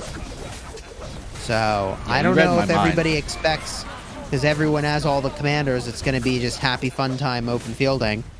But provisioning is still a thing. Yeah, you definitely read my mind, Chisco, with the provisioning. I was just thinking about that, and the T1 siege marches marching out popped into my head. As we see now that VCN is in control of 3 altars for their team, and now as soon as I say that, it's back down to 2. Everybody's got their structures that they're supposed to have. The caster's again, a 4,000 point advantage. The board state it changes. You know, that's how I can't, it goes. you know, if I can only see into the future. So both teams having the structure they're supposed to have, at least for right now. Both teams have also been doing a great job of making sure that they are trying to capture these buildings back while also simultaneously taking their opponents. But with a 4,000 point advantage right now for OV, I think that OV will likely try and focus structures here while also banking on the provisioning being heavily in their favor. Technically, if VCN takes this arc, they could tie up the match right now at 4,000 points being added to the red team. But here's the thing, OV just has to hold what they've got and take a few structures, or at least disrupt the point generation of VCN on the red team. And again, keep provisioning. That should get them the victory. But we all have talked about this whole match, the fact that OV banks on their arc captures. And it looks like they are not shying away from this middle fight. Pouring in on the top lane here is OV. And same thing from VCN. They're trying to match the March totals that OV's bringing with just over 3 minutes left. This is going to be a massive fight. And if they can just delay and make sure VCN does not capture this arc, that's also a victory in their book. A lot of win conditions here for OV. They've really created a good situation for themselves. This is the spot you want to be in for a final arc brawl. You want to be in 1V's shoes. VCN, however, is holding, so far, an equal share of the structures. So from here, they've got to get this arc. They have to have done provisioning. And they need to go slightly more than even on these buildings. So that's actually a pretty tall order against a team like 1V. It really is, especially when they're pushing you right now towards the temple with 2.5 minutes left until this arc spawns. This could be a quagmire of fighting in the middle, and that's devastating to VCN. They need a quick owning of the field and a quick grab and run while also, again, like we said, holding your structures and maybe grabbing Hard even to do that. 2 shrines would be great. All the momentum's sort of working against you if you win the arc fight. Like the enemy team gets a full refresh of their marches really fast. It's hard to get arcs and buildings at the same time. In Can't fact, win for often losing, you'll right? see teams that get arcs lose their buildings because of that huge momentum swing and where the marches can be deployed. So here we go. Heaven's Grace, the obvious choice for abilities, both sides activating that. Also, we saw Mystical Formation fly down. Hopefully we zoom in and can see this combat in a little more detail. I want to see the marches that are here and where they're swinging. Yeah, I mean, obviously the dot fighting here is what it's normally termed in the game, is a little more smooth, and you can see all the different marches that are coming in as far as them being on the field. But of course, we love to see which commanders are battling it out in the middle. You can see both teams losing marches. It looks like most recently OV has lost a little bit more. This is also, again, from a strategy standpoint, why a lot of teams love to save fight to the death until the end, because if they need it, if they need a quick arc, this is where they like to have that fight to the death, because you can win that arc very quickly and you can also grab it and run. But at the same time, we have both teams here really just battling it out. 38 seconds until this arc spawns, 9 minutes until this match is over and in the books. It's a 4,000 point match, exactly. It's a 4,000 point arc, exactly. Will VCN be able to get this arc? I mean, teams have stalled an arc for longer than this, so it could be scored, but it could easily be stalled as well. I feel like Blue might be winning this fight, but it's hard to say exactly who's won. A lot more blue marches go back. Some interesting choices, though. You see some of the blue marches on the bottom right of your screen kind of meandering a little bit farther down to where the reinforcements for VCN are coming in. That's interesting to watch and see if that's part of their strategy or if they just misclicked or something. That's possible too. But I see some rune running marches. OV's got it right now. It's interesting to see the Jad as kind of a part of the core lineup for OV fielding. I believe Jad Saladin is what I'm seeing a lot of. And I find that surprising because it... Or movement marches. Movement marches. Yeah, they've got them set up as arc carriers. I mean, I certainly like that better than the CC primaries that we see. I mean, God, it's a CC Caesar. It's just not what I would choose, man. I mean, there's nothing to fill here in the middle. So I will once again restate my opinion that I dislike marches that can't swing in the field. So I like the choice made by OV for bringing the Jad Saladin, presumably to carry arcs, rather than the CC Caesar. Yikes. The triple Both teams C. committing everything, Chisco. I mean, I'm only seeing one structure under duress on the top lane for VCN. Nothing blinking for OV. That means they're able to focus every march possible to the middle. And grabbing it again is OV and running with it here. Trying to get as far down the field as possible. Every inch that OV brings. Oh, Insatiable Desire. They have been provisioning. They have to have been. Both teams using Insatiable. Both teams go for it. Really interesting because how many people though? This arc's not done yet. I don't know if you saw, but the quantity of refreshing marches from VCN is actually pretty staggering here. So they've got enough to contest this arc. This arc is not free. I would say it obviously favors OV, but this is not a done deal in the middle. Not even close. Yeah, There I'd it say is. this Arc's down every again. delay is favoring OV. Even when they drop it, that's 10 more seconds that VCN can't be grabbing the arc and moving it. And every time they grab it, it's another 10 seconds on top. VCN now gets it and immediately drops it. That was quick. That's where that AoE comes into play. All that AoE OV is real pumping nice. out in that ball. The AoE is causing massive damage. Yeah. More VCN trying to get to the middle here. Trying to stop this thing. If you're in VCN, I think the thing you need to be doing is hitting the Shrine of War at the same time. Although it looks like they're now changing directions with this arc. And instead of going toward Shrine of War, which they were originally, they're solid headed play. toward their own altar. So now a little bit of aggression needs to go toward the altar, if that's where you're going to send it downfield, right? But VCN has to get these troops downfield. They have to own one of these structures anyways to go score. And they need more points per minute anyways to even things up, so what the heck? I mean, I think they got to go for some of these structures as well. If they haven't set their rallies, right? Like, now's the time. Got to get them going. It's now 3,500 point game, just I mean, we got 30,600. Do the trick. I have a suspicion some provisioners came home already, or a little early. That's my suspicion. Because there was a point jump that I don't quite understand. Could be an early I think it's some provisioners that came in early for VCN. Yep. I could be wrong.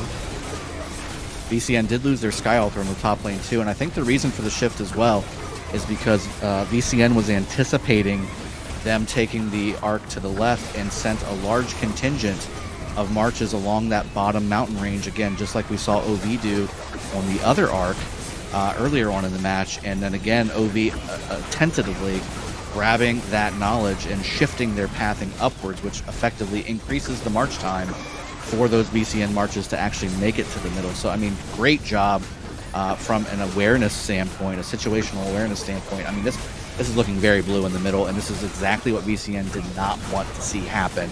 Having a now 3,200 point lead for OV seemed to slip away their 4,000 point victory here. VCN doing everything Insatiable they can. Desire felt really premature to me. I mean, in terms of the amount of time left in the match, sure, I get it. But in terms of the stability of the mid-fight, I didn't think it was there, and that's exactly what we're seeing, is that maybe those extra points in this fight over here would have been pretty handy. Even something like, it's probably not even on the bar, but like bogged down at one point in this mid-brawl, obviously not right now, would have been really good. Defense reduction to the enemies, slowing them down, right? Like, you could have done something with that, as opposed to like, a few extra provisioning points. Man, I think this arc could make or break the game, but I don't think a little bit of provisioning here or there is going to be the difference maker. Do you? Unless this arc does not capture. If OV captures this arc, it's over. No amount of provisioning points that's possible, especially considering it looks like they've grabbed some anyway from VCN, already grabbing some points from their provisioning already. Yeah. If this arc captures, I don't think for OV, VCN can provision their way out of this situation. I think OV can provision their way out of range of being beaten, but I don't think VCN could have provisioned enough to get the win, even if the arc isn't scored, which it does look like it will be. So now that the arc is on its way back toward the obelisk, now you got to be rallying cities, I think, to ferry troops downfield. Bob on the top. It's the only way you can get enough troops downfield fast enough. Babatisiata-san looking for the ambush here on the arc carrier. They will probably get a delay on this arc if they go right for the carrier. But then you've still got to get other marches downfield in order to play ball. Yeah, if you don't see it on the screen right now, you're likely not going to see it impact this arc move, because with 2.5 minutes left with this matchup, it takes a minute to generate the rally for any kind of transport taxi, and then likely if you're coming from the bottom, it's another 1.5 minutes or more to actually have it arrive in this area. So we're basically looking at what's going to be, the end of this match, and with so many blue marches surrounding this arc, I think this is pretty much a wrap up. Maybe they'll try and grab this arc and capture it just to kind of nail a statement point into the end of this match, but maybe it'll get delayed. Either way, I still think that, like you said, OV likely provisioning enough to, even if VCN did provision some more, I think they have enough of a buffer here to go ahead and nail the coffin and have this victory in their hands. It's provisions coming in now for OV, 35,000 points versus 30,000 points for the blue team. That's a huge difference, and even if VCN captured this arc, it looks like it would still not have quite been enough. Hard push being activated. Final set of points, I suppose, to score a building faster in the very end. Yeah. I mean, I don't know. I would have put maybe War Drums or Mystical on the marches that are battling by that arc, perhaps. Yep, that's what I would have done. Maybe it was move that arc. Try to score that thing. By the way, as we wait to see who ultimately wins this matchup, if you haven't already, subscribe to this channel. We're going to be casting here for the Anniversary Grand Prix. You're really not going to want to miss these matches. They're really, really intense, really fun. And You can also check out Dragothian and myself, I'm Chiscool Gaming, on YouTube. We've got videos dedicated to making you a better player in Rise of Kingdoms. Be sure to throw a like on this stream to let the developers know that the Anniversary Grand Prix is what you want to see. If you want casts for the Anniversary Grand Prix and other things like it, throw likes on the videos to show that you really love to see it. Speaking of which, with 19 seconds, will the carrier score the arc? There it is. And there it is. The nail in the coffin for sure. With 12 seconds left, that arc has been captured, and that's big GG's for OV with a solid 9K lead. I was going to say the lead, and then the points changed around as provisioners get home. Solid 9K lead. OV showing, hey, we still got it, baby. GG and well played to both teams. Absolutely incredible job by OV, dominating the mid-fight and really dictating where that Ark of Osiris is fought for and moved.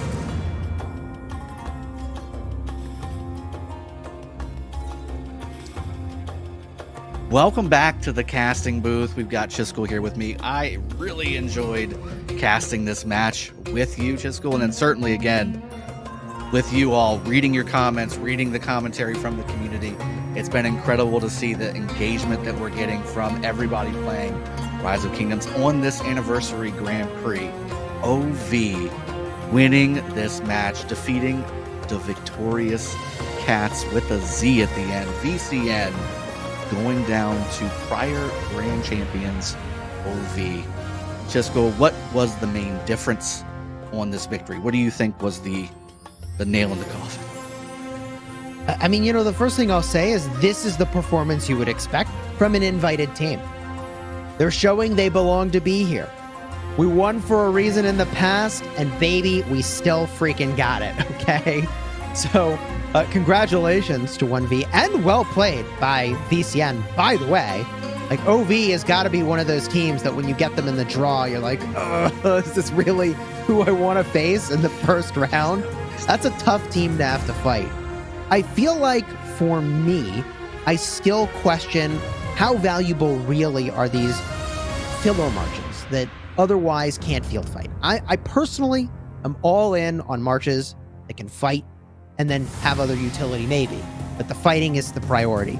Because there's a lot of situations where I felt like I saw marches that can't really perform well in situations they weren't designed for. Filler marches, field fighting, or swarming garrisons that were lost, right? And sure, like, it's great if you own the garrison to fill with a fat march, but when you have to take it back, you're swarming with ZZ Freddy or whatever, like, bro, it just doesn't get the job done. And that makes a difference. And in matches like this especially, I think small edges matter, and you don't get a lot of ways to differentiate. So I think that was something I saw OV doing. I also, by the way, found their use of abilities to be somewhat surprising. I mean, they won the first arc with less ability points, right? How did they do that? What did they do?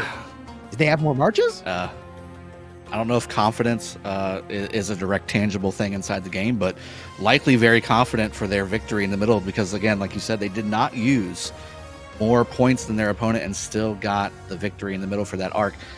It's all planned out. Like we said from the beginning, both of these teams have had a solid game plan for longer than just this Grand Prix. They've been playing in these matchups accordingly and winning lots of big victories. I was glad to see these two teams matched up as we jump in to the most valuable player screen here with Mad Collab for 197,000 individual score on the OV side. Good to see the winning team also getting the most valuable player, although Moctezuma might not be the best choice considering his role in this game.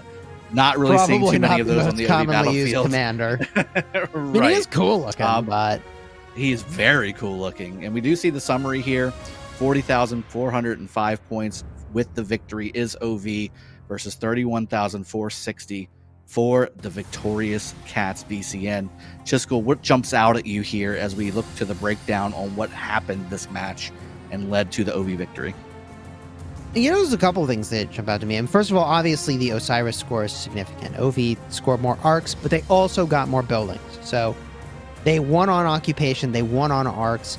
They provisioned actually less, which I found surprising. And when I looked to the number of teleports, I wonder if VCN was maybe short a player, or if because they only teleported 29 times, they left their provisioner back in their city. Either way, it's a pretty close board, but OV, with the exception of provisioning, had edge throughout.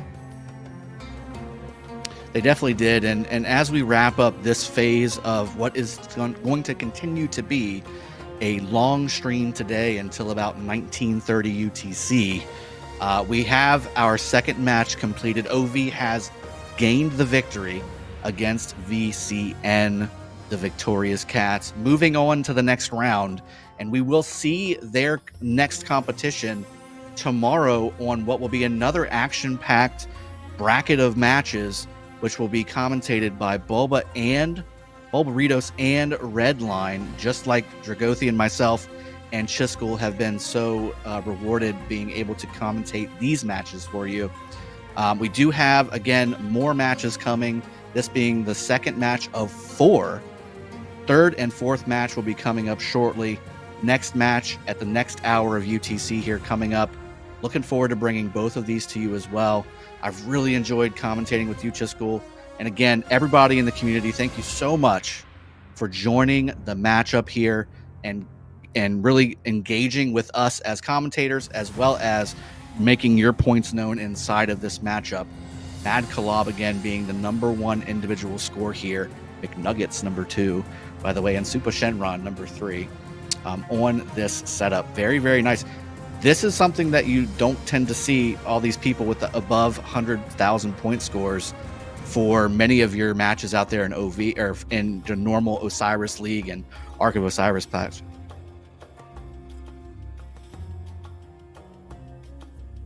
We do have the replay system coming up here very shortly as well. Highlight matches coming up for you. Starting the battle here with the split screen.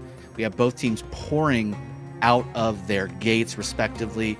Desert Altar, as we knew from the get-go, was going to be a contentious fight for both sides. Both teams trying to position themselves for those first occupation score points. Chiskel, what did you see from this play here that made the difference for OV starting out? I would say, the opener, as we just saw in the replay, is exactly what you'd expect. Big pressure into the altars. And then, as they were going for the arc, we're highlighting here that the OV team went for another altar, which was solid. Yeah, and again, with everything happening here, the arc getting grabbed and immediately pulled back. This was the first arc capture that OV had, and they did hold on to it for a decent amount of time before capturing it inside of that city, as you just saw. Nobody got the initial points from the opponent, so it was fairly even up until that first arc. But as you can see here, about midway through the fight, it started to pile up for VCN when it came to needing more points. Structure game was on point from OV. Mid-game fights were very on point for OV. And again, I think it just took a little too long for VCN to capture the second arc, which almost was a disaster for them. Honestly, that was almost a catastrophe. That was very the point of the entertaining. match. That was the point of the match for me. That would have been a huge sway. Obviously, OV winning by a substantial amount of points there, about 10,000 at the end, but that could have been the nail in the coffin midway through the fight, and that was very fun to commentate and watch. Again, they used Insatiable Desire towards the end here as OV poured everything they had into the middle, and eventually right here, able to seal the deal, 10,000 point victory for OV. Oh my goodness, this was a good one to have. I'm really excited to talk about the bracket as well. Again, Camo from today's beginning early morning match moved on. OV moving on against VCN, getting the victory there. As we look to the next match here, we do have 60 GT versus New V. This is going to be the match of the day, in my opinion. We had OV and VCN Easily with a very good one. 60 GT New V coming in hot.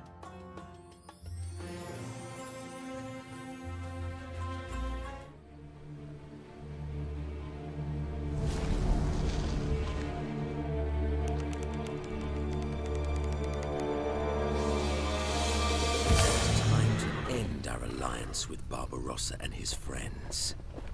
Capture the Lost Temple, and all the treasure is yours, Kusunoki. As for me, I've come and seen. Now I shall conquer.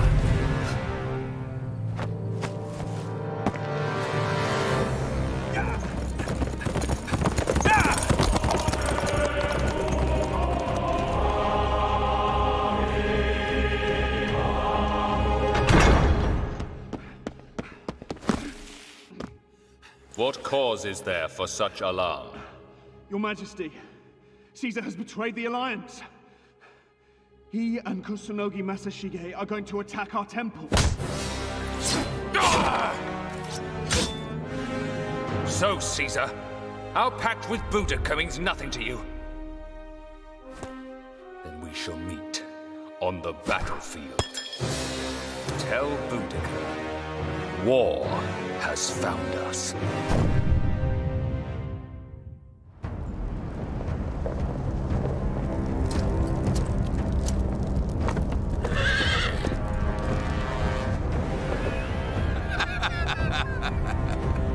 Oh, Barbarossa.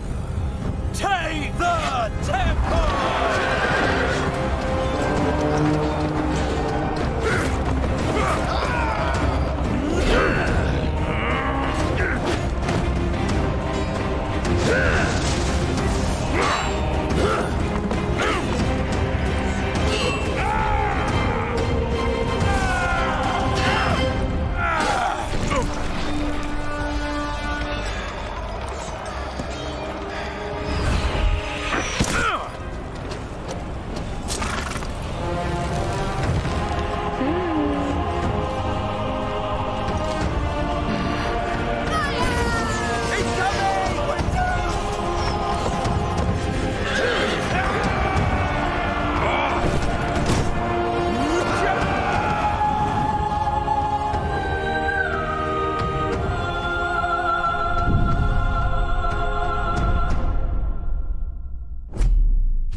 Sagas speak of a lost kingdom. In earthly Valhalla, where treasure is endless and honor absolute. Our enemies conspire to cheat us of this prize. But these are lonely foes who we have robbed and pillaged many times over. Upstart emperors, gold-drunk kings, glorified shield maidens and pompous fools. All will fail! Because by the grace of Odin,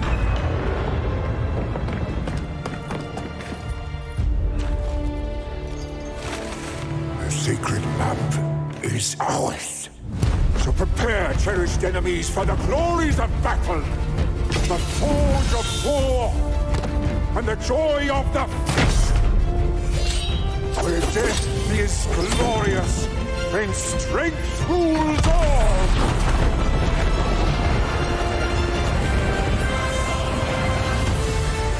For we are brothers, warriors, blood, who cresting on an icy flood, do battle in the name of Thor. We are Vikings! Give us war!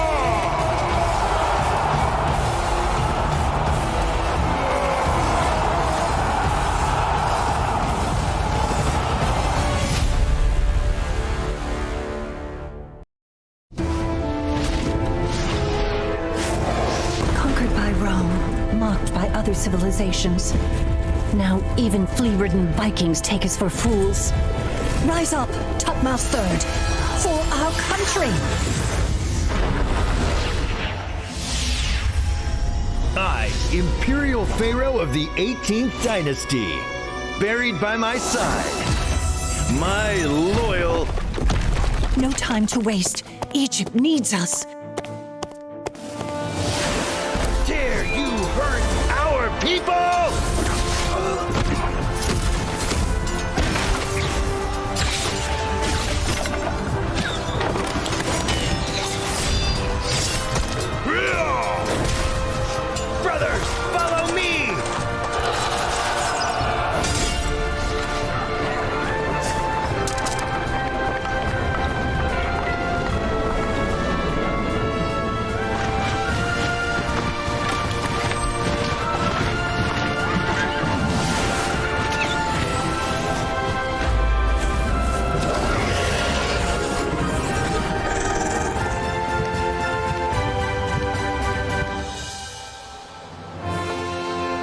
Egypt must rise!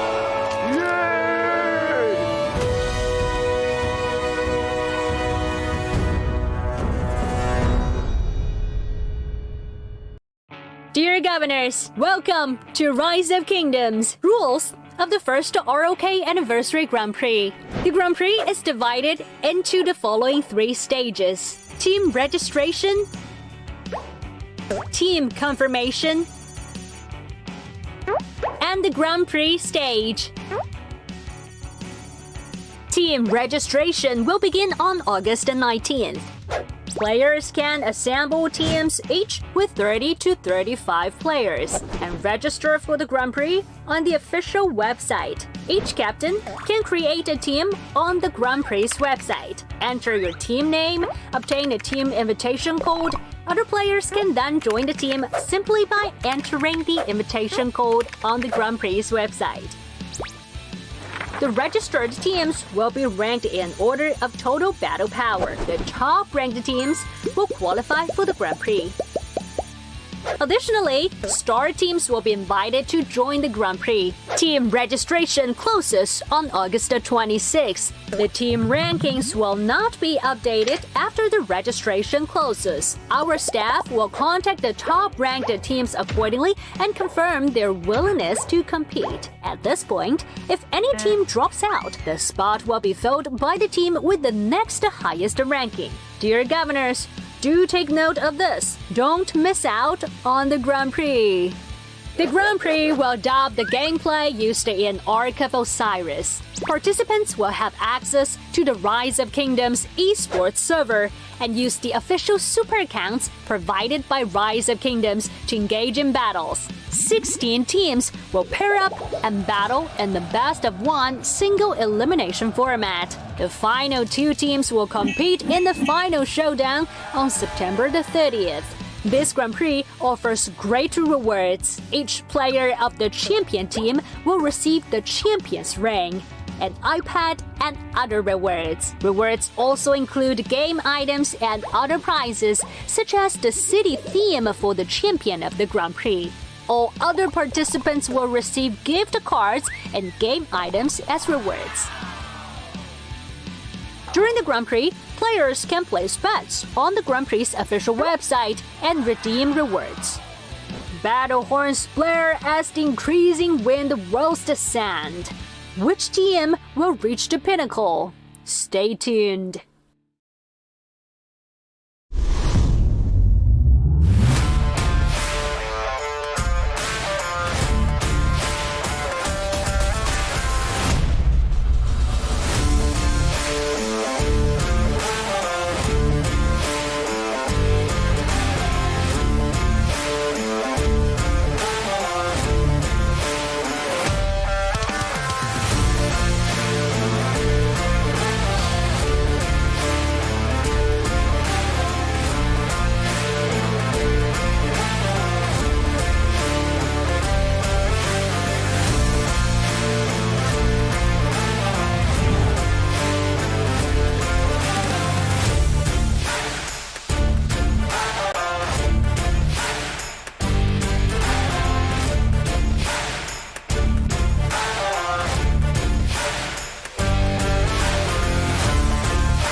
journey to the ruins hidden in the sand to write your story.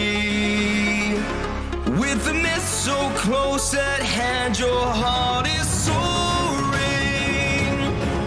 Take hold of your command and march for glory. Hear the call of Seth and make your stand to the end. Hold on for dear life. To your soldier, faith, your dream. It burns deep inside. The need to reign supreme. It drives you to seize the sacred shrines. Claim final victory. The blessing of the Nile will at last be won when ancient kingdoms rise.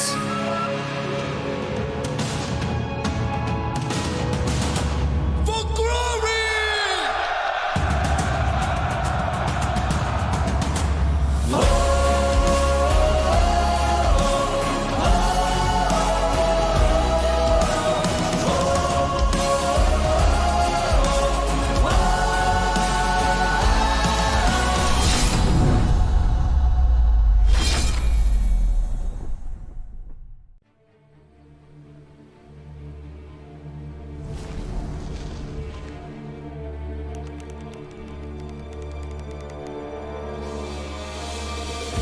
Time to end our alliance with Barbarossa and his friends.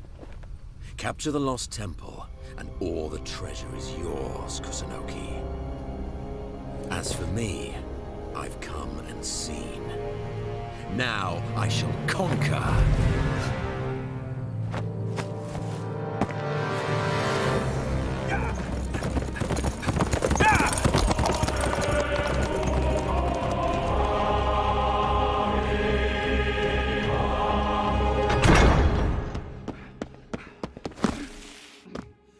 What cause is there for such alarm?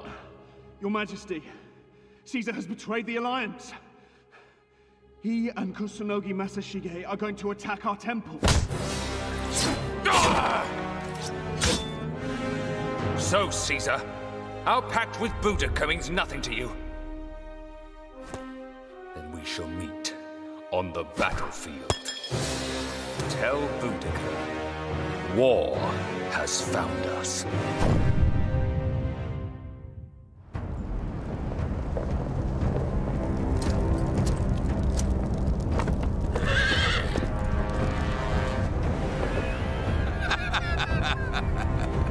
Oh, Barbarossa. Take the temple!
sagas speak of a lost kingdom.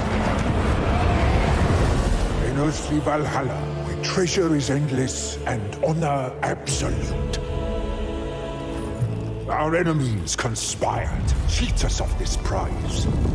But these are lonely foes who we have robbed and pillaged many times over.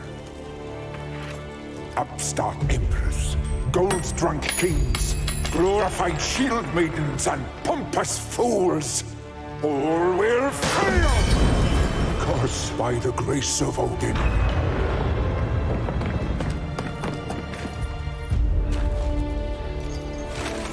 The sacred map is ours. So prepare, cherished enemies, for the glories of battle, the forge of war, and the joy of the feast. Where death is glorious, and strength rules all.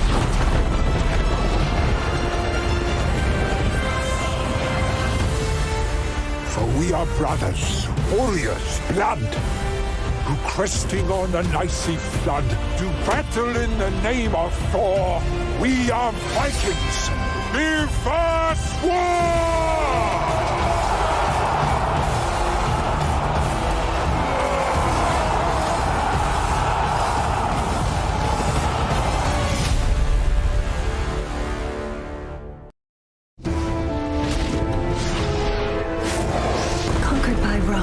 Mocked by other civilizations. Now even flea-ridden Vikings take us for fools. Rise up, topmost third, for our country! I, Imperial Pharaoh of the 18th Dynasty, buried by my side, my loyal... No time to waste. Egypt needs us. Dare you hurt our people?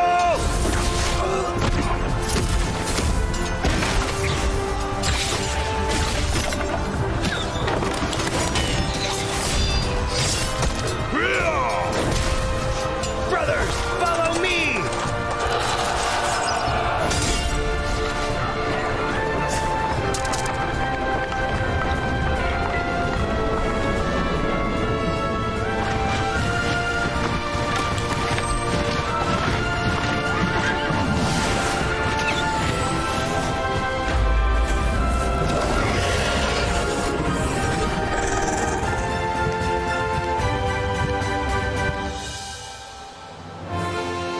Egypt lost! Rise!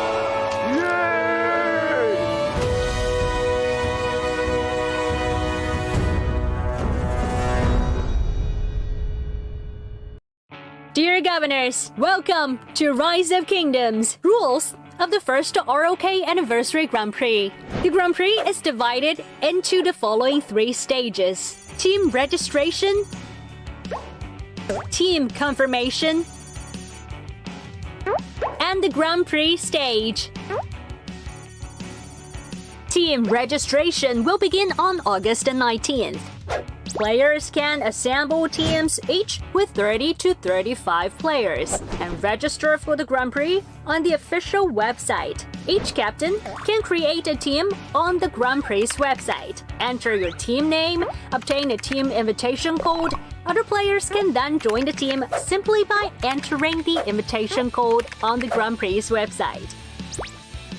The registered teams will be ranked in order of total battle power. The top-ranked teams will qualify for the Grand Prix. Additionally, star teams will be invited to join the Grand Prix. Team registration closes on August 26th. The team rankings will not be updated after the registration closes. Our staff will contact the top-ranked teams accordingly and confirm their willingness to compete. At this point, if any team drops out, the spot will be filled by the team with the next highest ranking. Dear Governors, do take note of this. Don't miss out on the Grand Prix. The Grand Prix will adopt the gameplay used in Ark of Osiris. Participants will have access to the Rise of Kingdoms esports server and use the official super accounts provided by Rise of Kingdoms to engage in battles. 16 teams will pair up and battle in the best-of-1 single elimination format. The final 2 teams will compete in the final showdown on September the 30th. This Grand Prix offers great rewards. Each player of the champion team will receive the champion's ring, an iPad, and other rewards. Rewards also include game items and other prizes, such as the city theme for the champion of the Grand Prix. All other participants will receive gift cards and game items as rewards. During the Grand Prix, players can place bets on the Grand Prix's official website and redeem rewards. Battle horns blare as the increasing wind rolls the sand. Which team will reach the pinnacle? Stay tuned.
Journey to the ruins hidden in the sand to write your story.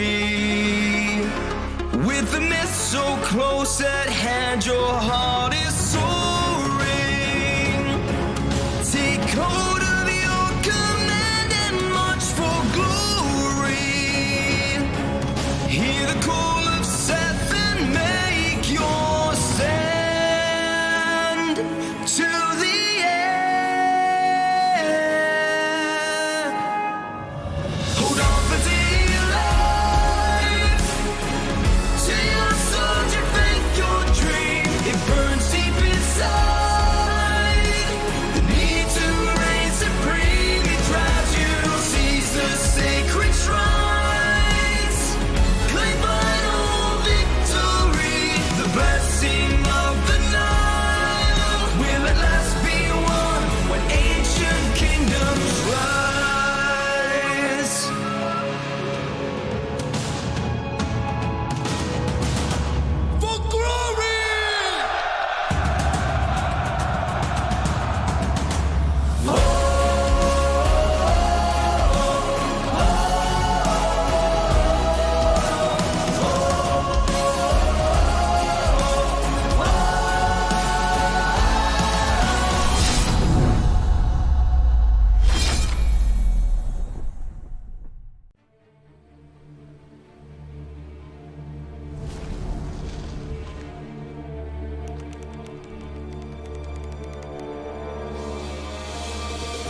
alliance with Barbarossa and his friends. Capture the lost temple, and all the treasure is yours, Kusunoki. As for me, I've come and seen. Now I shall conquer.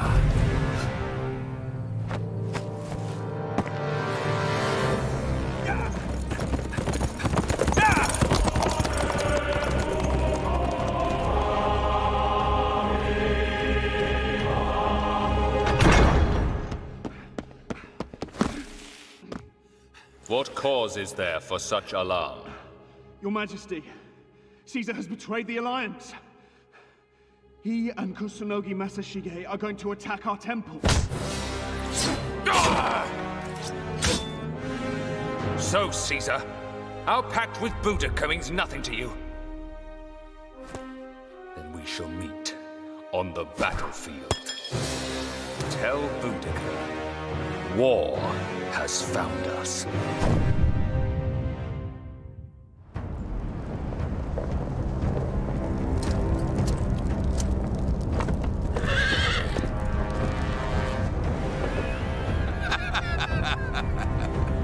Oh, Barbarossa.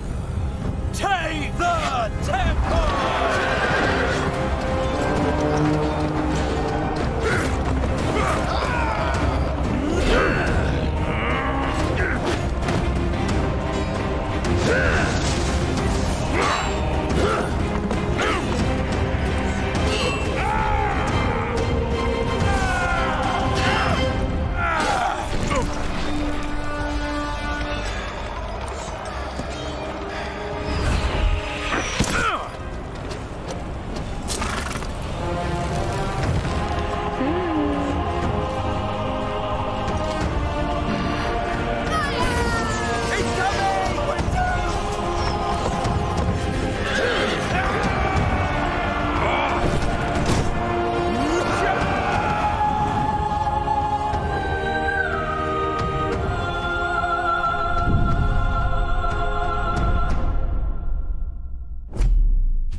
Sagas speak of a lost kingdom.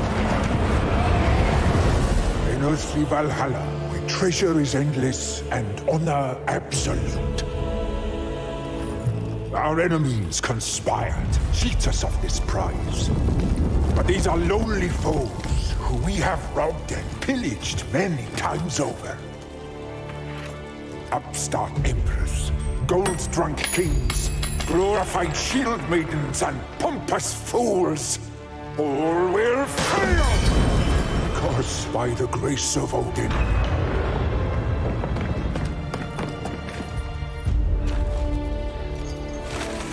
The sacred map is ours.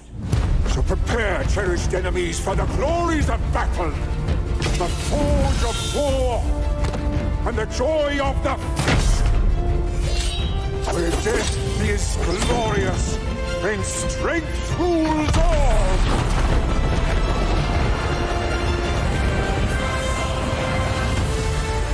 For we are brothers, warriors, blood, who cresting on an icy flood, do battle in the name of Thor. We are Vikings! Give us war!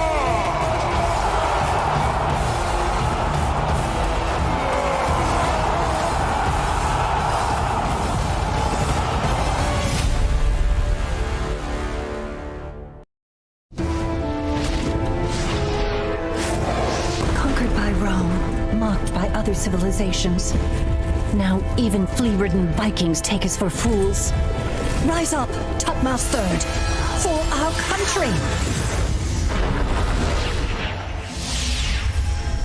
I, Imperial Pharaoh of the 18th Dynasty, buried by my side, my loyal... No time to waste. Egypt needs us. Dare you hurt our people?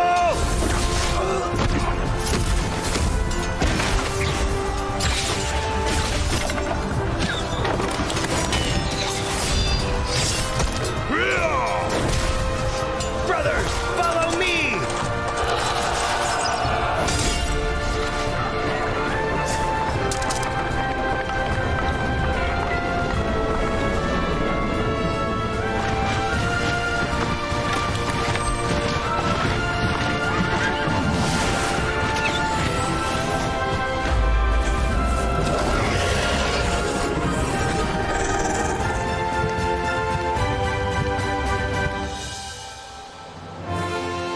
Egypt must rise!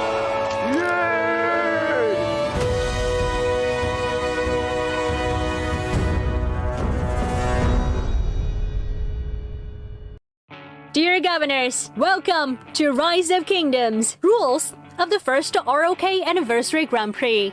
The Grand Prix is divided into the following 3 stages: Team Registration, Team Confirmation, and the Grand Prix stage. Team registration will begin on August 19th. Players can assemble teams each with 30 to 35 players and register for the Grand Prix on the official website. Each captain can create a team on the Grand Prix website. Enter your team name, obtain a team invitation code. Other players can then join the team simply by entering the invitation code on the Grand Prix website.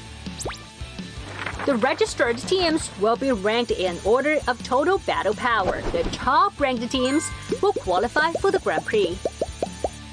Additionally, star teams will be invited to join the Grand Prix. Team registration closes on August 26th. The team rankings will not be updated after the registration closes. Our staff will contact the top-ranked teams accordingly and confirm their willingness to compete. At this point, if any team drops out, the spot will be filled by the team with the next highest ranking. Dear Governors, do take note of this. Don't miss out on the Grand Prix. The Grand Prix will adopt the gameplay used in Ark of Osiris. Participants will have access to the Rise of Kingdoms esports server and use the official super accounts provided by Rise of Kingdoms to engage in battles. 16 teams will pair up and battle in the best-of-1 single elimination format. The final 2 teams will compete in the final showdown on September the 30th.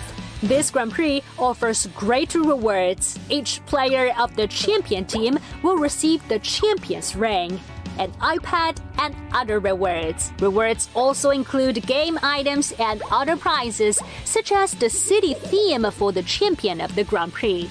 All other participants will receive gift cards and game items as rewards.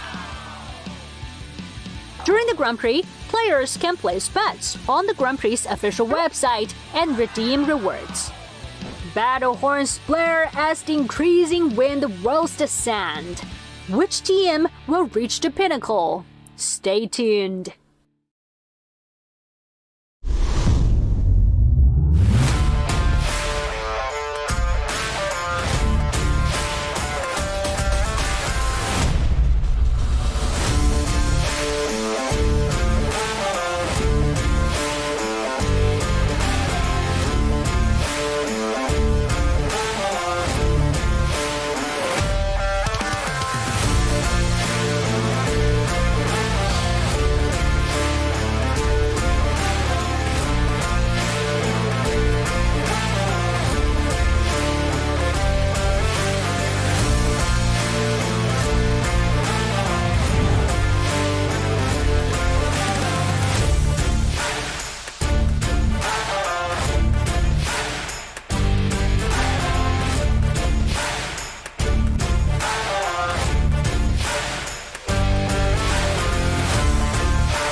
sand to write your story. With the mist so close at hand, your heart is soaring. Take hold of your command and march for glory. Hear the call of Seth and make your stand to the end. Hold on for dear life. To your soldier, faith, your dream. It burns deep inside. The need to reign supreme. It drives you to seize the sacred shrines. Claim final victory. The blessing of the Nile will at last be won when ancient kingdoms rise.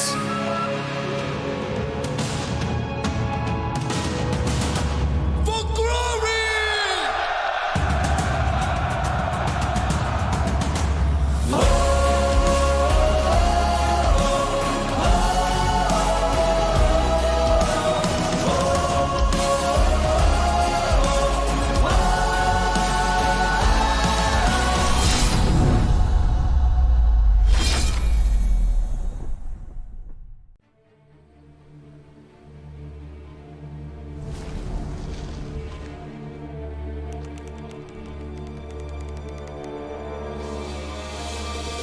Time to end our alliance with Barbarossa and his friends. Capture the Lost Temple, and all the treasure is yours, Kusunoki. As for me, I've come and seen. Now I shall conquer.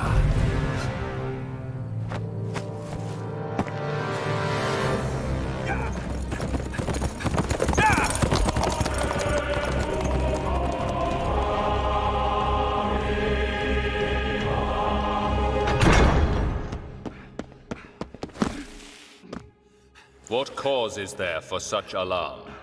Your Majesty, Caesar has betrayed the Alliance. He and Kusunogi Masashige are going to attack our temple. So, Caesar, our pact with Boudica means nothing to you.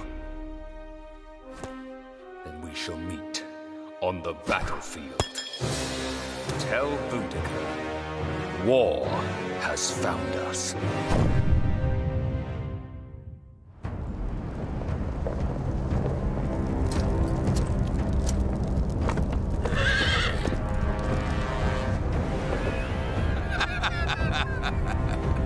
Oh, Barbarossa. Take the temple!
sagas speak of.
What is going on, Governors? Chiskel here, joined by Dragothian, and today we're casting New V versus 60GT in the Anniversary Grand Prix. This is probably one of the most hyped up matches of the day.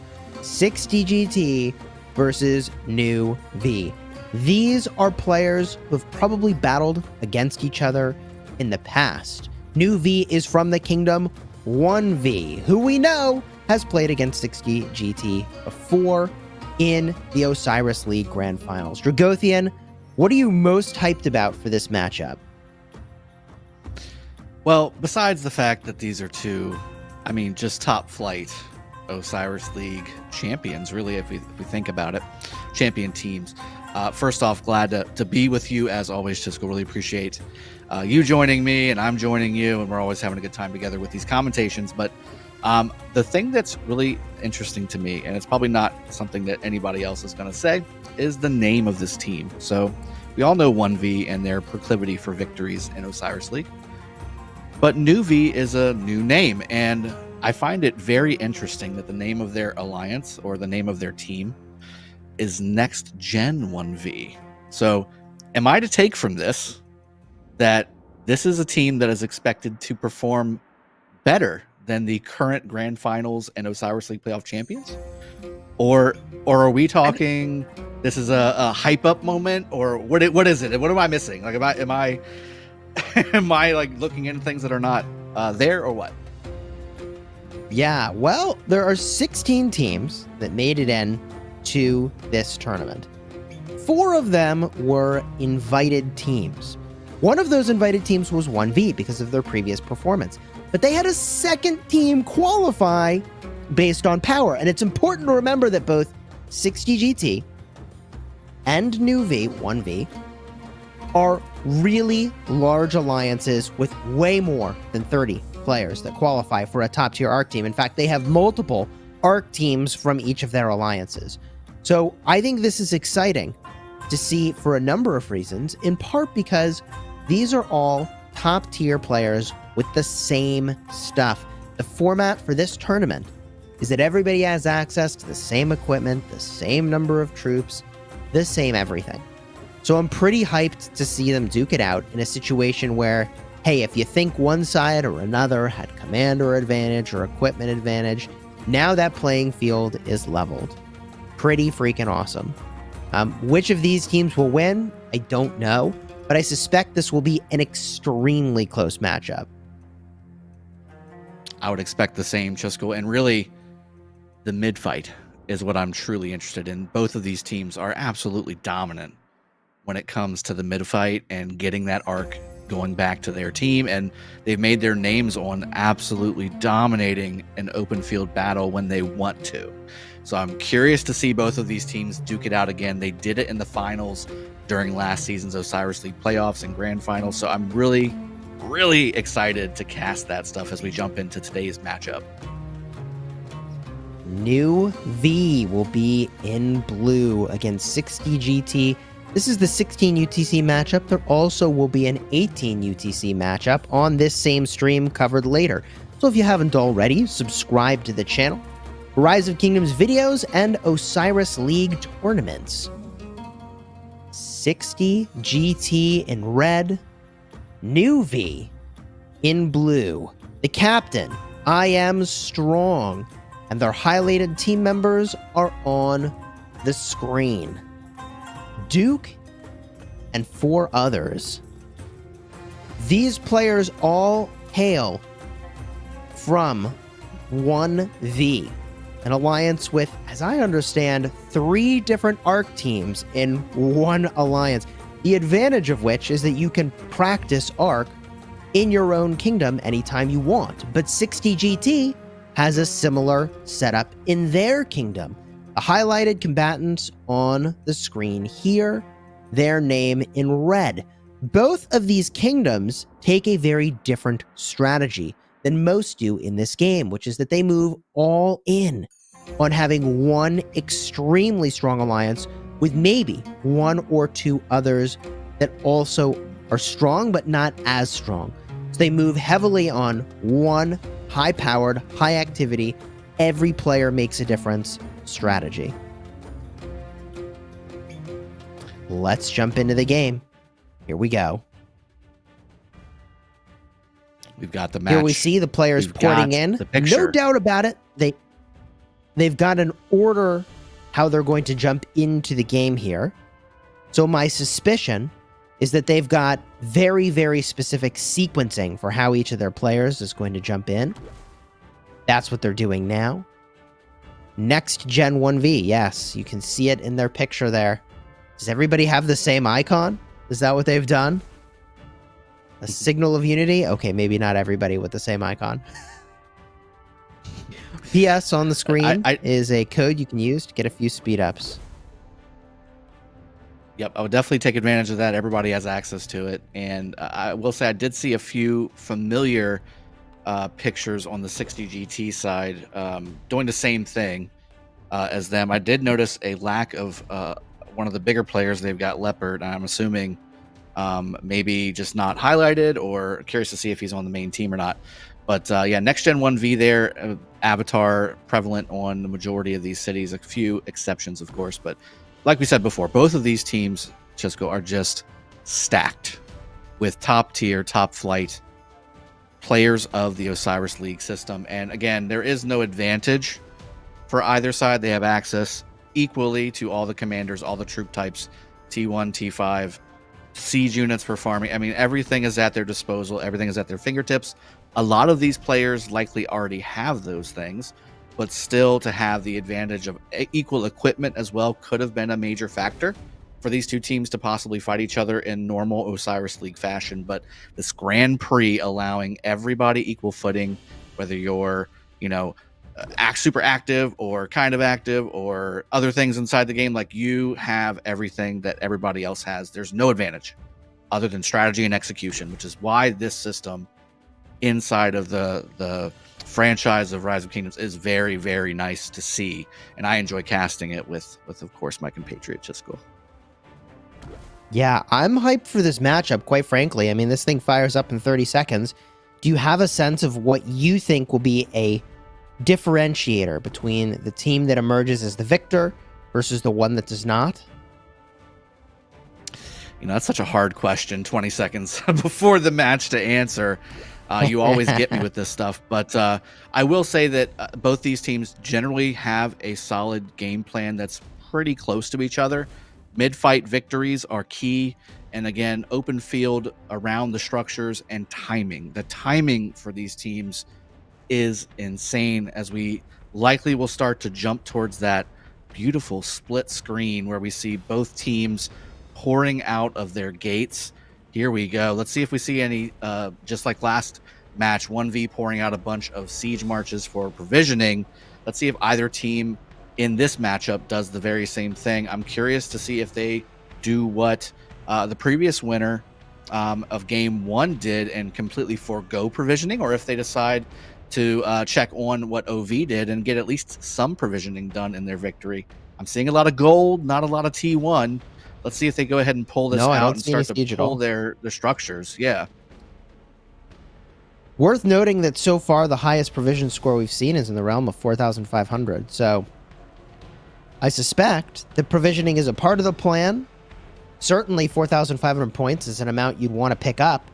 It's all but, I want to say, guaranteed if you provision. However, that means you make sacrifices to the other parts of your game plan. There's hard push for 60 GT. But did we see a similar commitment from 1V? Did they use hard push? See it. I haven't seen it yet. Maybe I didn't see it. Chat, did you see it? We can take a look at the structure for the blue team and see if they have the 2-minute timer instead of the 3-minute timer. That could possibly give us a little bit of insight. Let's see what this looks like. If they didn't use hard push, this is a big deal, Drago.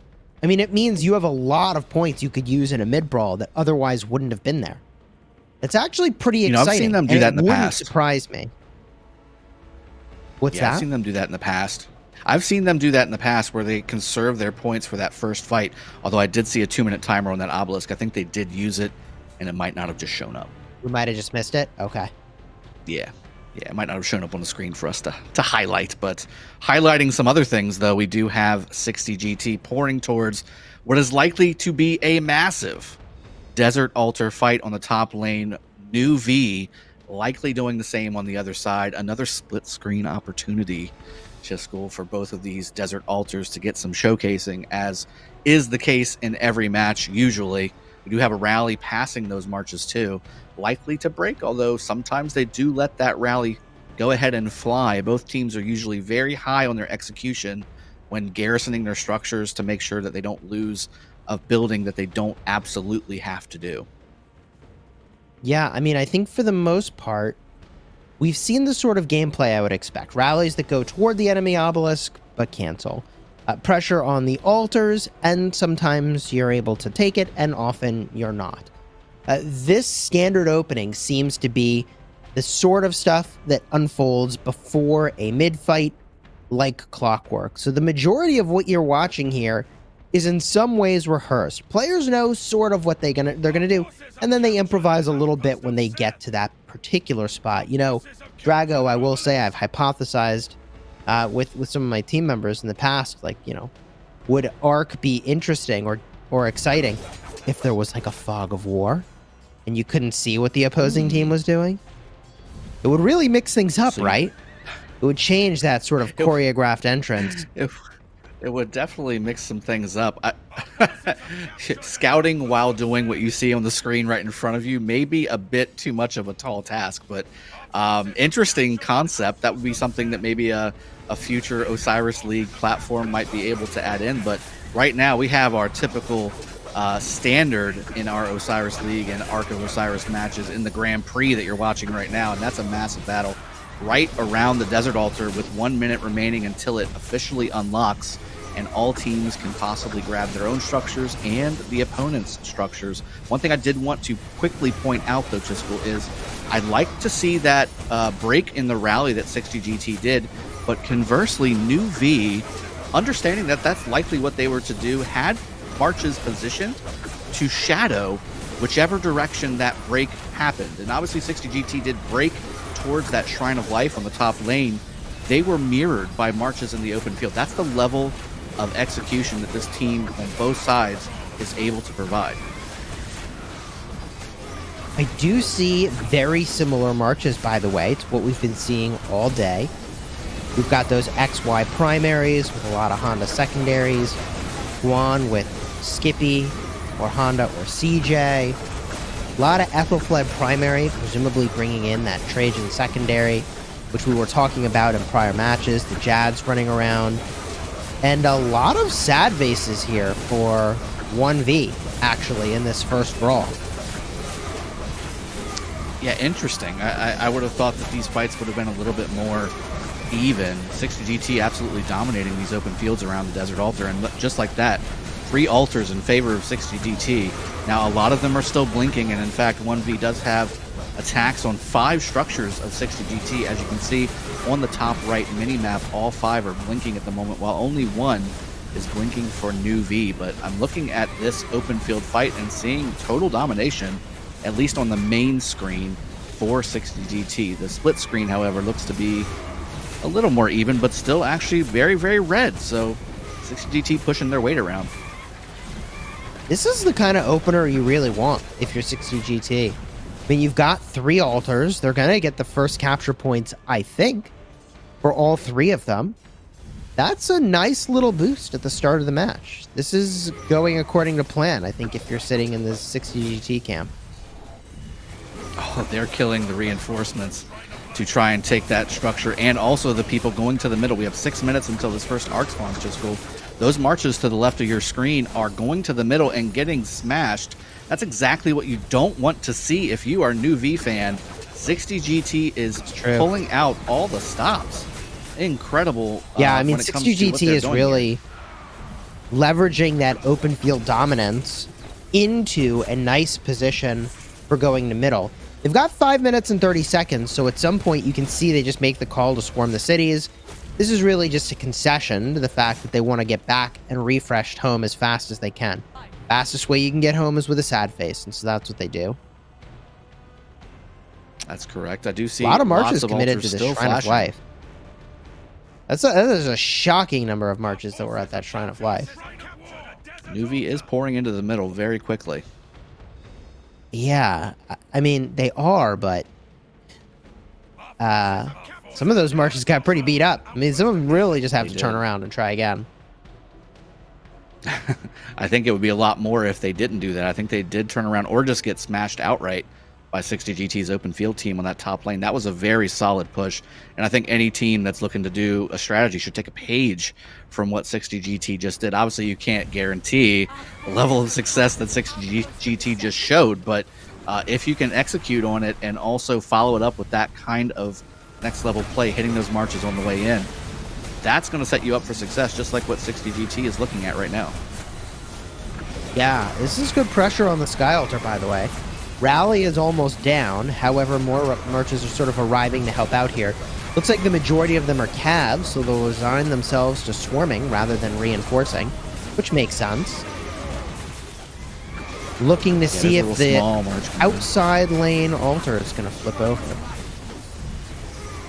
And that's really strategic. So the points are great, right? Sky Altar gives you the same amount of points that the Desert Altar does, points per minute wise, or takes away from your opponent. But the key here is that it's requiring marches on your opponent to come over and defend this. And this is a far way away from the middle fight, which is going to pop off here in just about 3.5 minutes. That's a longer march than what it's going to take to actually get to the middle. So this is a key point in what they're doing on the outside lanes here. Not just trying to take the structure, but also incorporate as many of their opponent's marches as possible to the outside lane, and that mid fight will be easier for 60GT to win should they, position themselves correctly, obviously. 3 minutes left until arc spawn, and 60GT is kind of chilling off temple here. They are far away from where they need to be to actually contest temple. No, they have time, right? 3 minutes, it's not too worrisome yet. And I will say 1v really hasn't gathered the numbers I would have expected given how many they had so early. And they're saying, all right, you know what? We're rolling in. Autobots roll out. Next gen 1v. Scrolling down the screen there. I've seen this in the past too, Chisco. If I can make a bit of a prediction.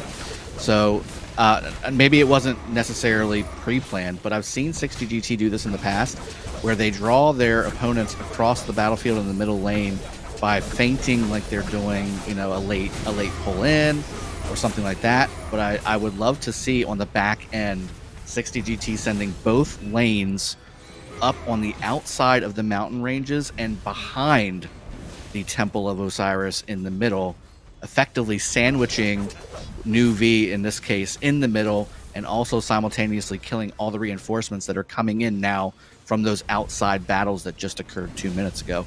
This could be a solid plan. You have a mass here in the middle that you see for the red team, 60 GT. I'd be interested to see on the other end, like we were just talking about, if there's people coming in from behind too.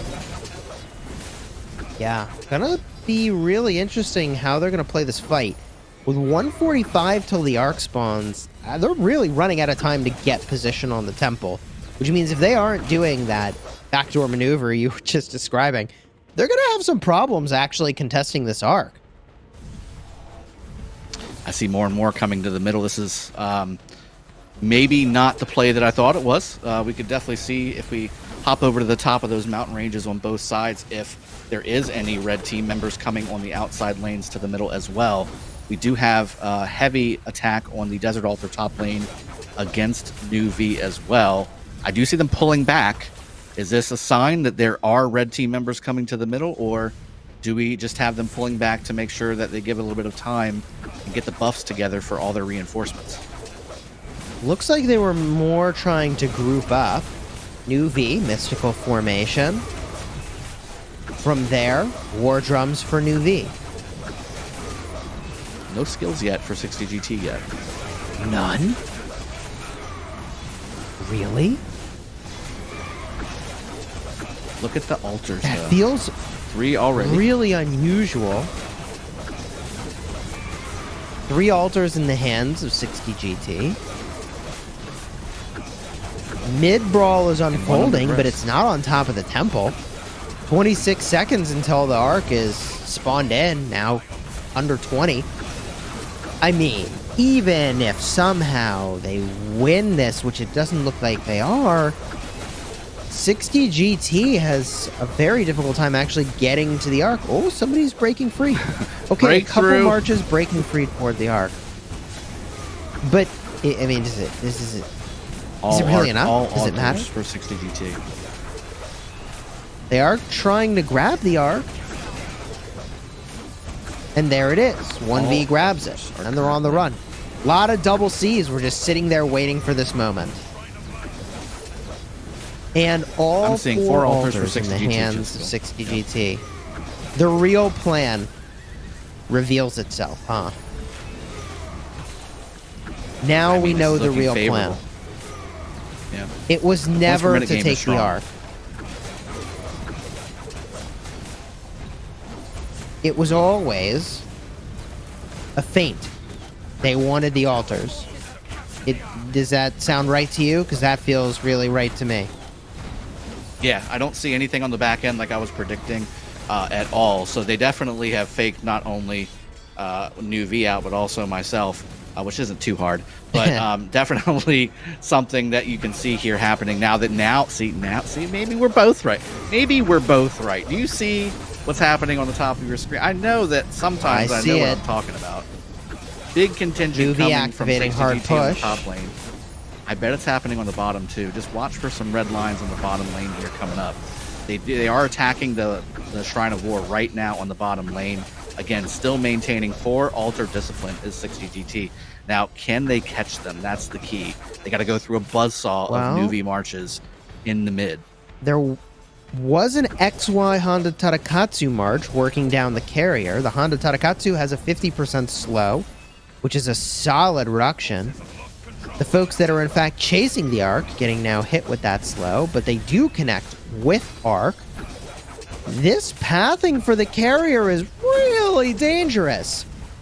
They're just going to waltz this thing right by the Shrine of War. It's an invitation for 60 GT to try to score this arc. It's the most welcoming invitation you could ask for, is to run that by some other building that might be contested. Now, with that said, it does seem to be pretty safe. We don't really see any marches contesting the carrier right now. They haven't loaded yet. The carrier is getting away. It happens to be a safe route. That is also a very dangerous route that arc is on. Okay, so it's a solo rally. No support. Yep. Carrier seems to be fairly safe. 4,000 point lead for 60 GT. Now, does 60 GT What? does 60 GT push this obelisk? Do they already have a rally on it, Jessica, do you think? There's 12 rallies right now. Ooh, I don't know if they push obelisk. Just holding all 4 getting hit. altars, well, I guess 3 now, is a true feat of strength. There's hard push for 60 GT. Yep, there's the rally. Dude, it's almost like they... Like, why didn't they use their skills in middle? It's very confusing. They did just reuse hard push. So again, maybe focusing on the structure game is the key for 60 GT right now. Now, it looks like they're holding this arc, Chisco, and I do see obviously one GT player here coming in to harass. Now, do they let it drop? I like this hold. And the possibility. I really like this hold.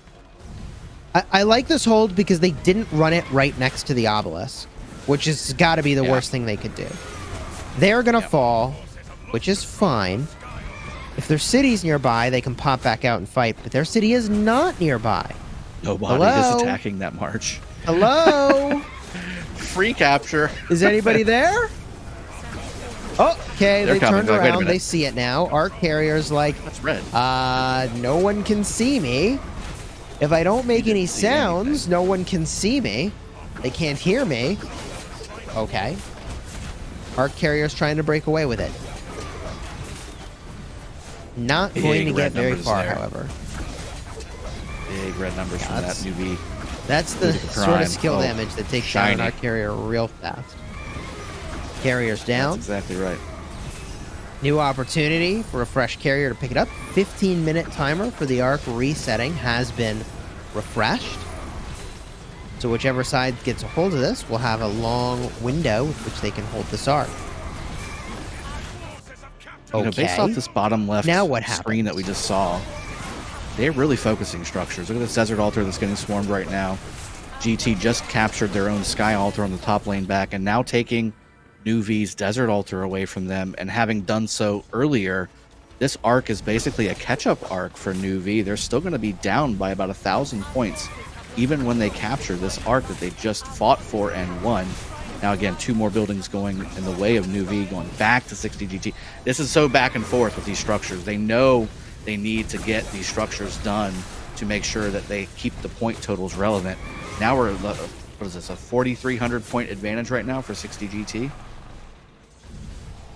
Yeah, this is going pretty well for 60 GT. I mean, if you're in their seat, you're feeling pretty good about your plan going almost exactly as you would have expected, I think. The way they played that mid-fight, I think it's really clear 60 GT wasn't going for that arc. They just wanted to have enough commitment to cause enough damage and enough disruption that the opposing side would be committed to the fight. In fact, that almost would be my guess as to why they pulled them so far toward the 60 GT side of the map. Because they wanted all those marches to just have a long walk, right? If you're going for buildings, you just want to maximize your time on those buildings. Smart play, really. Yeah, it really is. And Newbie doing everything they can as well, by the way. I mean, you could see these structures just floating back and forth and back and forth, flipping back and forth. You don't necessarily need to win the structure for points generation for you. You just need to take those points away from your opponent. That's the first step. And that is a huge game plan strategy for both of these teams, making sure that the point generation total for your opponent is as low as possible so these arcs count for a lot more. And then again, provisioning a little bit maybe on the back end. We'll see how that plays out towards the end of the match. Can't wait to see how close this match is towards the 5 minutes left mark. I can't wait to see all that. Okay, a couple Attila rallies here. What are your thoughts on Attila Nevsky and Arc as a rally? Well, I mean, it does provide the benefits that a Pakal Herald might provide in the sense that it clears the field a bit when it gets swarmed, but it does still cause a ton of damage quickly because of how dominant Nevsky is. So it doesn't have the same punch as, say, maybe a Boudica Prime Henry or a Gilga Henry, if that's what you're going against, like a Xeno or something like that, but Attila Nevsky does give the tankiness and the damage factor that you're looking for, and it's a solid play. I think that in all facets of the game, not just Osiris League or in this case the Grand Prix, you can use that anywhere and really get solid results. Yeah, I don't know. I find it a little surprising. So, Nuvi is holding this arc. Why do you think they're holding the arc still? I mean, if you're in Nuvi's seat, don't you feel like you need more arcs if you're not going to be able to win the building game? Oh, and now they have 3 altars. Okay. Maybe they can win the building game. I think that Sky Altar has just been going so much back and forth. I don't think it's generated a single point for either side. I see that Sky Altar in blue now. It was red. It's blue. It's red. So, I mean, you're missing points and all over the map. So, I will say I think it's a catch-22 with both of these teams, because obviously both of these teams can be so dominant in the open field. You have to respect your opponent and maybe figure, okay, let's just keep it to 2 or 3 arcs and let's just see what we can do with this structure game. That has to, I'd assume, be the play, because you can't really rely on, I know I'm going to win the mid fight for this arc, like you maybe could with a different set of opponents. It is hard to know who will make the commitments necessary to win each mid fight. And already we've seen a willingness on 60GT's side to, I don't want to call it giving the opposing side an arc, but to not commit to middle, and instead to commit to the altars. It's not that they didn't go to middle, but it's now very clear to me that their plan was never to win that prior mid fight. It was just to gum up more marches than they themselves commit in the middle, and then make them have a long, slow walk home. Yep, done a great job. Absolutely. And I will say, too, Nuvi has done a good job, too, of reacting to the strategy of 60GT and doing a little bit of focus on their own when it comes to structures. Again, that Sky Altar going back for 60GT finally, but it was blue very not too long ago. And then, again, Shrine of War going in favor of Nuvi, still holding the, I would assume, like, just waiting for that arc to capture and then seeing that Shrine of War pop blue. That would be a strategy for them to grab those buffs before another mid-fight. But they are holding on to that, and for an extended period of time here, 10 minutes on that timer, I would see hard push likely to be used on at least one of these teams as well to refresh that 2-minute capture timer with how focused both of these teams are right now, it seems, on the structure game.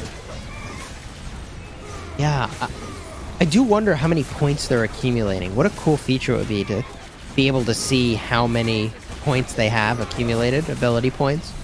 Although I suppose that would reveal some competitive information that'd be a no-go to be able to stream with that kind of knowledge. But you get the idea. It'd be very curious to sort of look in and see where they're at with those ability points in the generation.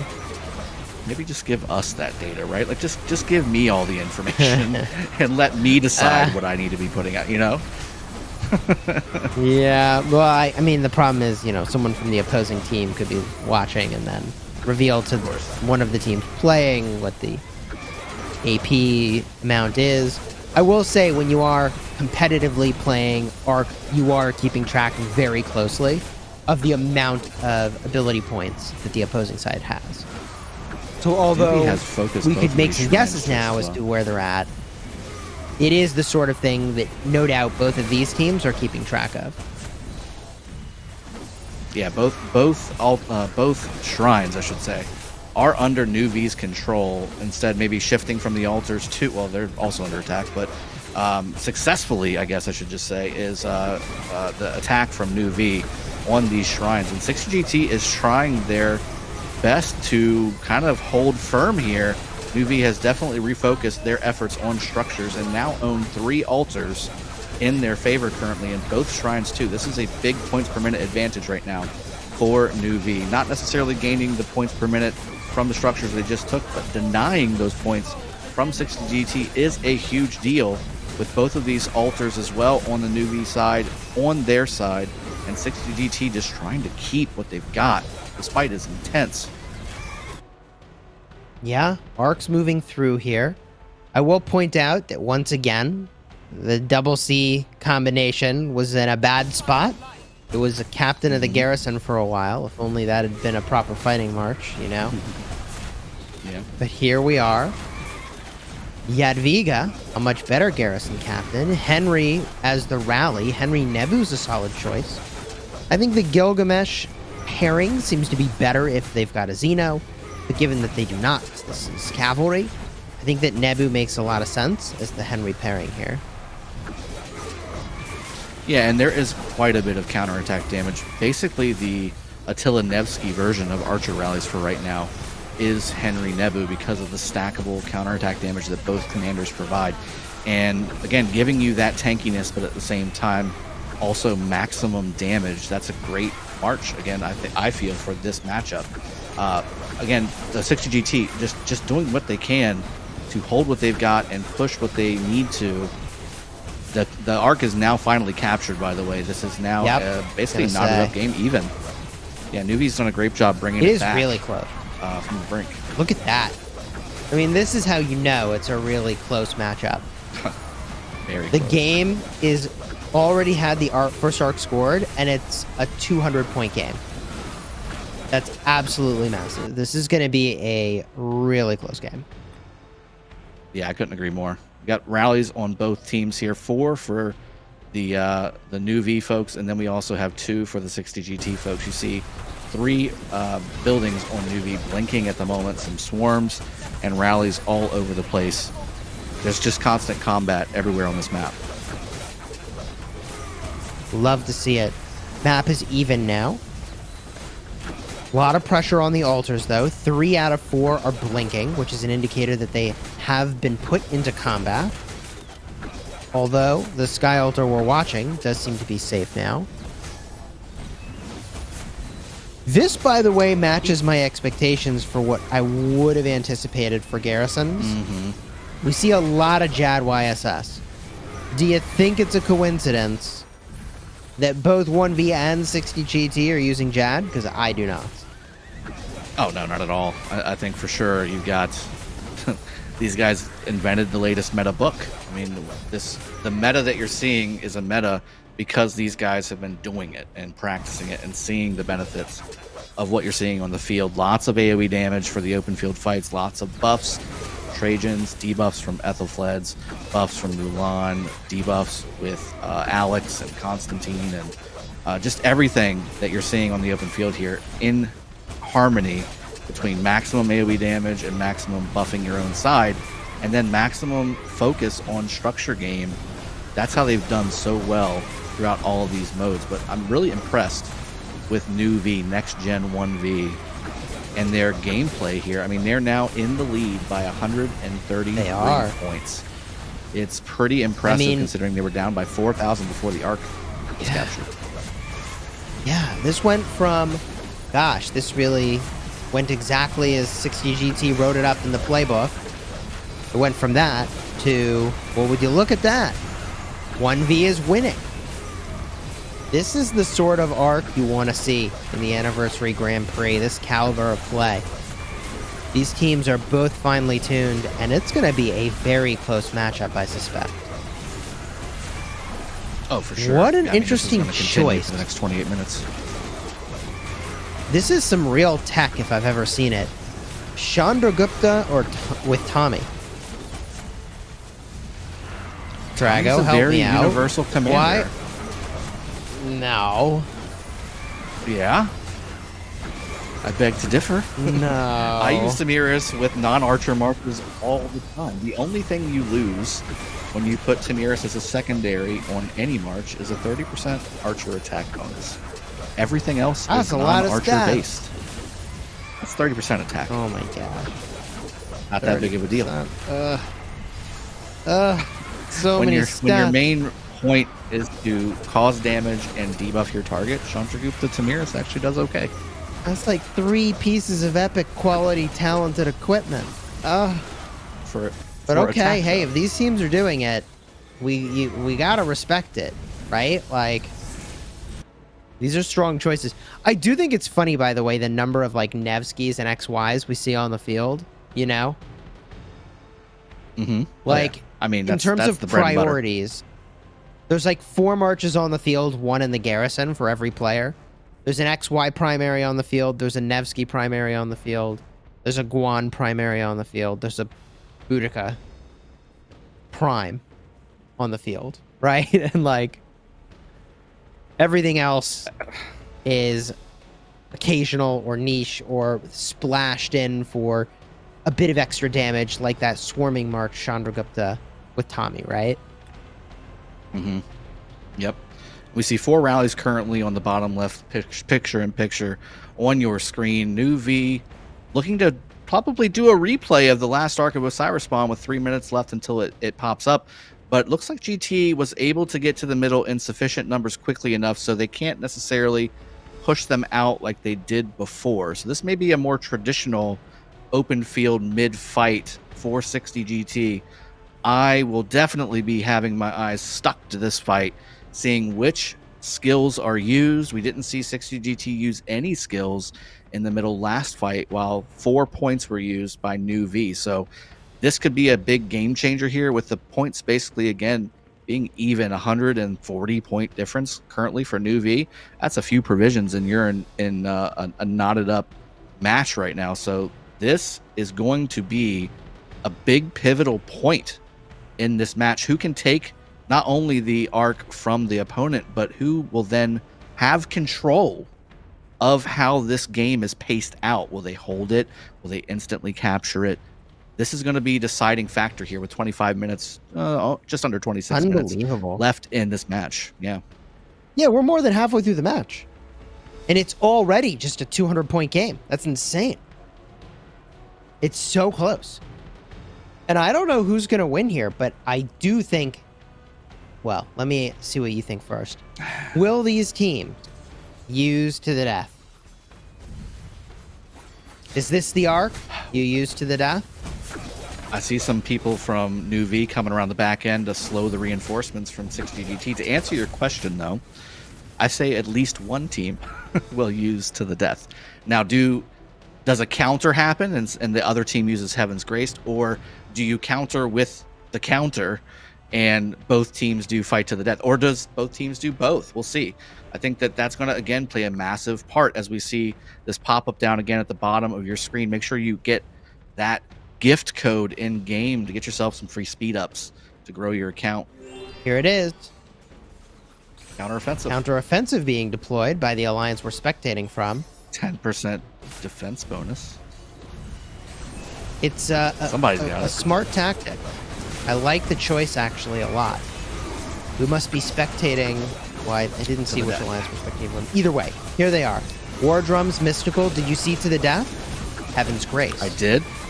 For New V. So, like I said earlier, Heaven's Grace being deployed by New V to counter 60 GTs to the death being used. Let's see what kind of dead marches we see coming back from each side. Right now, I see mostly New V coming back, but I'd expect to see some more 60 GT popping out here shortly. I mean, the thing that concerns me about not using everything you've got, the biggest, hardest hitting moment you have here, is that there's only 24 minutes left in the matchup, and that clock is ticking down.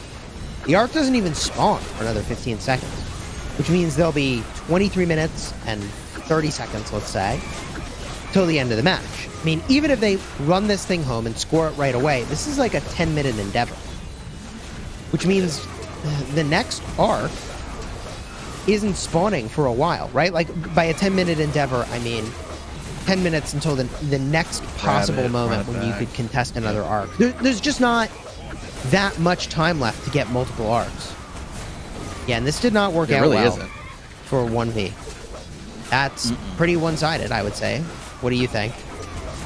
I mean, clearly it's very red in the middle. Now, again, does New V come around the outside? As one-sided as the conclusion gets there. Yeah. Right? And the thing is, they used 10 points worth of ability points. Like, I would have expected that outcome in favor of 60 GT, and there it is.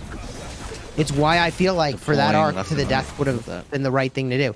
Because the worst thing that could happen for 1v, I think, is now what if they hold the arc? Now look at the timing. They hold this arc for 14 minutes. This is the last arc. If it is 60 GT wants it to be. That's why I feel like, and that would be the winning arc. Just with that timing. Oof, I think using every best ability you could would have been the way to go. Hard push. There's for hard New V, push. Again, refocusing. You see, they were really close to having enough points to be able to do that in the mid fight with the full blast. But yeah, that's a 3-point skill there. Yep. Yeah. And you know they're popping it early because they know what I just described is true.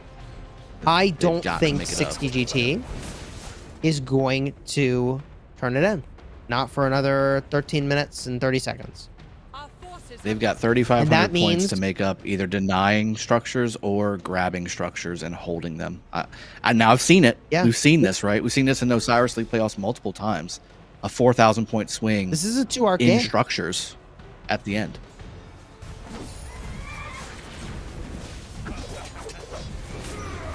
I think holding this arc is the play. If you're 60 GT, totally you hold the arc, you hold your structures. All you got to do is win by 1 point. Why mess around? A little easier said than done against the caliber of opponent with both Nuvi and 60 True. GT. Yeah, just hold your structures. Easy, no big Drago. deal. It's easy. What are you talking about? They only do this for a living. But, Nuvi still continuing to push and try and do what they can. Now, is that arc beelining towards the Shrine of War? No, it is pushing back, towards the obelisk. So I think you're right. They are going to and should likely hold it. It's just dangerously close to Shrine of War. I would say there is a 30% chance that 1v can get this arc now. In part because of the pathing of this 30%. carrier. Wow. And in part because of look how much field is here. If 1v is making a play on the Shrine of War right now, which it doesn't look like they are, this would be very dangerous. This could be very dangerous. See, the arc's down. Yeah, I mean they did have the time to go straight back towards their outpost and then cut either way, whichever way seemed safer to an obelisk. That might have been maybe the play to do in hindsight, obviously, right here. But Nuvi does have the arc right now, and There's now the they're rally. they have a rally hitting. Yep, the Shrine of War. Rally's on the Shrine of War. Yeah, here come more bodies. I mean, this is, be a I tell you, big I game think changer. 30% is like what I think 1v's shot is at getting this arc. And that it could happen. Yeah, look at this presence. Look at this. Wow. 3 altars for 1v. A rally you can't Trying. swarm sitting on the Shrine of War. And for now, the carrier's on the Rodriguez move. looking suspect. I will Rodriguez say, looking very suspect. in 60 GT's favor here, There it goes. really good grouping up of those marches, ignoring Yep. the Shrine of War to protect the arc is, I think, the correct play. Especially since Yep. they got a carrier. So they got the blocking and tackling, so to speak, protecting this carrier. And now that carrier is inching its way toward true safety. Meanwhile, other people come up and clean up that Shrine of War, leaving 1v with just a really difficult choice of, hey, we kind of need this Shrine of War if we're going to cap the arc here. But also, if we don't stop that arc from running, it's gone. And that Ethelfled carrier? Is that what's carrying? Going solid. No, it was an XY. No. Okay. The Ethelfled was just running quick in grab. front of it because of reasons that I guess we won't know. Quick grab for that Nuvi march. It's going to go to Nuvi here very shortly. There it is. So very, very astute point, but again, instantly dropped. I think you made a very good point. So 60 GT focusing on the harassers, the open field harassers. Multiple reasons why to do that, but to me, the most important, look at the reinforcement distance that Nuvi has to come to get to where the arc is. It's basically the entire map, Yep. whereas 60 GT can just simply clear out the field. It's not in any imminent danger. The arc would need to still go back towards the Shrine of War anyway, even with it being captured. This is the right play, and it's one that a lot of people don't make because you instantly see your building taken, and you see all those marches on the field around your arc carrier, and it drops, and you're like, oh no, I've got to get the building back. No, 60 GT seasoned veterans here, doing the right play. Obviously, easy for us to talk about not having to do it ourselves right this moment in a elimination match. I mean, this is a do or die match for both of these teams, and both of these teams are expected to move on. Their supporters expect these teams to make it to the next round and towards the finals, and one of them can't. This is a do or die must win match. Yeah, it's true. Either could, but only one will. So which one will it be? With an 800 or Now, we'll so see. point differential, Hard push. It's close. Hard push for 60 GT. 1V's got the lead. Almost 1,000 point match. Yeah. But the arc's in the hands of 60 GT. So it's a close one here. Insatiable Desire. I mean, we're moving all in, baby, on the realization that there are no more arcs. This is the final arc. That one you saw, that's it. This is it. So it's a 2-arc game. Yeah, do you try to like rally the obelisk, Drago, and be sneaky and try to take out the carrier? Like, do you think you could pull a fast one against 60 GT? I don't think so. No. I think Nuvi's actually doing exactly what they need to be doing. Right now, they have 3 altars in their color. At least 2 are generating points right now because I haven't seen them lose any structures on their side of the match, right? So I think for sure Nuvi's doing exactly what they need to be doing right now. There's 16 minutes left. And if they can deny 150 points per minute to their opponent and gain it, or maybe even 300 if they grab both altars, that will nullify this arc. There's plenty of time left. This match is by no means over. Even if 60 GT secures this arc in their obelisk area, I still think this is going to be a down to the finish with the provisioning, with the structure game that Nuvi is deploying. This is going to be solid. Chad is commenting that Sneaky Tactics is coming out next. Honestly, if you had 5 points to put Sneaky Tactics on some marches to take the arc, that would have been a god tier genius level play. I mean, that'd be great, but it takes a spot on your bar, and that's the problem. Drago, we want What do you entertainment draw? value, baby. I mean, I'm with you. Trust me, I want to see this happen. This is what we want to see in the anniversary Grand Prix, is an arc get taken using Sneaky Tactics. I feel like, though, you see the enemy use Sneaky Tactics, and you're like, okay, just score the arc. Like, whatever's happening, just score it. Like, Yeah, just make it happen. too risky. Too risky. Sneaky to hold Tactics back. really sneaky if you see Sneaky Tactics being used on the screen whenever it pops. Isn't Like that, how sneaky you know, truly is it? Doesn't it defeat the purpose a little bit? I think you're right. It kind of does. Kind of does. The not so sneaky tactics. I will say there have been a few very creative sneaky tactics plays in Ark of Osiris League history, but I don't think today will be one of those days. 3 Probably altars not. in the We don't hands of see 60 GT. Typical users. Gotta be feeling good about that. Wait a minute. That's right. Everything's even. When did the It's scoreboard jump up by another 1,000 points for 1v? It's the altars. that They have the provisioning? altar for a decent amount. I don't think it's provisioning at all. I think pure- the fact that purely UV altars, had huh? 3 altars for a long time. This is anybody's That's game. a big swing. Yeah. Yeah. Man, I really wonder why they didn't use to the death in that mid-fight. I'm sure they have a very intentional reason, but...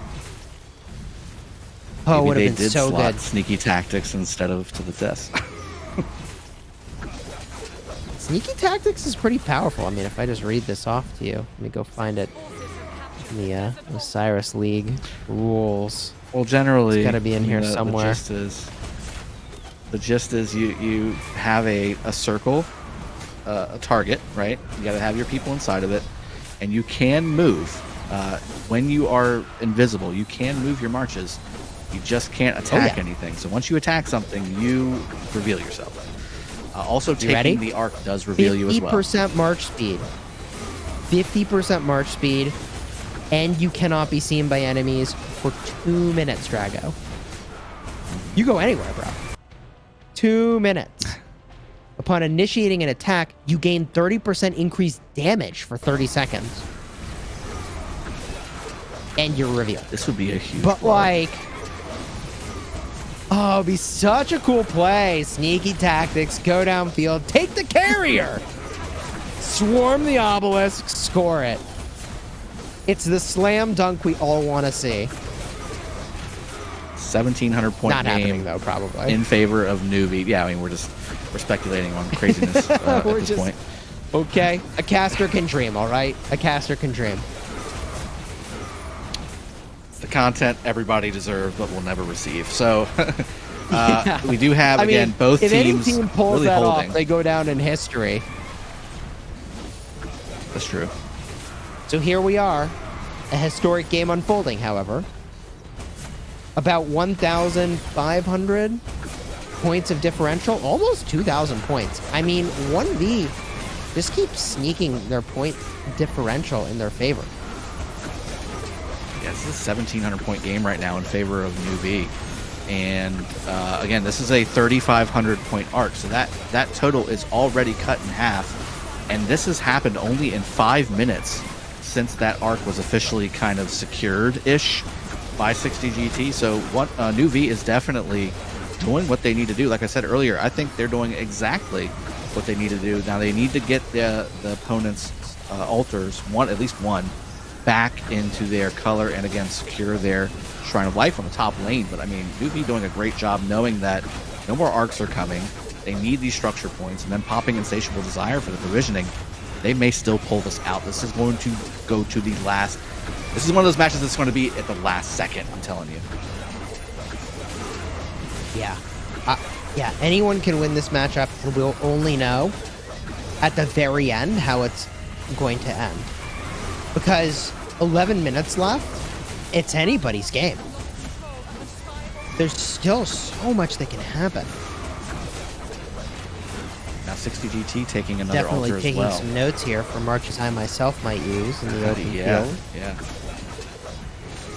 A lot of Boudica E-Song, by the way, by 60GT. Oh, yeah. It's an interesting Solid choice. I mean, march. they're electing for the damage. I wouldn't have expected the E-Song, though. Look at these 2 Cyrus Nebu marches. Also on behalf of New V. It has to be very intentional, what they're doing here. And also Everything has to Boudica have E-Song. AoE. Very interesting. Yeah, with the exception of that Cyrus we saw earlier, almost every march, every commander that's being used, and obviously Nevsky is just so good, you can't not have him on the field, but you're seeing just maximum AoE damage deployed, which is critical for both sides. 3 altars, by the way, in favor of 60GT, so they're doing everything they need to do as well, but look at the point total.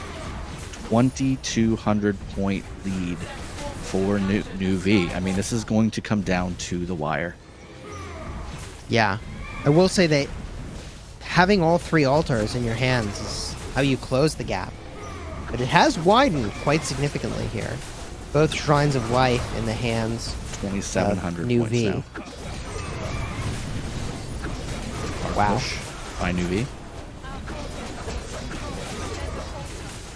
I mean, I just want to sit here and watch, but There's only 60GT 10 has minutes now left 4 in the altars. match. This is incredible. Now 60GT switching it up, still owning the arc, not getting it just yet. 9 minutes left in the match. This is about the time where they can really safely secure it and not have to worry about another. Yeah, they arc. should just So I'm score not the sure arc. Why they're, Yeah, they just need to there's score no it. value here, unless New V, and we're just No. not seeing it. Unless New V is trying to do something, but I'm looking at the bottom left corner here. Arc carrier solo. No, there's it's a solo only YOLO risk. situation. Yeah. There's only risk, and you're wasting a march. You just score the arc now. There it is. There it is. Yeah. I mean, we reached the point where it's only impossible. 1,000 There's point no game. way. With absolute This match maximum is march speed, even if you have march any- speed abilities, you couldn't have scored the arc at this point. Yeah. So 1,000 point game, less than 1,000 now. They're definitely, this is provisions. Their provisions are coming in. There has to be some provisions happening right now because 1v, you're saying? 60GT had Has provisions coming? disconnected Oh, New V. That's what I meant to say. I was saying 60GT has gotten all 4 altars in the last 2 minutes, but New V has been gaining points, and in fact is now only down by 200. Some provisions have to be being returned right now. yeah. 100%. It's got to be tricky I mean- keeping track of provisioning marches while you're fielding, honestly. It's truly How do a you do test it? in your ability to multitask. Yeah. I mean, are you bringing out maximum marches to go from node to node? Are you sending and retrieving? I think that obviously the most efficient way is to have one large march going from node to node to node to node to maximize your walk time, your march time, and reduce that as much as possible. Each team right now owning their own structures definitively at the moment, at least in the right color. Now, point generation might be a completely different story, but it's still it's a 300 point match. Unbelievable. This is owning up to This is everything so that we close. thought it would be. This is down to the wire. 7 minutes remaining in the matchup. it couldn't get any more close than this. 300-point differential on board. It's truly anybody's matchup to win. New here. V takes the lead. Provisioning could change the board. Hard push for 60 GT. The building game could change the board. But the board is even right now for buildings. It's evened up for the structures on both sides. Wow. I don't know what's going to happen. Point generating reduced because that march is still ticking seconds down. 70-point win right now in favor of New V. It was just a 200-point win for 60 GT moments ago. This is going to go back and forth, and it is going to come down to provisioning 100%. Now 60 GT is in the lead, with probably having more of their structures actually ticking points versus New V. Provisions are going to come down to everything. 6 minutes left in the match. Whew. If you're feeling the hype, throw a like on the stream, subscribe to the channel to make sure you don't miss more Anniversary Grand Prix gameplay. More matches later today and also tomorrow for this round of the Anniversary Grand Prix. This is just one of many exciting matches. It's a little bit of an opener here for 60 GT, widening the gap significantly now. Look at that. Must be Provisions coming home. Yep. Gaining a solid 700-point lead. 60 GT, it's just such an emotional roller coaster. They got that arc. They must have been feeling like they were kings of the world, but then New V scoring points and opening the lead and opening the lead. And now 60 GT back on top with the scoreboard, 800-point lead.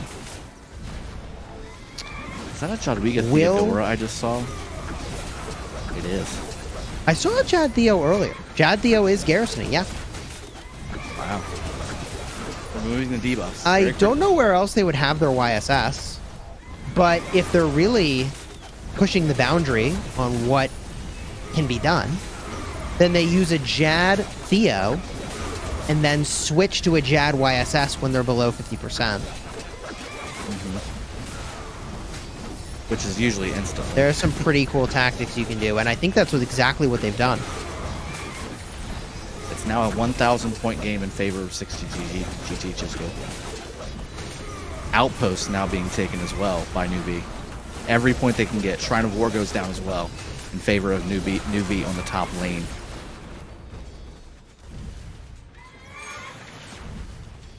This is as close as it gets. 1,000 points. I mean, oh my goodness. I just want to stare. There's that Jad Theo again. So interesting to see.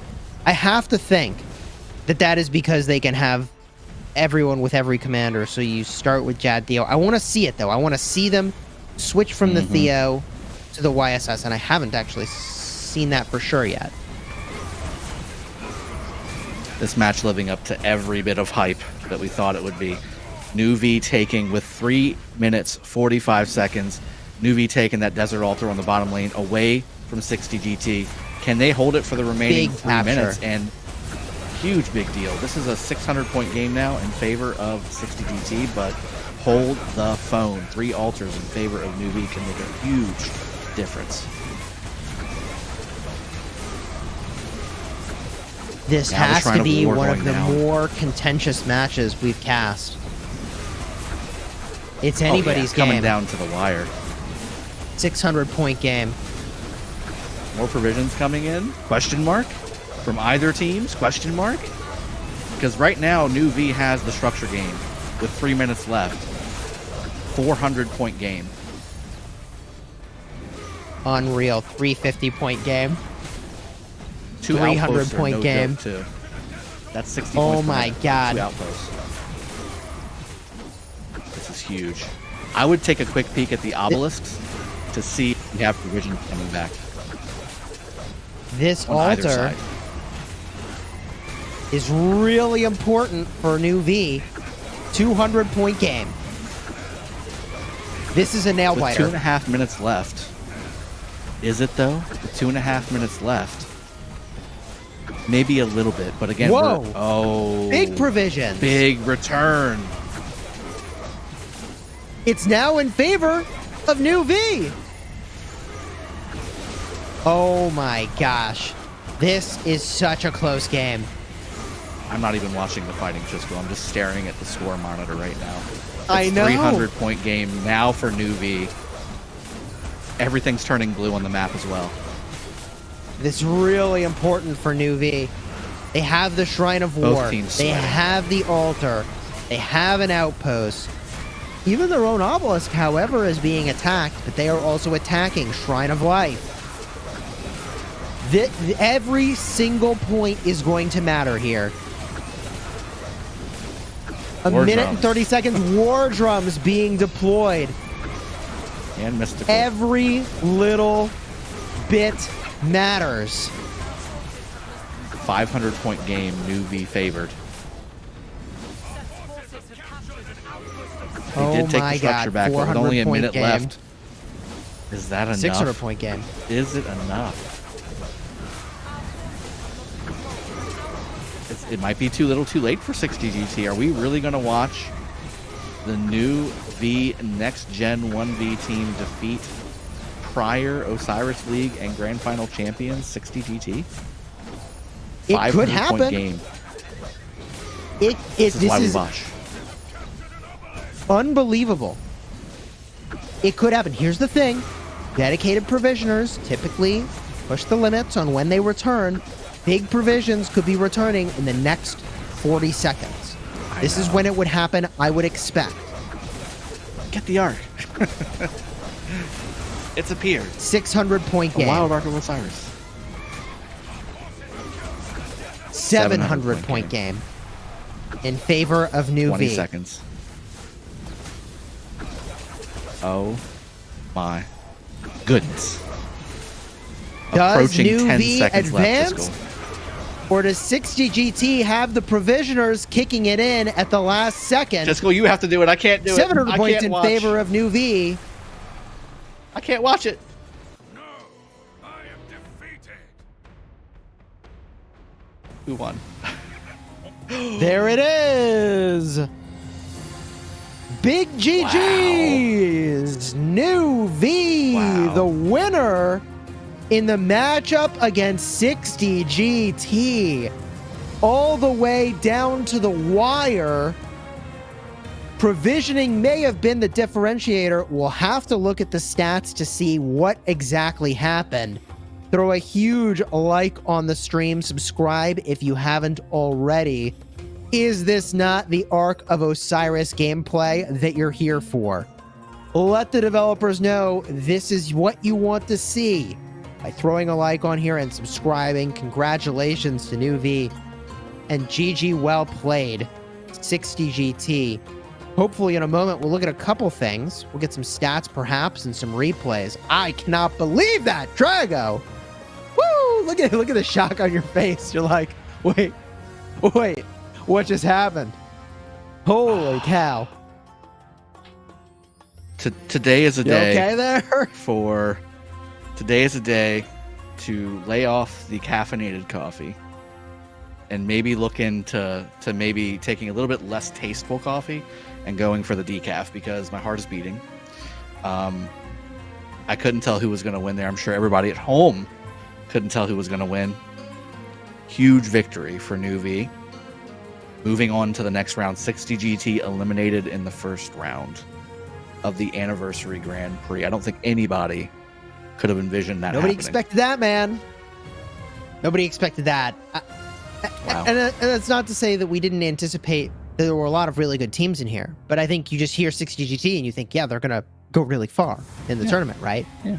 First round elimination. Wow. An incredible gameplay. I mean, that could have been the final. And you would have been like, yeah, that was an amazing game. What can we learn from that? For me personally, I feel like in a game where it might only be a 2-arc game, you really have to throw your best combination of skills for that second arc, because you risk there not being a third arc. But that said, it worked out in New V's favor. Actually, they lost the arc but won the match anyways. So That's pretty incredible. maybe I'm wrong. Maybe I'm wrong on that one. I think the thing I take away most from this, and it's something that's not really tangible, so it's probably not going to help anybody. I'm sorry ahead of time, but here's the deal. Every little piece of what we just witnessed in the last hour contributed to that 600-point victory, something like that. We'll see once the card comes up.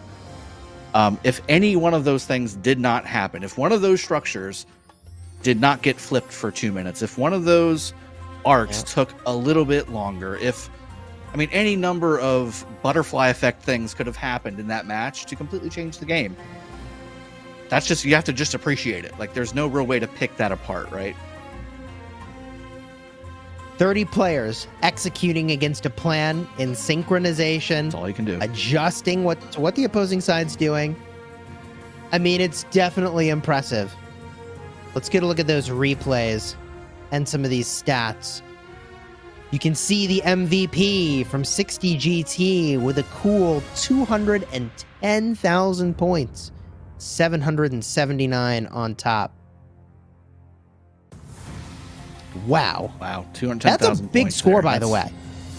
That's a huge score. These are big scores. Like, I know people have a lot of troops, but that is a remarkable score. I wonder if that's a garrison or rally, or if they just are sending troops over and over and over until they get smashed, accumulating those points. Because typically, to get a score that high, like, your city gets rallied. You know what I mean?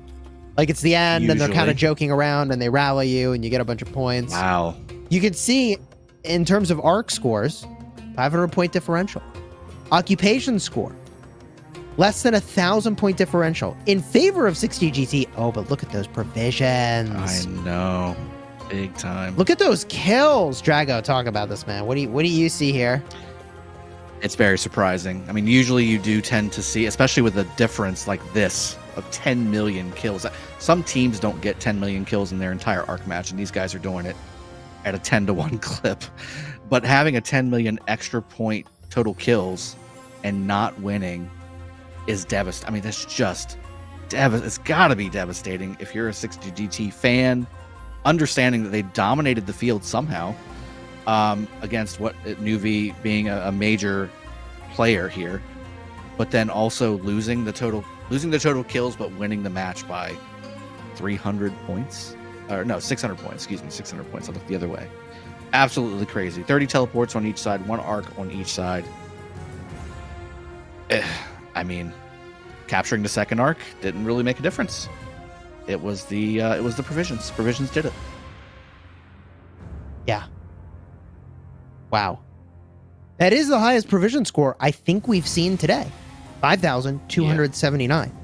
I had thought our previous score that we'd seen, like 4,600, was pushing the bounds. But now we know the upper limit of what can be achieved. And look at that. 35 out of 30. 34 out of 30. Well, let's talk about that for a second. That means not only did these teams bring everybody, which other teams today did not, but they brought in their subs. Why do you bring in your subs, Drago, when you have unlimited troops and unlimited commanders? I wouldn't know what to say to that. I'm not sure. Does that really mean what that means? Or I wonder if it makes it so that you instantly bring your troops home. And then you bring somebody else in who can run them out. So you get sad-faced in the middle, sub out, and then boom. Somebody pops in and teleports right away. I don't know. Just guessing. Save a minute. Does it work? I don't know. If that's possible. But 35 out of 30 and 34 out of 30. It's not a coincidence on these teams. Here's the replay, everybody. The start of the match.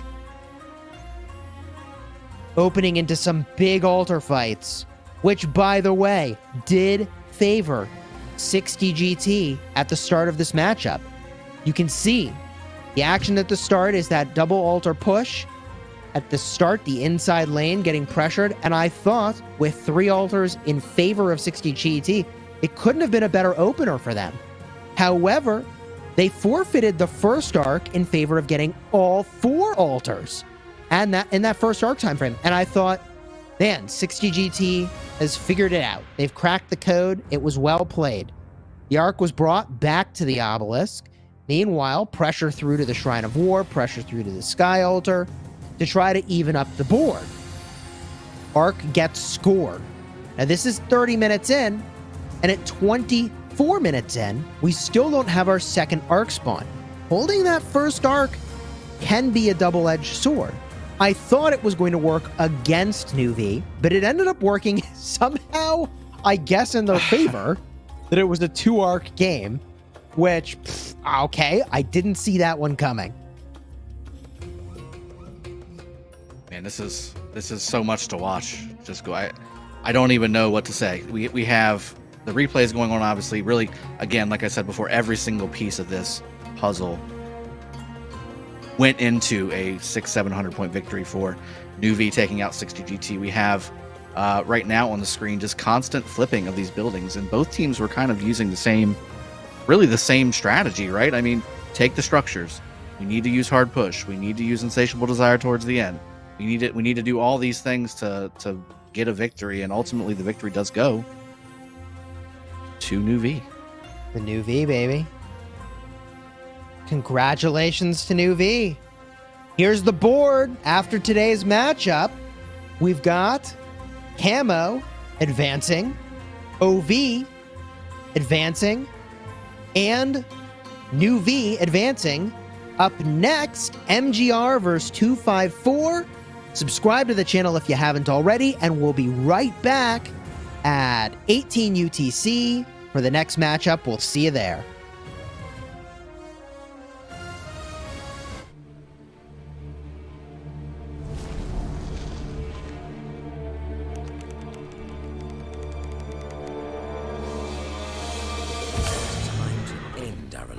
With Barbarossa and his friends.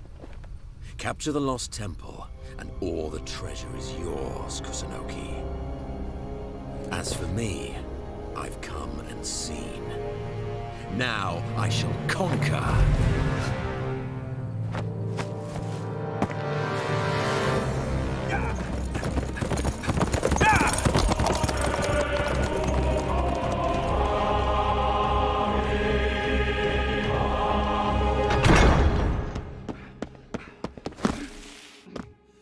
What cause is there for such alarm?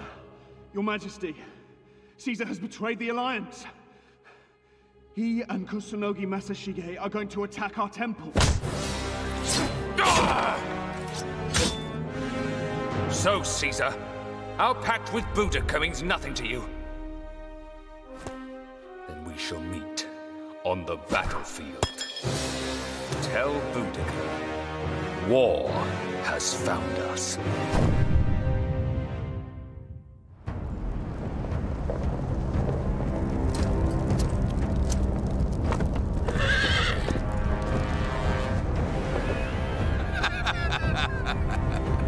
Oh, Barbarossa.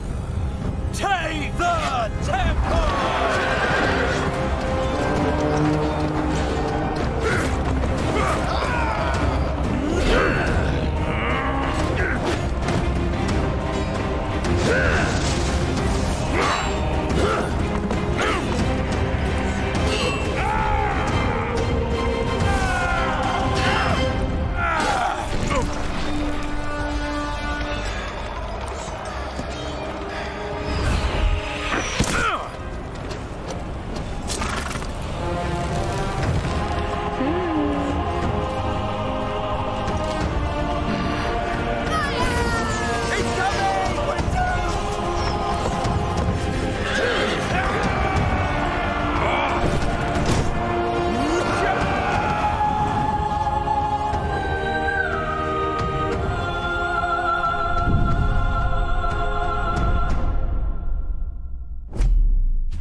Sagas speak of a lost kingdom.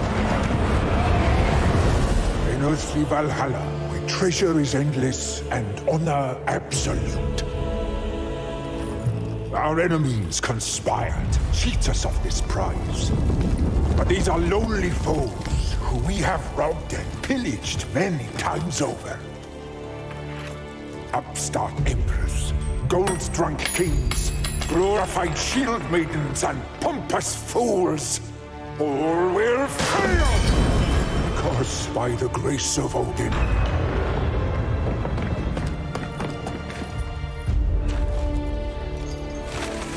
the sacred map is ours.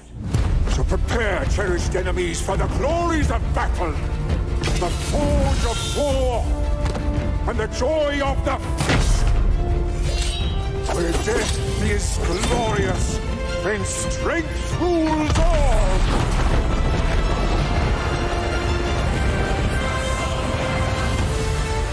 For we are brothers, warriors, blood, who cresting on the icy flood, do battle in the name of Thor. We are Vikings. Give us war!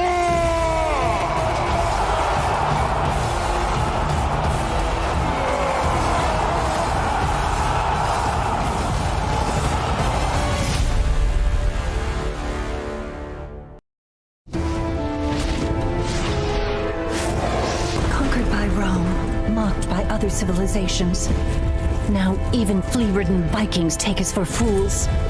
Rise up, topmost third, for our country! I, Imperial Pharaoh of the 18th Dynasty, buried by my side, my loyal...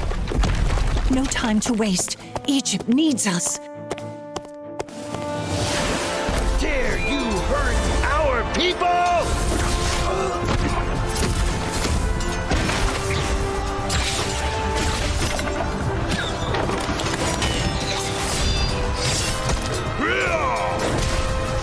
Brothers, follow me!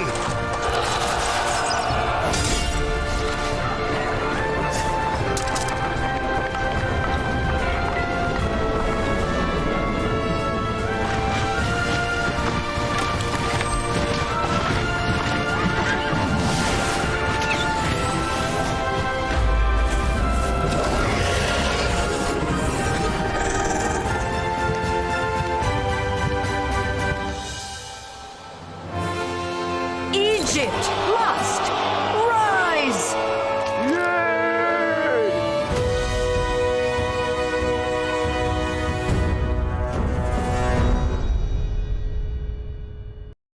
Dear Governors, welcome to Rise of Kingdoms. Rules of the first ROK Anniversary Grand Prix. The Grand Prix is divided into the following 3 stages: Team Registration, Team Confirmation, and the Grand Prix stage. Team registration will begin on August 19th. Players can assemble teams each with 30 to 35 players and register for the Grand Prix on the official website. Each captain can create a team on the Grand Prix website. Enter your team name, obtain a team invitation code. Other players can then join the team simply by entering the invitation code on the Grand Prix website. The registered teams will be ranked in order of total battle power. The top-ranked teams will qualify for the Grand Prix. Additionally, star teams will be invited to join the Grand Prix. Team registration closes on August 26th. The team rankings will not be updated after the registration closes. Our staff will contact the top-ranked teams accordingly and confirm their willingness to compete. At this point, if any team drops out, the spot will be filled by the team with the next highest ranking. Dear Governors, do take note of this. Don't miss out on the Grand Prix. The Grand Prix will adopt the gameplay used in Ark of Osiris. Participants will have access to the Rise of Kingdoms esports server and use the official super accounts provided by Rise of Kingdoms to engage in battles. 16 teams will pair up and battle in the best-of-1 single elimination format. The final 2 teams will compete in the final showdown on September the 30th. This Grand Prix offers great rewards. Each player of the champion team will receive the champion's ring, an iPad, and other rewards. Rewards also include game items and other prizes, such as the city theme for the champion of the Grand Prix. All other participants will receive gift cards and game items as rewards. During the Grand Prix, players can place bets on the Grand Prix's official website and redeem rewards. Battle horns blare as the increasing wind rolls the sand. Which team will reach the pinnacle? Stay tuned.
Journey to the ruins hidden in the sand to write your story.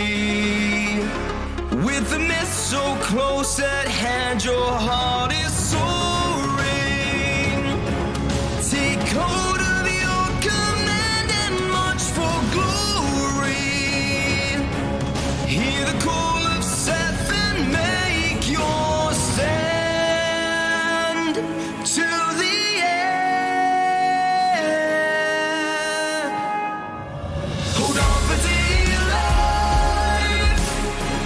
To your soldier, faith, your dream. It burns deep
Barbarossa and his friends. Capture the lost temple, and all the treasure is yours, Kusunoki.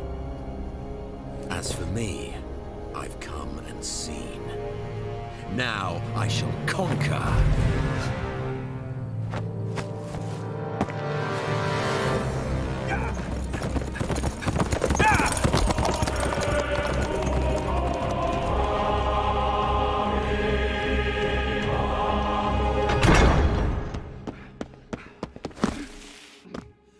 What cause is there for such alarm? Your Majesty, Caesar has betrayed the Alliance. He and Kusunogi Masashige are going to attack our temple. So, Caesar, our pact with Boudica means nothing to you. Then we shall meet on the battlefield. Tell Boudica, war has found us.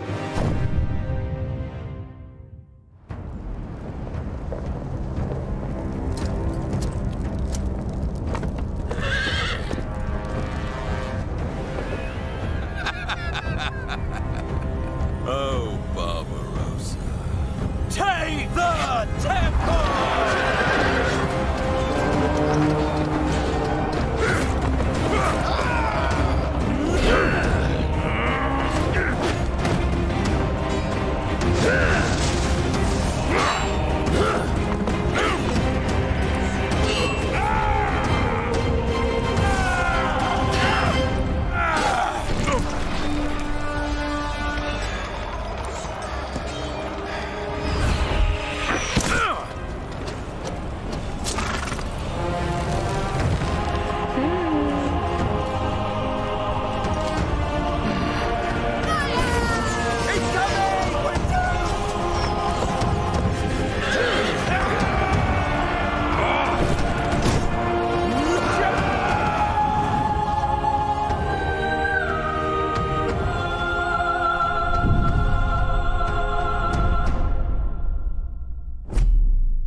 Sagas speak of a lost kingdom.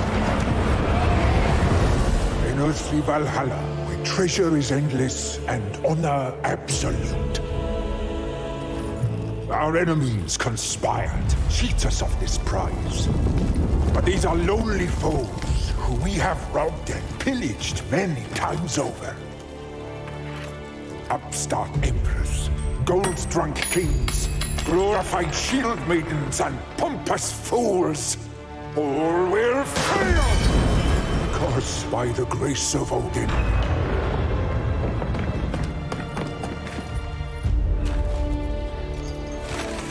The sacred map is ours. So prepare, cherished enemies, for the glories of battle, the forge of war, and the joy of the feast. Where death is glorious, and strength rules all!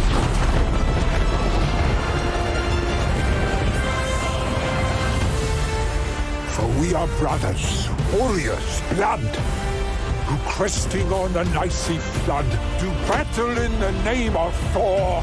We are Vikings! Give us war!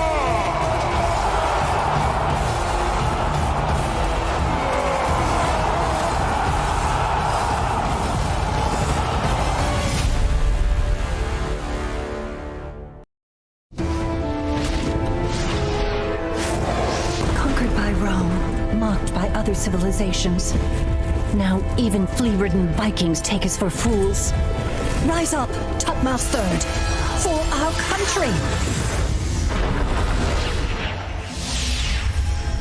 I, Imperial Pharaoh of the 18th Dynasty, buried by my side, my loyal... No time to waste. Egypt needs us. Dare you hurt our people?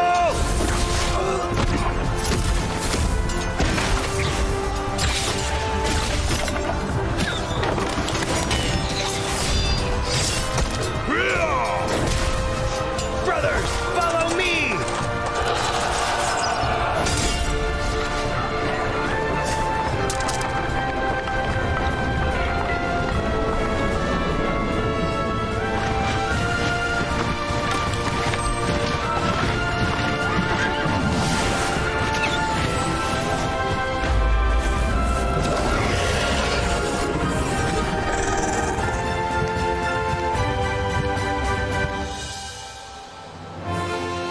Egypt must rise!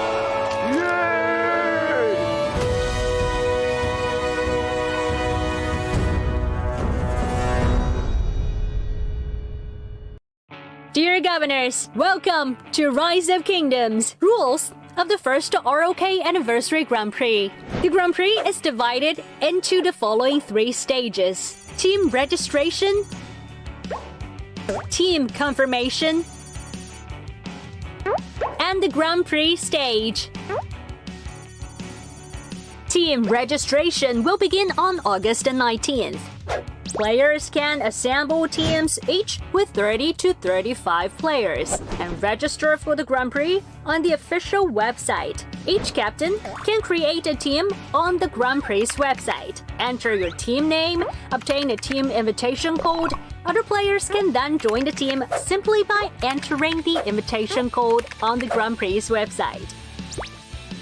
The registered teams will be ranked in order of total battle power. The top-ranked teams will qualify for the Grand Prix.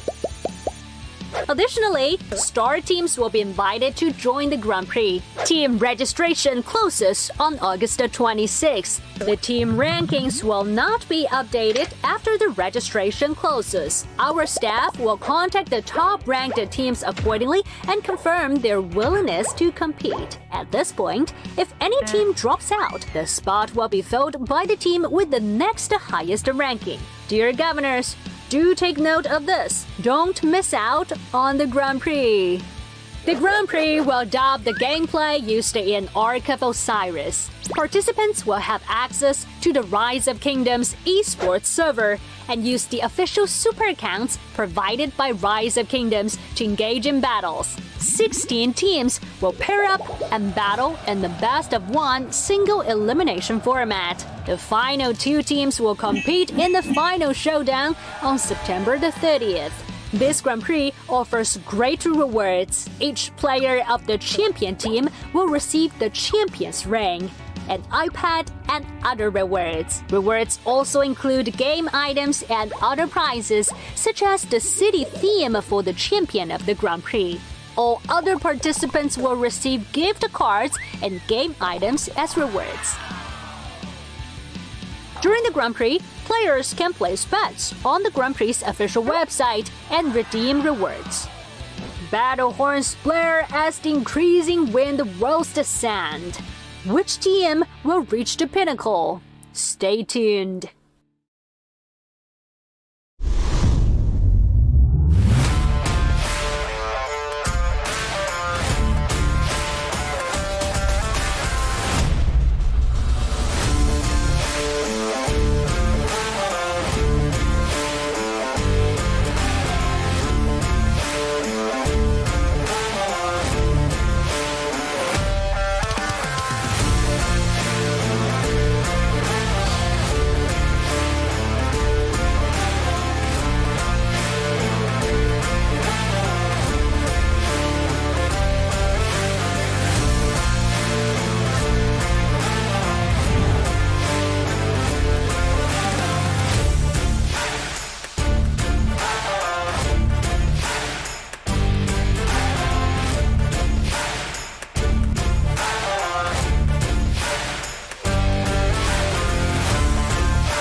journey to the ruins hidden in the sand to write your story. With the mist so close at hand, your heart is soaring. Take hold of your command and march for glory. Hear the call of Seth and make your stand to the end. Hold on for dear life. To your soldier, faith, your dream. It burns deep inside. The need to reign supreme. It drives you to seize the sacred shrines. Claim final victory. The blessing of the Nile will at last be won when ancient kingdoms rise.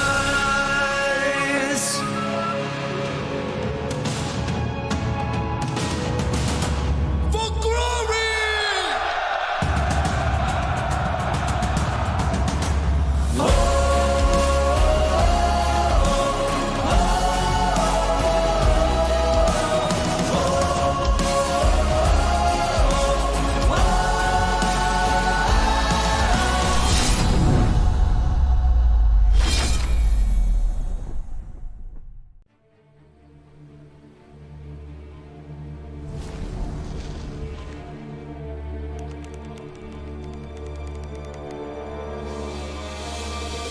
Time to end our alliance with Barbarossa and his friends. Capture the lost temple, and all the treasure is yours, Kusunoki. As for me, I've come and seen. Now I shall conquer.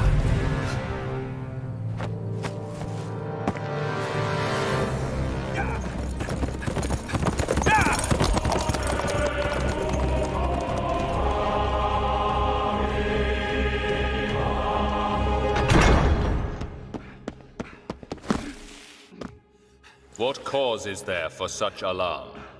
Your Majesty, Caesar has betrayed the Alliance. He and Kusunogi Masashige are going to attack our temple. So, Caesar, our pact with Boudica means nothing to you.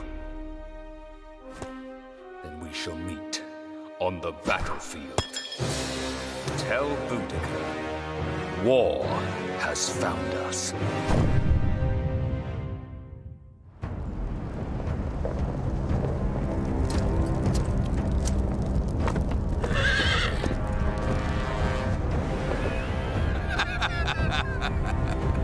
Oh, Barbarossa. Take the temple!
Valhalla, where treasure is endless and honor absolute.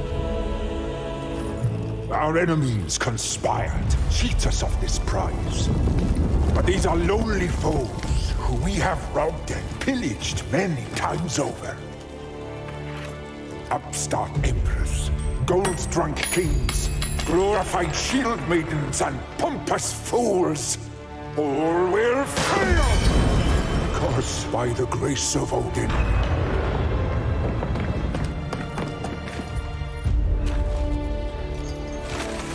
the sacred map is ours.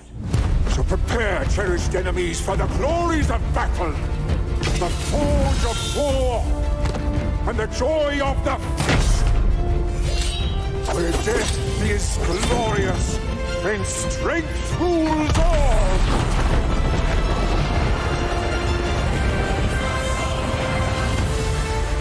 For we are brothers, warriors, blood, who cresting on an icy flood, do battle in the name of Thor. We are Vikings. Live us war!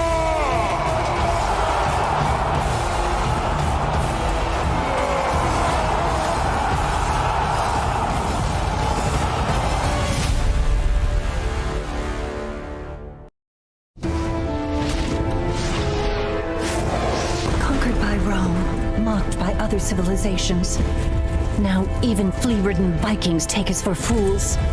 Rise up, Tutmouse Third, for our country! I, Imperial Pharaoh of the 18th Dynasty, buried by my side, my loyal... No time to waste. Egypt needs us. Dare you hurt our people?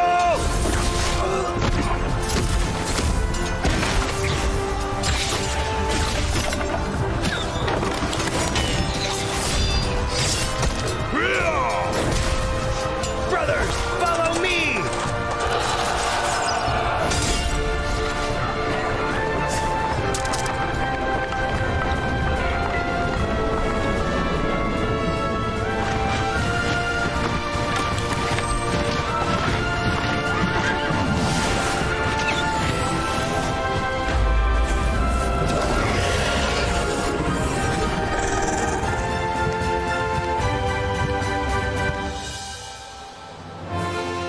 Egypt must rise!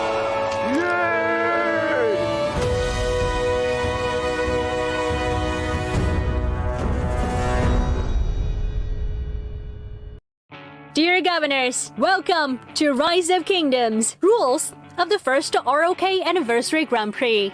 The Grand Prix is divided into the following 3 stages: Team Registration, Team Confirmation, and the Grand Prix stage. Team registration will begin on August 19th.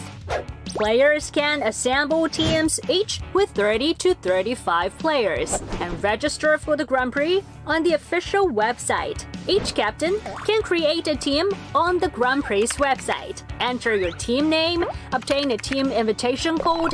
Other players can then join the team simply by entering the invitation code on the Grand Prix website.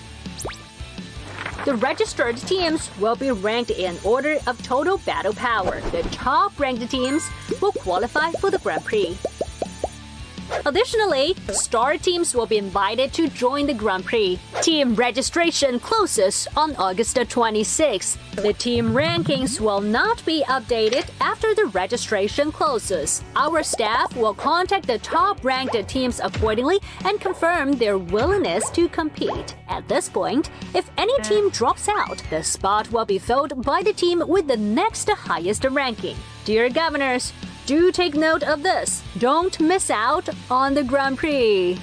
The Grand Prix will adopt the gameplay used in Ark of Osiris. Participants will have access to the Rise of Kingdoms esports server and use the official super accounts provided by Rise of Kingdoms to engage in battles. 16 teams will pair up and battle in the best-of-1 single elimination format. The final 2 teams will compete in the final showdown on September the 30th. This Grand Prix offers great rewards. Each player of the champion team will receive the champion's ring, an iPad, and other rewards. Rewards also include game items and other prizes, such as the city theme for the champion of the Grand Prix. All other participants will receive gift cards and game items as rewards. During the Grand Prix, players can place bets on the Grand Prix's official website and redeem rewards. Battle horns blare as the increasing wind rolls the sand. Which team will reach the pinnacle? Stay tuned.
Journey to the ruins hidden in the sand to write your story.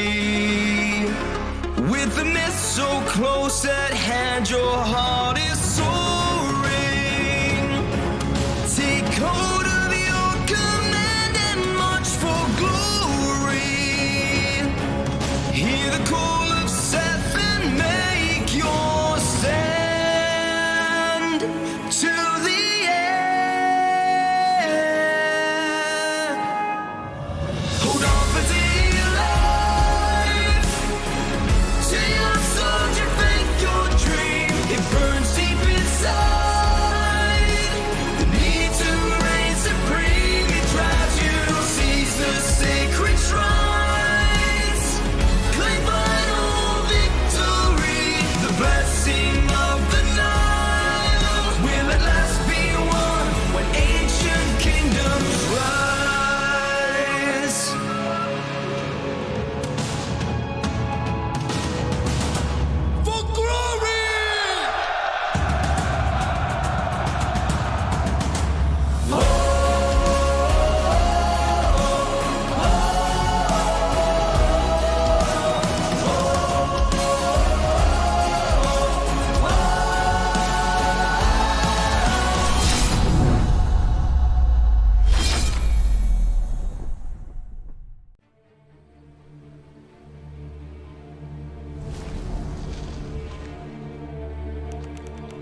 alliance with Barbarossa and his friends.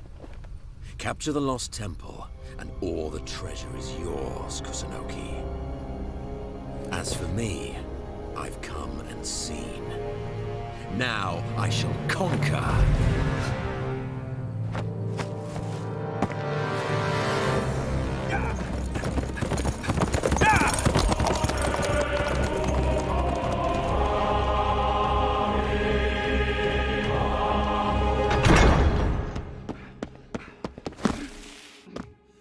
What cause is there for such alarm? Your Majesty, Caesar has betrayed the Alliance.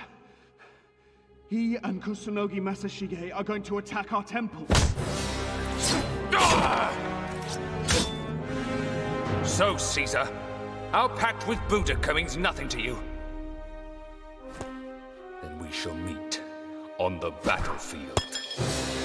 Tell Boudica, war has found us.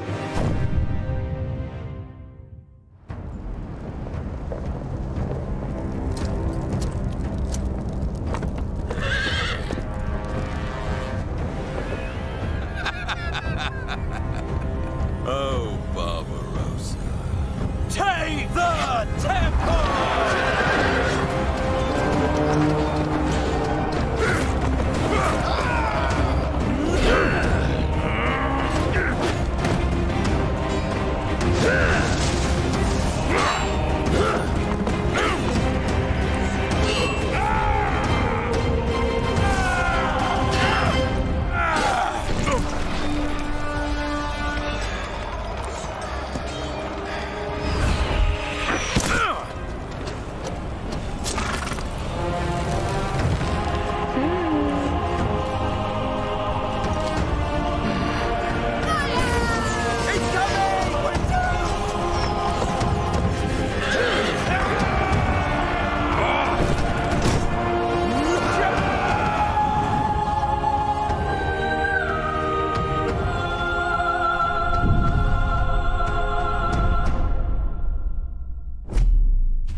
Welcome everyone to the Osiris League Anniversary Grand Prix.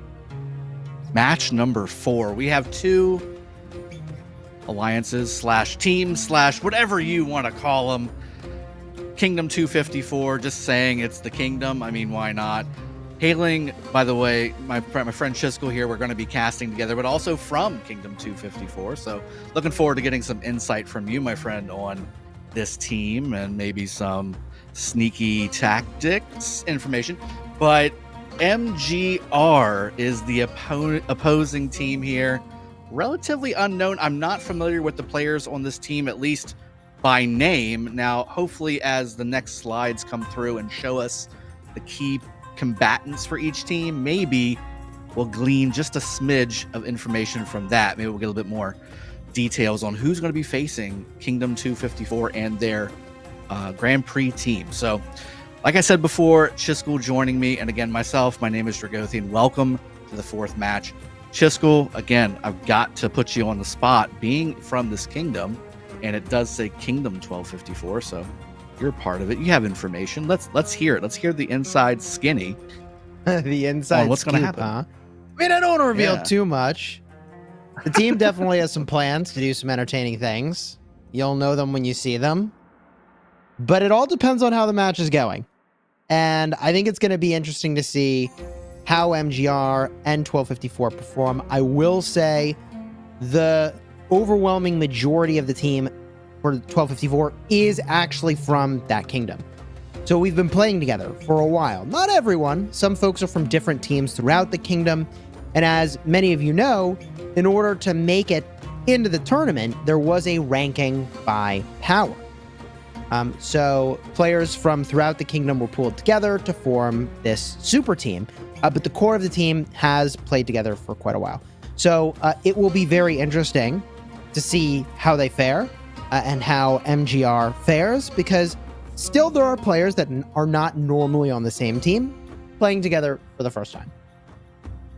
Yeah, that makes total sense. And we saw a little bit of that play out in some of the previous matches where some of the teams that were invited versus some of the teams that maybe were assembled and then made the roster of 16, there was a little bit of a difference. You could tell that some of the teams that have been playing for longer, a lot more smooth of an execution, while other teams who took all the guys that they wanted and while probably could be a really excessively exciting and successful team, having not really gotten much or any practice together could be a major detriment.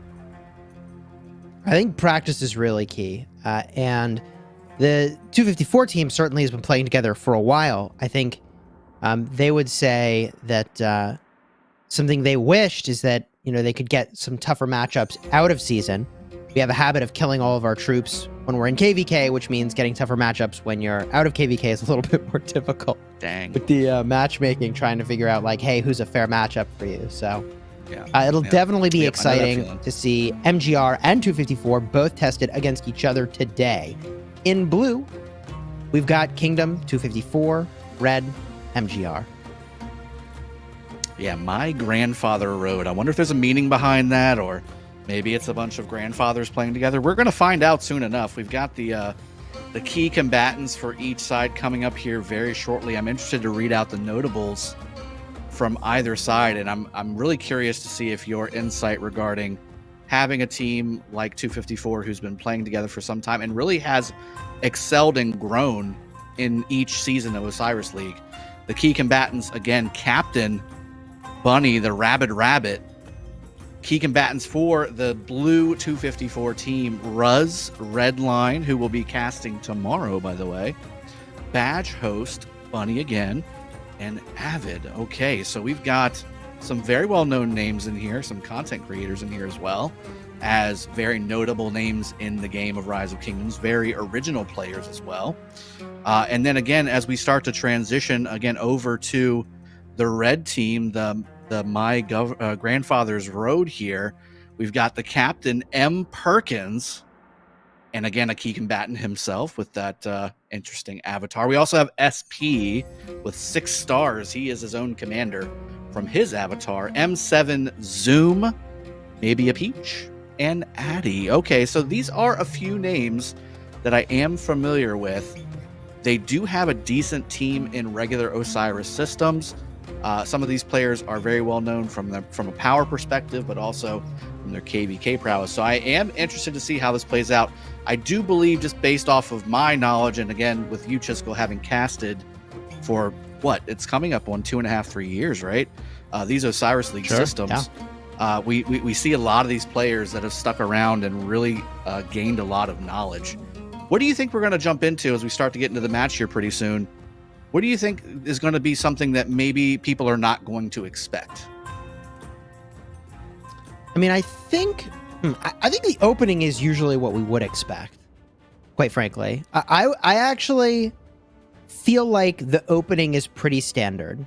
You rally the obelisks, you push on the altar. I actually think that'll be about exactly as you would expect it to open. So I think at the start of this, we're not going to see anything too unexpected. Sure. Okay. So yeah, I agree. In the beginning, it's really about execution more than creativity for the most part. I have seen, obviously, we both have seen some pretty interesting openings, and as we're going to be discussing these over the next 2 minutes, at the bottom of your screen there is a code that you should be using in game, giving you some free speed ups to help you grow your account. Make sure that you utilize that if you are watching this matchup. We have seen some interesting starters. For instance, we been talking about it for, it seems like, an hour and a half now.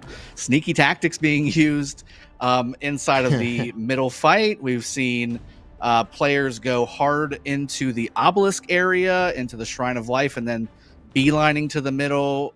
Usually, again, the standard, right, is always that desert altar play, securing your own territory, and then maneuvering to the middle after pushing that desert altar, and then obviously using T1 to capture your own obelisks and trying to push your opponents off the field and get the timing right to go to the middle.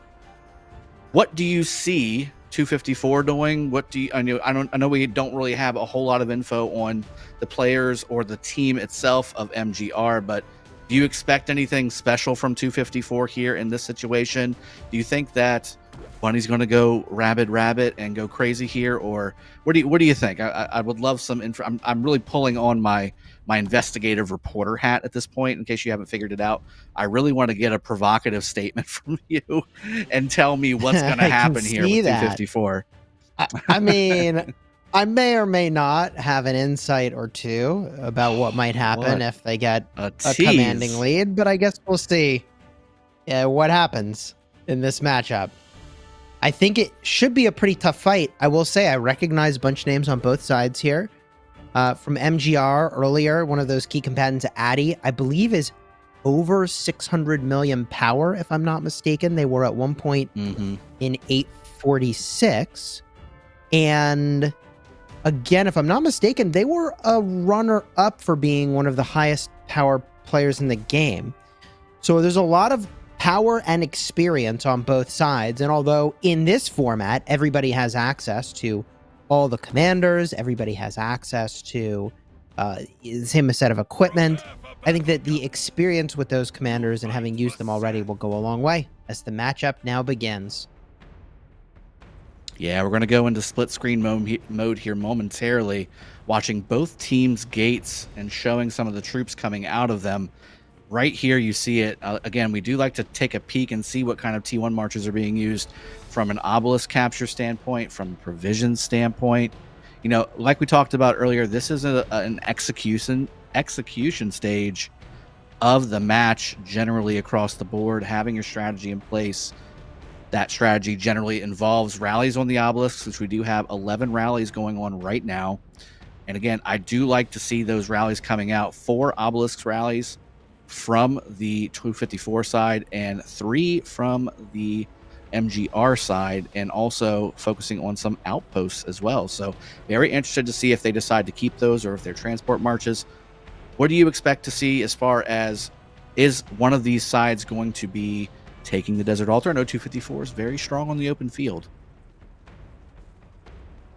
Yeah, I mean, I think the classic play you would expect to see at the start here is an altar push, and I would expect both teams to do it. I mean, at this point, it's commonly understood that one altar is closer to your starting zone than the other.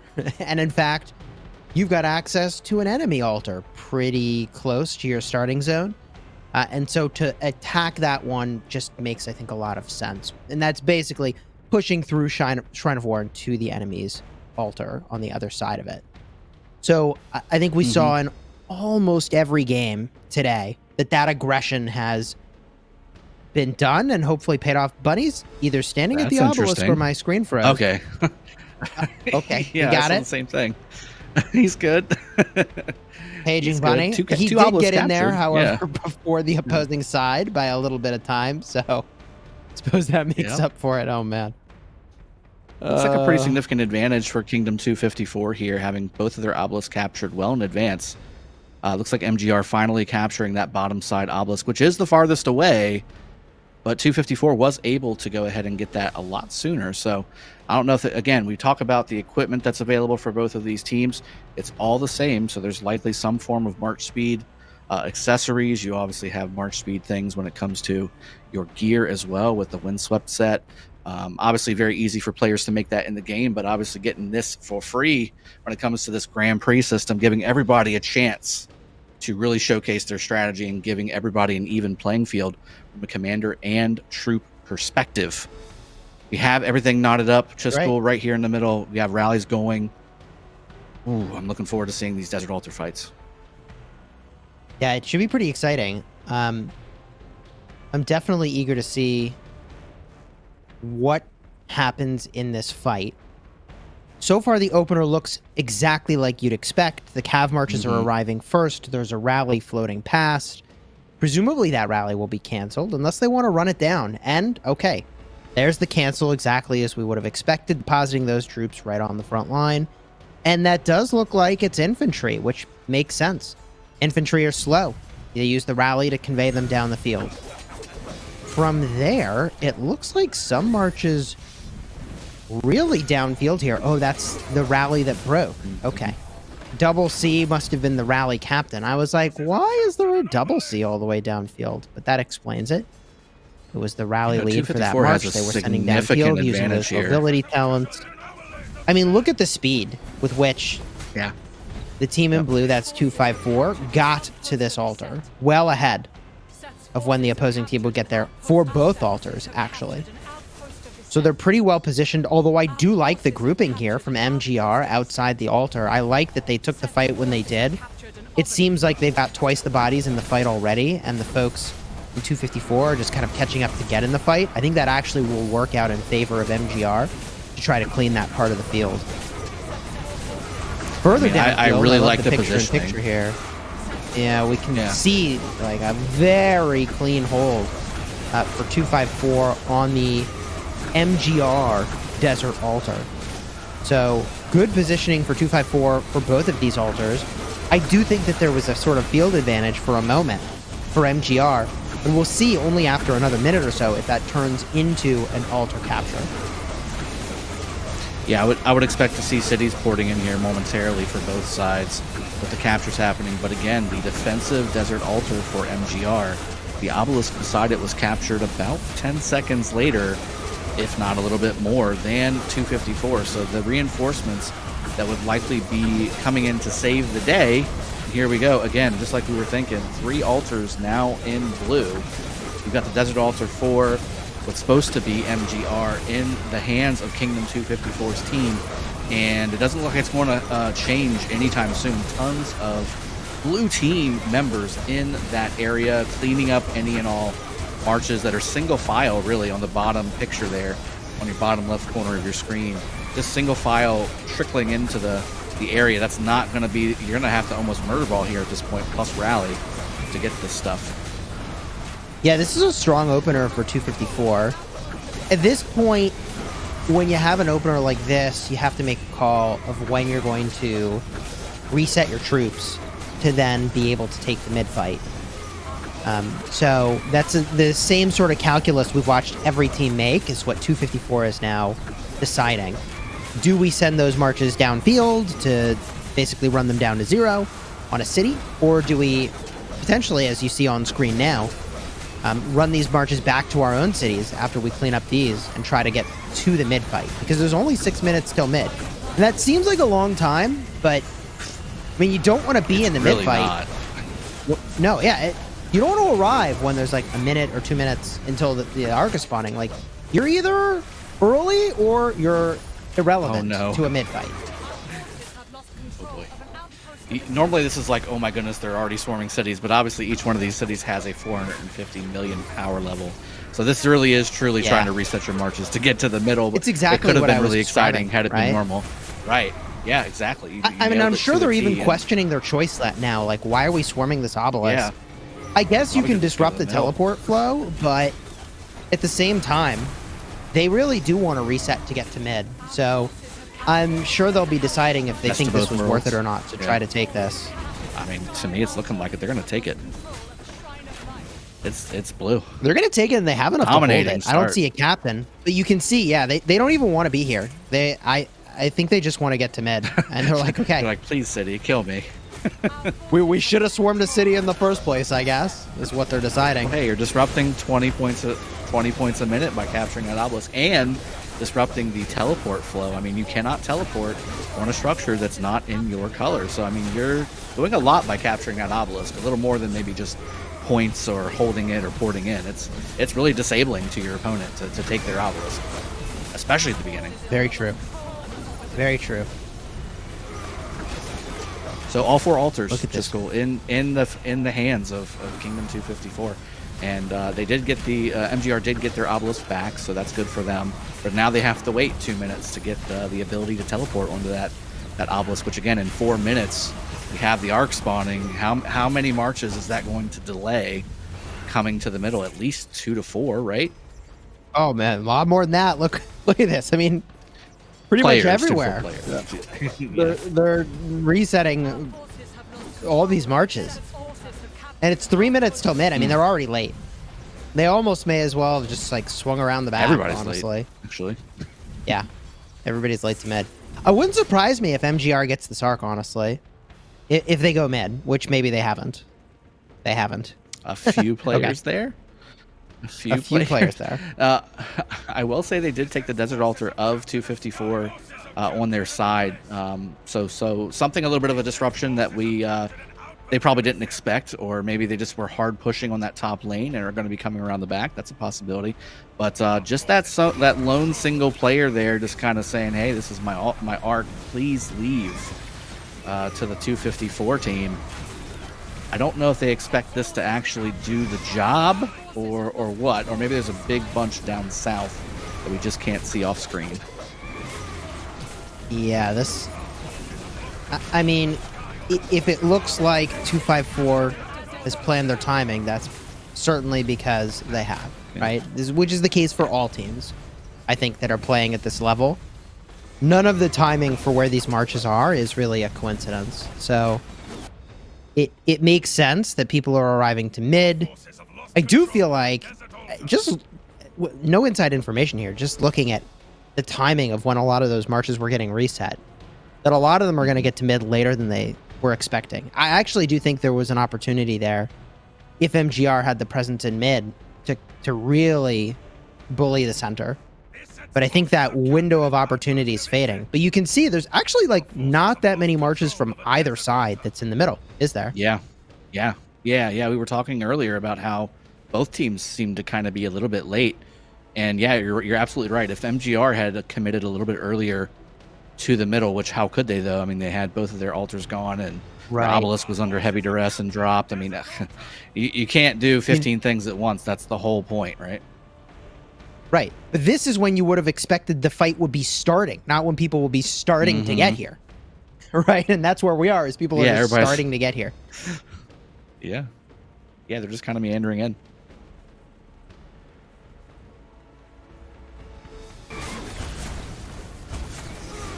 We have in the bottom left A little here, bit of we have side a action in the picture-in-picture. Altar's getting pressured by MGR. Does look like they've got a captain up front. Jad Theo. Captain got both knocked teams down. starting to sent settle home. a little bit too, Chisco. We have both teams having their respective, at least for right now, while we look at this. Yeah, bottom map is even. here. Yeah, about evened up, but a big disparity in points right now because of the initial occupations. That's a big deal.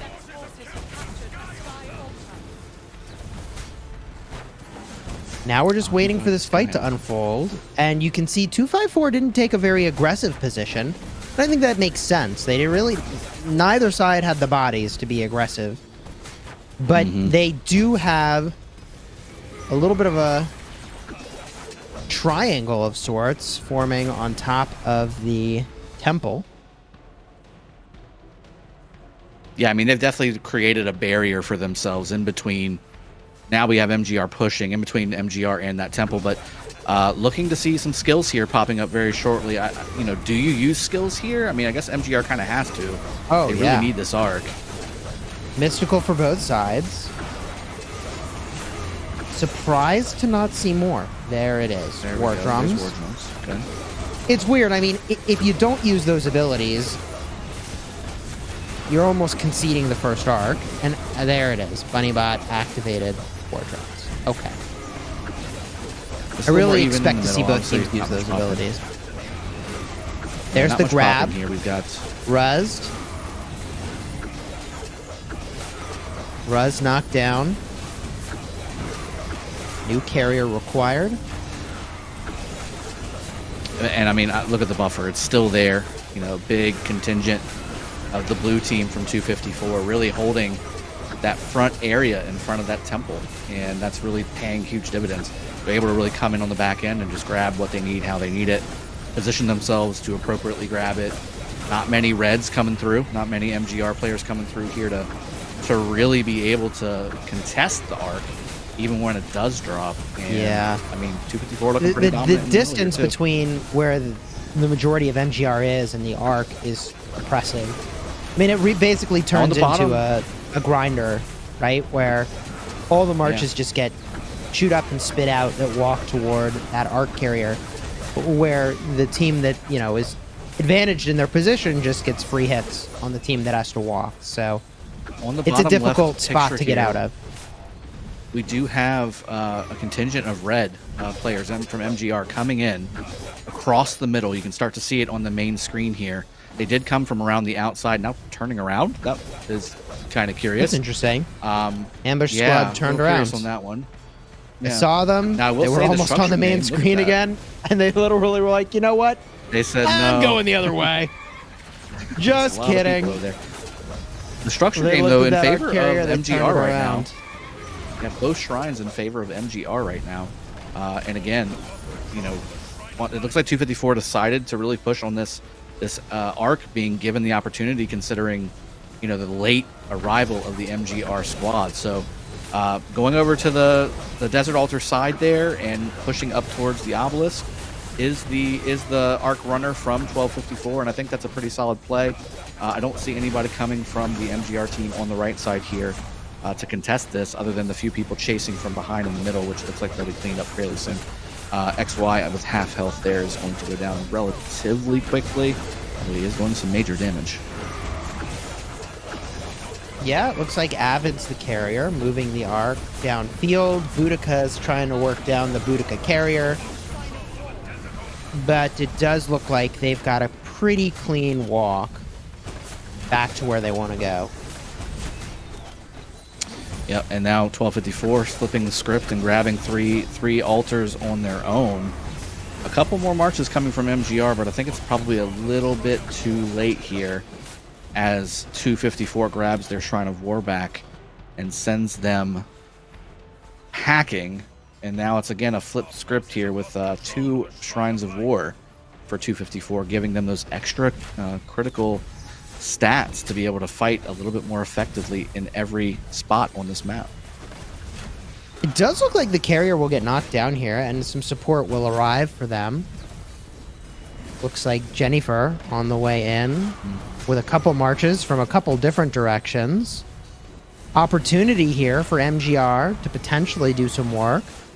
The carrier's down. There's actually no field control in this particular part of the map for 254. What would have to happen? They'd have to defeat all these marches in the field, then try to grab the arc.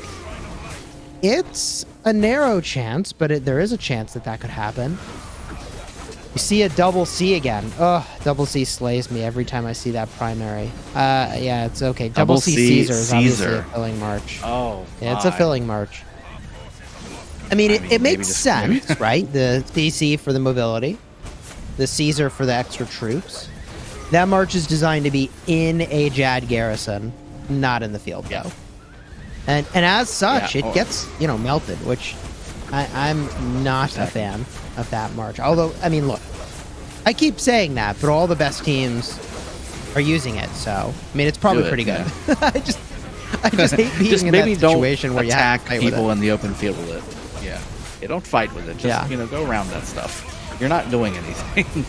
But we do see the arc carrier sometimes you continuing have to move here. Just More can't do altars, very by much. the way.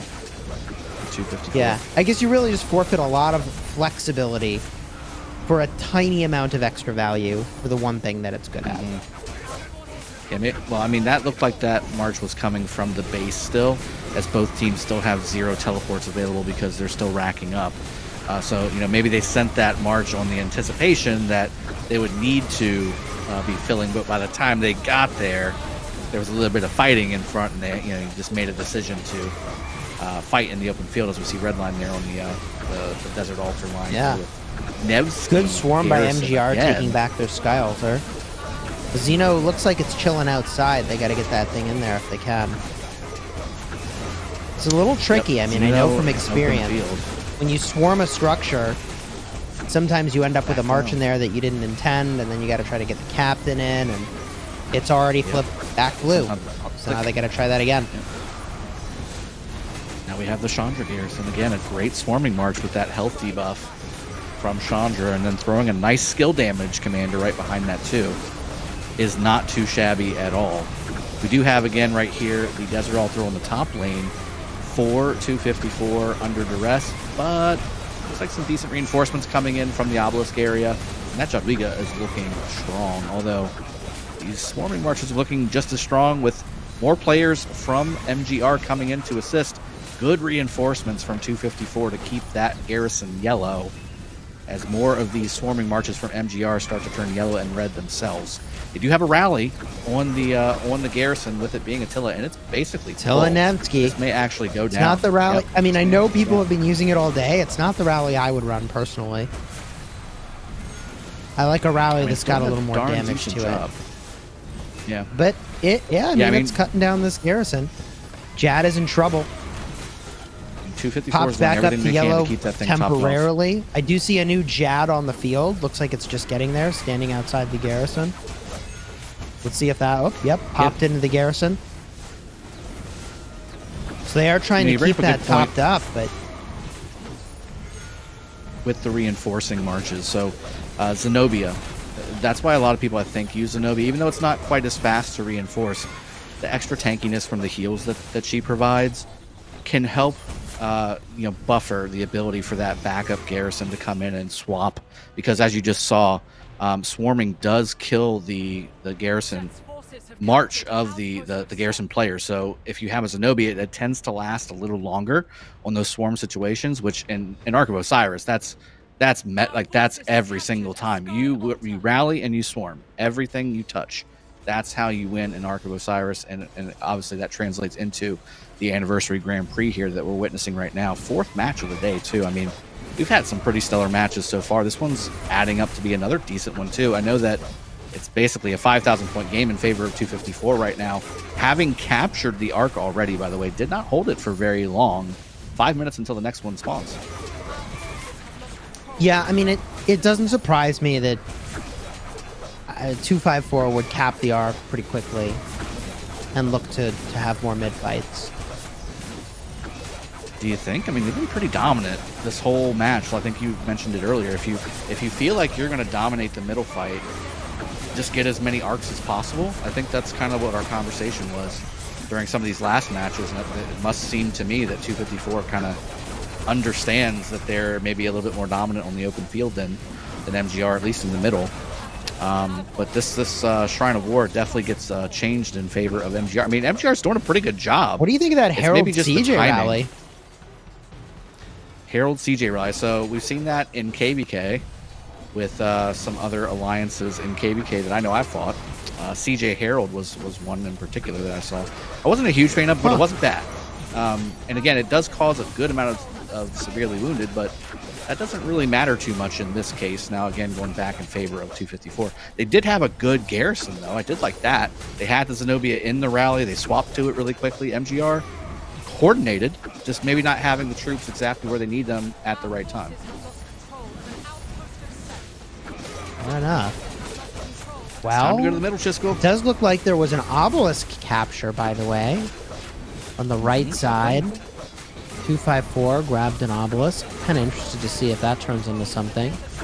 Altars flipping hands, so still 2 and 2 for both sides, but now the left portion owned by 254, the right portion owned by MGR. Yeah, and that obelisk does go back in favor of MGR as well, so crisis averted for now, although it seems like 254 is constantly sending stuff at these obelisks, so something that MGR has to manage on a minute-by-minute basis as, 3.5 minutes until this next arc spawns. I'm curious what the middle looks like as far as teams go, as 254 takes their desert altar back, now owning 3 altars before this mid-fight. It's a great position to be in, don't you agree? Yeah, I mean, this is what you want to have, is a decent lead on the board, more altars in your hand. Yeah. Double C was the captain for a little bit. Now Jad. One of many reasons why I prefer filling with Jads instead of with CCs in this game mode. But, even in this game mode, your equipment is not unlimited. Although you do have 5 of every piece. I mean, it's kind of unlimited. Good enough. Yeah. I don't know. Like, don't we all wish we had 5 of every piece? Jad. Yeah, I mean, I wish I had 5 of every piece. You could do a lot. You could do a lot. You really could. Interesting to see the reinforcements from MGR coming into the middle from the top lane, top of the mountain. I mean, it's just kind of just walking right by that big mass of blue. I can't really see, obviously, towards the bottom right to see if maybe there's a massive contingent of MGR just kind of sitting there. It looks like they're starting to pour in now, but again, like the first arc that popped a little late, 254 seizing the opportunity, really getting a large grouping of their marches right by the temple. I mean, another quick push, and this is already over in the middle with 2 minutes before the arc even spawns. Yeah, this is exactly where you want to be if you're 254, although they just lost 2 altars. So that's now 3 altars for MGR. I wonder if MGR is just abandoning the plan of going for arc now. I mean, it's a minute 38. They have 5 marches here. Did they abandon the arc plan? I think this would tell me yes, but it's hard to say if there are maybe some other marches on their way in. I would agree, but is that the right play? I know we just saw New V really win a match based on the back of provisioning and structure game with losing an arc and still pulling out the victory. If you missed that match, you missed a gem earlier today. 3 altars again for 254, and maybe MGR is like, listen, if you're going to just keep grab or trying to capture a bunch of arcs, we'll just focus on the structure game and see what we can make happen.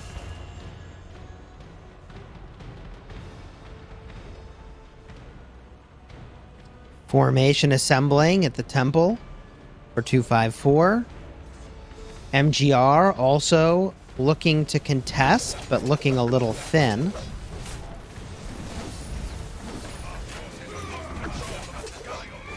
I'm surprised to see 254 allowing. Maybe are they toying with MGR at this point? I mean, I'm surprised they're allowing MGR to assemble here. I would think a major push here would basically secure this arc before it even spawns. I mean, there's no rush, I guess, considering they own the entirety of the temple area. I mean, honestly, if I had to guess, it would not surprise me if 254, like, rather than pushing when they had a numbers advantage, would wait till it evened up a little bit more just to get more, like just to get a good fight, just to get some good practice. Okay, to the death. There's the death. Next up, Heaven's Grace. Right after. Let's see how that goes. Heaven's Grace War Drums. I would prefer to be on the to the death side of this, to be honest. Ooh, especially since they Of course, use and mystical. yeah, absolutely. They're pulling back. I mean, well, I guess they're pulling back because they got the arc. It's kind of hard to pay attention with all the things going on here, but you see it drop there. Multiple people grabbing it. They're grabbing it on the upper left side, so it's not terrible placement for their grabbers, but still going pretty good. Looks like MGR is pushing hard to get to the arc runner, but running through a meat grinder of a set of blue marches there from Kingdom 254. I think this is kind of going to go exactly the way it did last time, and right now, again, with a 7,000 point lead already is Kingdom 1254. Here's another 3,500 in their pocket currently, although it's about to drop again. Not secured yet, but lots of blue on the field, Chisco. And we all know we need a bunch of marches on the field to turn this thing around. Yeah, that's right. I think that because of the positioning of all the marches, 254 really got a huge advantage in this fight, and it creates that sort of, as I described earlier, meat grinder situation where you can see, like, look at these red marches trying to walk over. They're just eating skill damage, and all the marches in blue get a free ride walking up.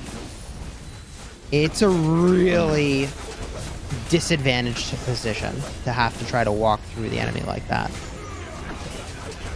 Yeah, oh yeah. I mean, that's planned that way too. I would agree.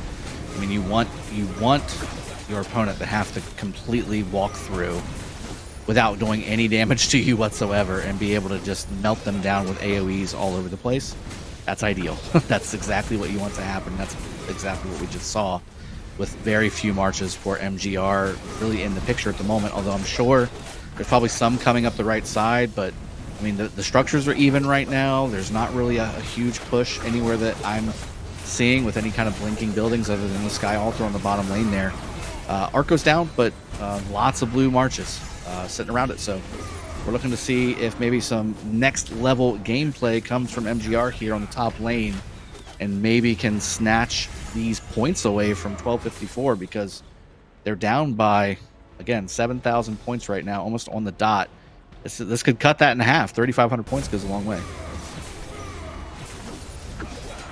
It's definitely going to be interesting here. Looking down now at the altar. Looks like some folks are resetting their marches. Swinging in on the altar. That's almost certainly nearly full. Oh, it's half full. But mostly just to reset the marches, I think. Is this going to be another obelisk situation where they're trying to reset and they take it instead? It's an interesting point of inflection for MGR right now because they, in losing the mid-fight, get reset back to their cities and can bring full health marches back to the fight way before 254 can match it. So there's a moment of opportunity right now. It's happening right now where MGR can maybe pick up a couple altars. They'd have to start pushing that now, though. 5 rallies are currently on the board. And really, maybe even a minute or two ago is when they should have started that, if that's indeed what they're doing. But you do see a lot of open field marches right here, still defending their own desert altar on the bottom lane. There's a rally going. Okay, so some foresight here. I do see some heavy open field for MGR on the top left of your screen, but coming back, fighting open field from 254 as we zoom in on the arc carrier. One little creepy R. Kelly player over here coming in with archers, pretty speedy archers, I would say, too. Who is that? Yeah, looks like Double Dealer's the carrier. I was streaming with him the other day. I don't think I've ever lost troops so fast. It was a good time.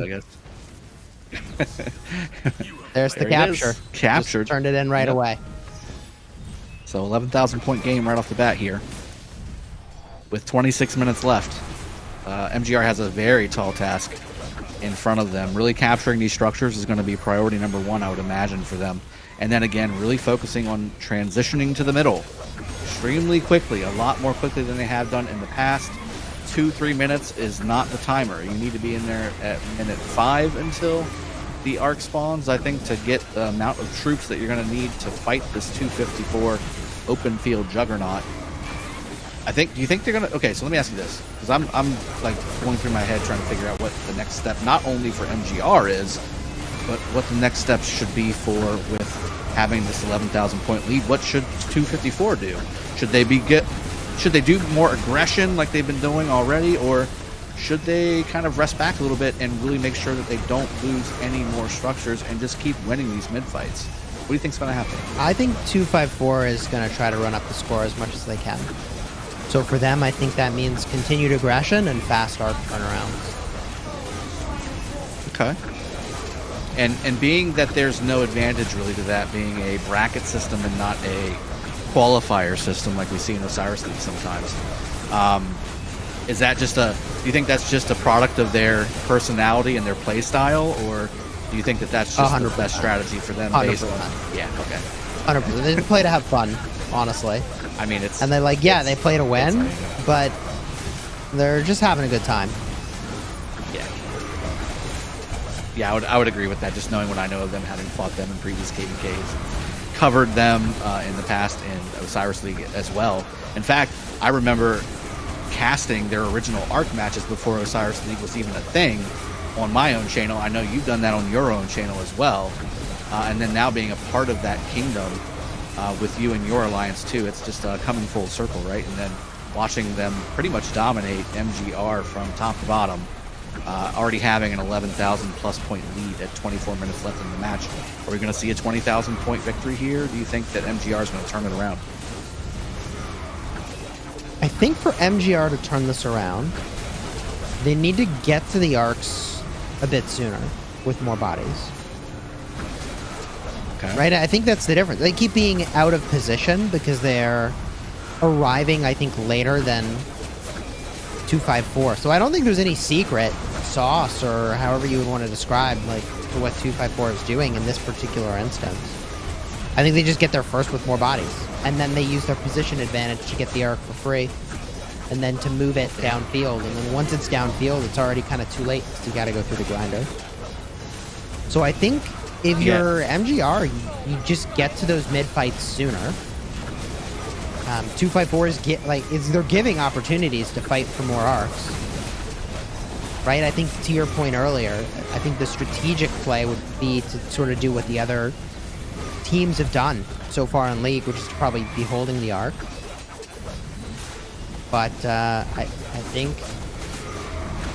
if 254 is going to give you lots of arc crawls, I think just get there to the middle sooner, right? Yeah, I have to point it out. I see double C Caesar again on top of the structure. It triggers me every time I see it. I mean, are we witnessing the next meta? There's no way I can say that. This is obviously not the next meta.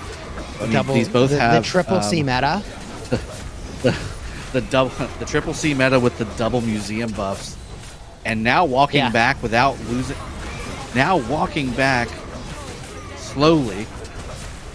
Wait, where do you think that player's going? Which one? On the bottom right. That was the double C Caesar walking off into the sunset on the bottom right of your screen with almost a dead march. Yeah. Yeah? I thought that he was returning his troops, but I realized that his city can't be down there. So that means he's pushing the field with 500 march. Pushing the field, baby. Inside of his double C Caesar, yeah. There's only one speed, and that is go for Kingdom 254, regardless of troop type or of commander pairing. Says it all as far as their personality and, like Fiscal alluded to, their play style and their mentality when it comes to the game, which I think a lot of us share. Just have some fun, but also do it competitively and strive for victory. A Henry Garrison, next level meta as well, from MGR. Looks like maybe... It looks like it maybe hold up fine because there's just not enough swarming marches here to cause what damage needs to happen. But I mean, I've experienced this myself. Even if you do have a captain nearby, sometimes it's just really hard to get them swapped in to the garrison and then made captain. And the making them captain part's easy, but it's a little tricky at times when you swarm a garrison with multiple marches and, you know, one of them is your now captain march, to actually figure out which of your marches is in there, swap it out, get your new one in. Like, all of that takes a minute, assuming they had a captain nearby. Yep, totally agree. But, you know, and Henry again, we're reduces skill basically damage watching taken. a replay. That's not the worst. Seeing a replay in the middle here, just go about, 254, in position with more troops.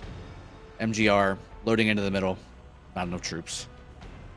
And probably going to see about a 4,000 point bump here in about 10 minutes.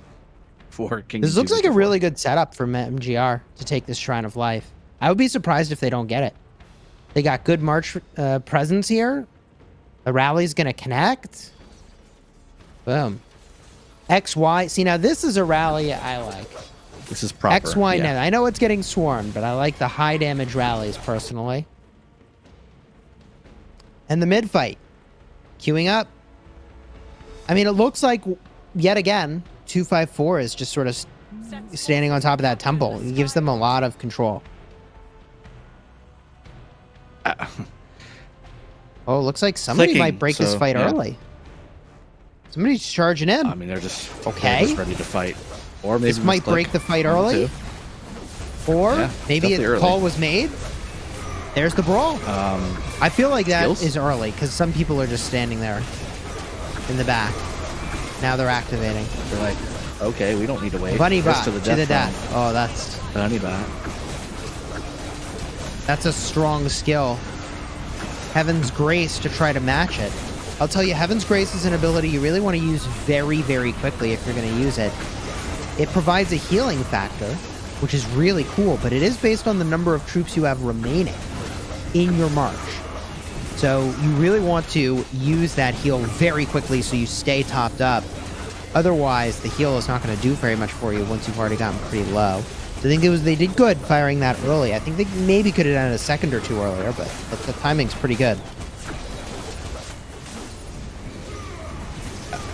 I see all the red going home with sad faces. So getting melted again in the middle with all that AoE and all those proper marches with good solid equipment chosen in the middle there. And I think this is just another testament to what we were talking about at the beginning of this match, which was 254's fought quite a bit together, and the strategy is very solid. On this particular anniversary Grand Prix, to qualify, it's a matter of size of team power-wise. So even though everybody has the same amount of power in the match, to qualify to get into this Grand Prix, the team that you registered uses your current game setup. So with that being said, it looks like this team, My Grandfather Road, is doing all the right things. Like they hit to the death. They hit Heaven's Grace right after To the Death was used by Bunny. They're doing all the right things, but again, maybe not having played together with all these really big players across different kingdoms is showing itself a little bit here from a score standpoint, and also just in general from a gameplay standpoint. We really see a little bit crisper execution from the Kingdom 254 team, really because they're more cohesive. They've been playing together for a while. They know what to expect from each other. They know what to do in certain circumstances without having to tell each other in Discord or whatever they're using to communicate with each other. So kudos to 254 here for the execution, basically showcase on what to do, when to do it, noticing when it's time to push, noticing when it's time to defend and rally. All those things are good things that everybody watching could take away and make sure they utilize for their own team. Yeah, I mean, I'm pretty sure the TR team has, that's 254's team, has like 25 or 26 wins in a row at this point in ARC. Mm-hmm. And I mentioned that because, like, yes, they have been playing together for a really, really long time as a team. The number of marches converging now on the carrier, I think that carrier is actually going to pop. But I don't know that there's enough support on that carrier to actually make a difference. Yeah, I mean, it's probably going to drop here in a moment, but again, it's really swarmed heavily by the blue squad here from Kingdom 254. And on the bottom left picture Live here, stream we're looking chat at asking for the another Duke piece. title. I think all these players want the Duke and or General title simultaneously, with maybe some justice as well for Could the speed. maybe give Architect, Scientist? Yeah. Who wants Scientist? Do you Full remember title? when you used to have Anybody? to give the General role to get troop training? You remember that? Yes. Only the General Yes. had the training speed before. That was a mess for so And long. the King had to assign it, and I remember holding Yep. King way back in the day and Yeah. spending hours Me just too. passing around title. Days, all day. Whenever a kingdom starts What a out, mess. remember, it's so much growth in your kingdom that it's just nonstop title giving. But you know, back to the arc at hand, I guess. So arc is being returned back to the obelisk. That's right. One little march, maybe. Okay, so almost dead XY march here. Normally does a pretty good job when full health, but I think maybe not quite enough to do the task here at hand, which is to drop the arc carrier and bring it all the way back to the red side. Just not going to be enough. So we're going to see a 4,000 point bump for Kingdom 254 and their blue team, which will bring the score up to a grand total of 14,000 points in favor of said team. MGR again taking some more structures during this process, which is exactly what they need to do.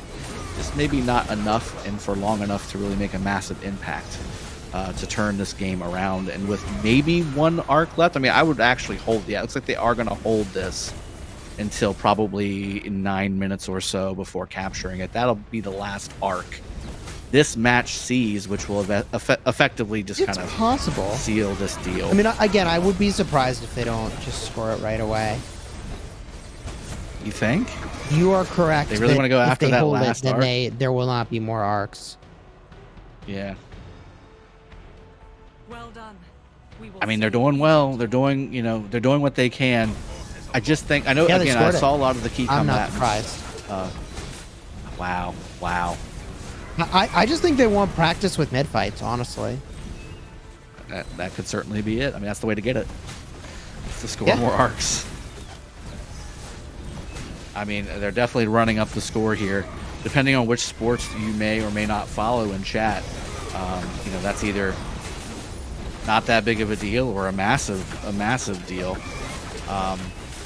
That being said, I mean, look, 3 altars in favor of MGR. Never say never. Never expect to coast to a victory. So, I mean, at the end of the day, if it's not done, match isn't over until it's over. Yeah. 8 rallies up right now, Chisco. 8 rallies is honestly a lot. That's surprising. What is getting rallied? Like, I don't even know what you rally. That's, I guess, all the altars and shrines are getting rallied. Mm-hmm. That could be. Well, one just dropped, so that makes sense because MGR would be rallying that ultra they just took. Nevsky again, being the garrison. Any Jadwigas in the house that might have been around. Now is the time to jump in. No double C Caesar, though. That's really what we want to make sure does not jump into garrison that structure. I swear. If I never see double C Caesar again, the triple C combo, I'll be a better human for it. It'll be too soon. It'll be too soon. I have a feeling we'll see this more throughout the tournament, though. We jest, but I just to be clear to the audience as to what the value is, it's very fast building reinforcement capability with a higher troop capacity. Double C with the Caesar secondary. Yeah, 15% extra troop capacity. It's nice. If somebody's just giving you a fully decked out Julius Caesar, you got to use it. Right? Yeah. You got to use all the commanders. All right, so flipperoo here. 3 altars in favor of Kingdom 254 now, owning their own 2 and then grabbing the bottom side desert altar away from MGR. So again, continuing to press the initiative with 5 minutes 40 seconds until the next arc spawns. Curious to see if we see a massive push towards the middle from the blue team, see if they can squirrel away yet another arc and get towards that coveted 15,000 arc score that a lot of teams like to see. We do have the Shrine of War going down on the top lane, though, again, for MGR's favor. So now it is a little evened out, but from a points perspective, I think probably MGR's on the downside because they've lost so many structures behind that. Outposts also going and flipping in favor of 254 as well. More and more people coming in towards this desert altar. I think it will be a decent fight here before this mid-fight starts. Do you think this is going to be something that's going to hold the blue team from going to the middle? I don't. As I look at that top left corner of my screen, I see one guy saying, I don't want to do anything with that desert altar. I'm going to go to the middle here. Yeah, I mean, at some point you just got to make the call, right? Like, do I reinforce the building or do I go mid? And like, somebody's got to go mid. May as well be me. You know, you got to make that call every now and then. Here comes the rally. Agreed. Attila. Got to be a Nevsky secondary.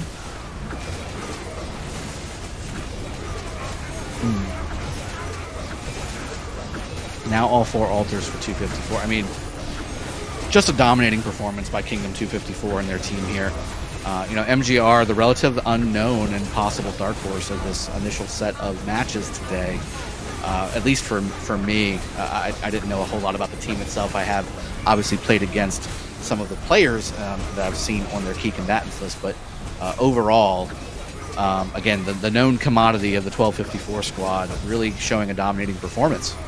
And now having pretty much the majority of the map from a non-shrine shrine standpoint, and obviously that's also under duress in the bottom lane too, so maybe we're starting to see those go and tick blue. Middle fight though, again, coming up, 3 minutes 33 seconds. Desert Altar on the bottom left corner is what you're seeing there with it being blue still. You see quite a few blue marches getting sent home, so that might tick red here very shortly with all those red marches sitting there. Which would be good for MGR. They need to get some points back as we wind down. 9 minutes remaining, just over in this match. Middle fight 3 minutes away or less. Eager to see this mid fight, which is happening in just a couple minutes here. Building game's roughly even. 3 altars in the hands of 254. 254 picking up another outpost. However, all of the altars owned by 254 are under contention right now. Are those marches now going south to come around to the middle? It looks like There's they the are. mid fight. That's making a long march even longer.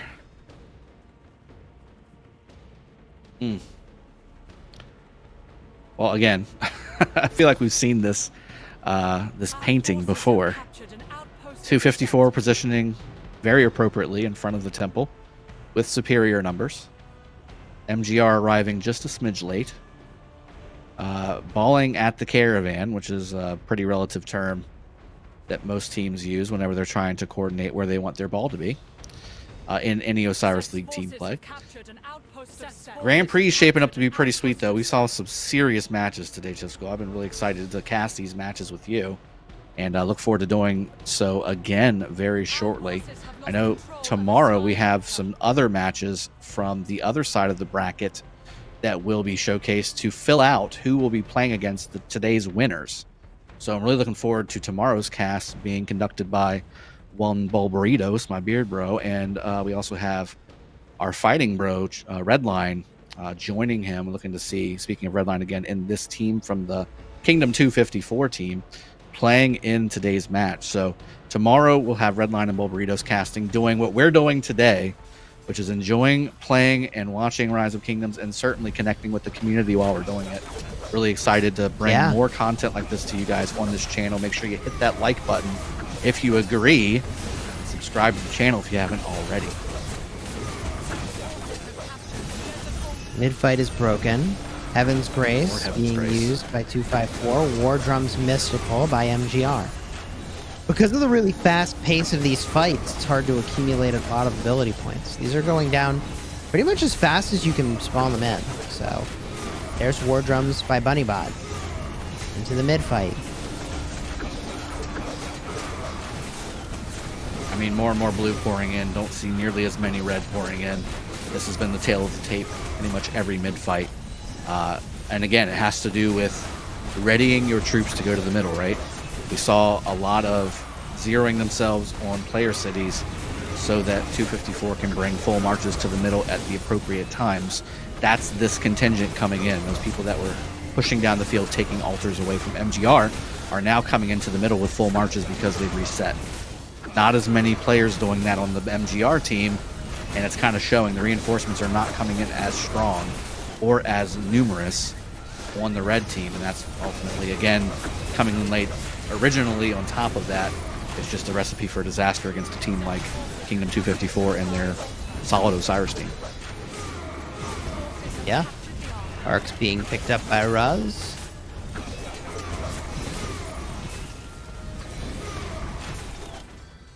Looks like it's an XY carrier.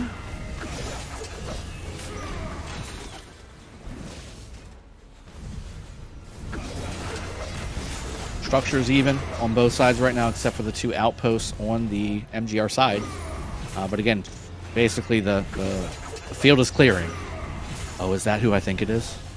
Running beside the There arc is carrier? a series of I do marches see a pushing down double to C. hit this arc.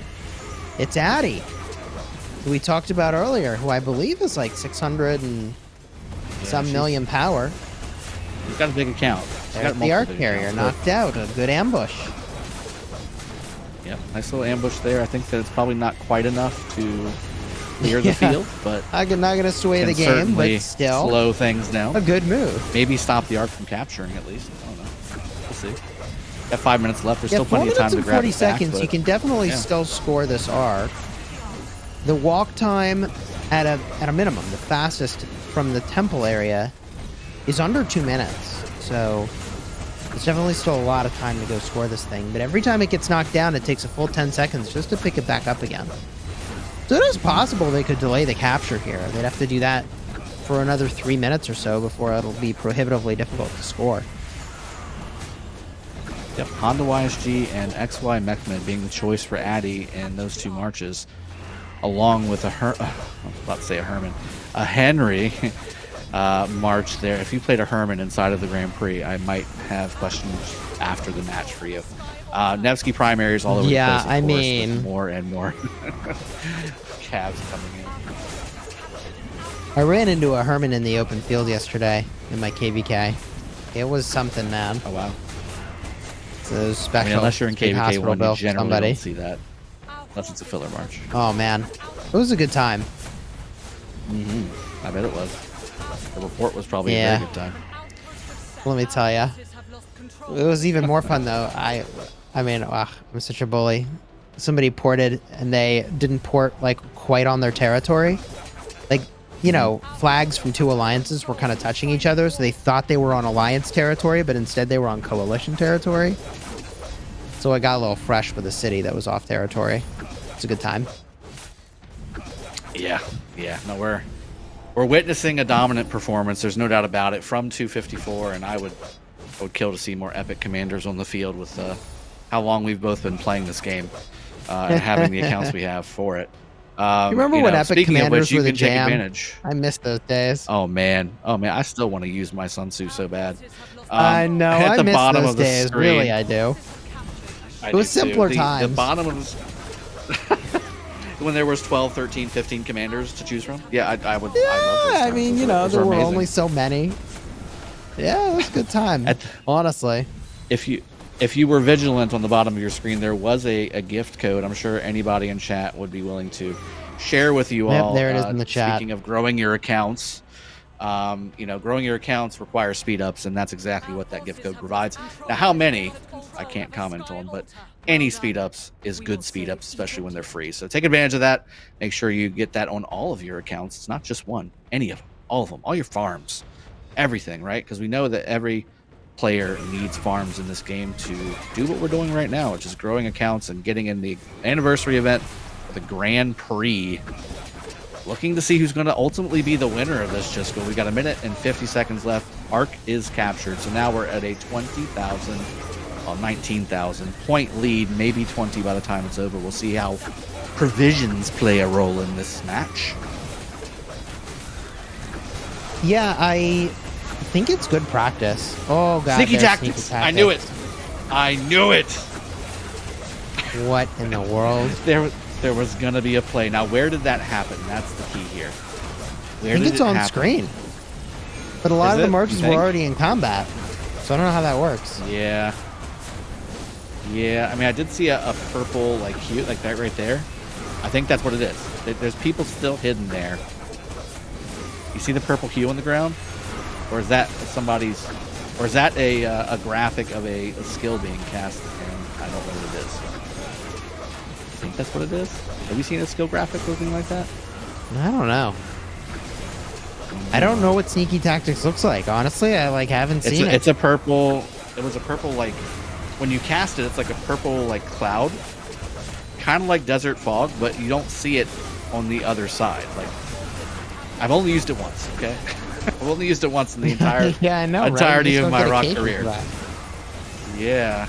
People were asking, why is there an waiting for Ethel it. in the field? I mean, it's pretty much consensus at this that's point great. that Ethel is actually pretty good. Yeah, that Ethel debuff is and solid.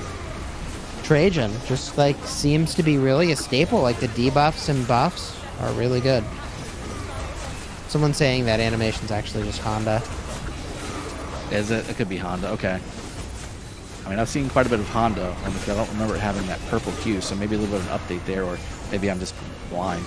But yeah, it is a purple like hue on the screen from the using team, and then it just goes fuzzy basically. But huge obvious victory here after seeing the last hour of fights for the blue team 254. Again, the victory coming at the hands of the team led by Bunny and Squad, a team that's been playing together relatively for the most part for quite a while. So again, huge shout out to Kingdom 254 and their victory. And also, again, MGR coming in with a solid performance on what they could do, gaining access to the 16 teams that were chosen to gain access to the Grand Prix, but ultimately the solidarity of the team, the cohesion of Kingdom 254 and their squad, just a bit too much for MGR to overcome.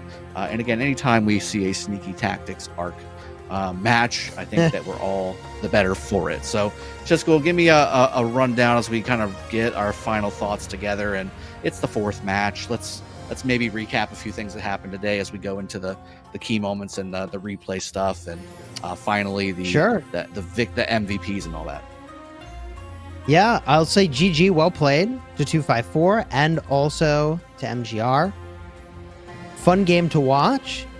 Definitely, it's a difficult thing to bump up against a team that's been playing together for a while when you've brought a team together that may be playing together for the first time, but also still quite a feat to make it into the tournament at all. So congratulations to both teams. I think a lot of folks would love to be able to play with unlimited power, commanders, equipment.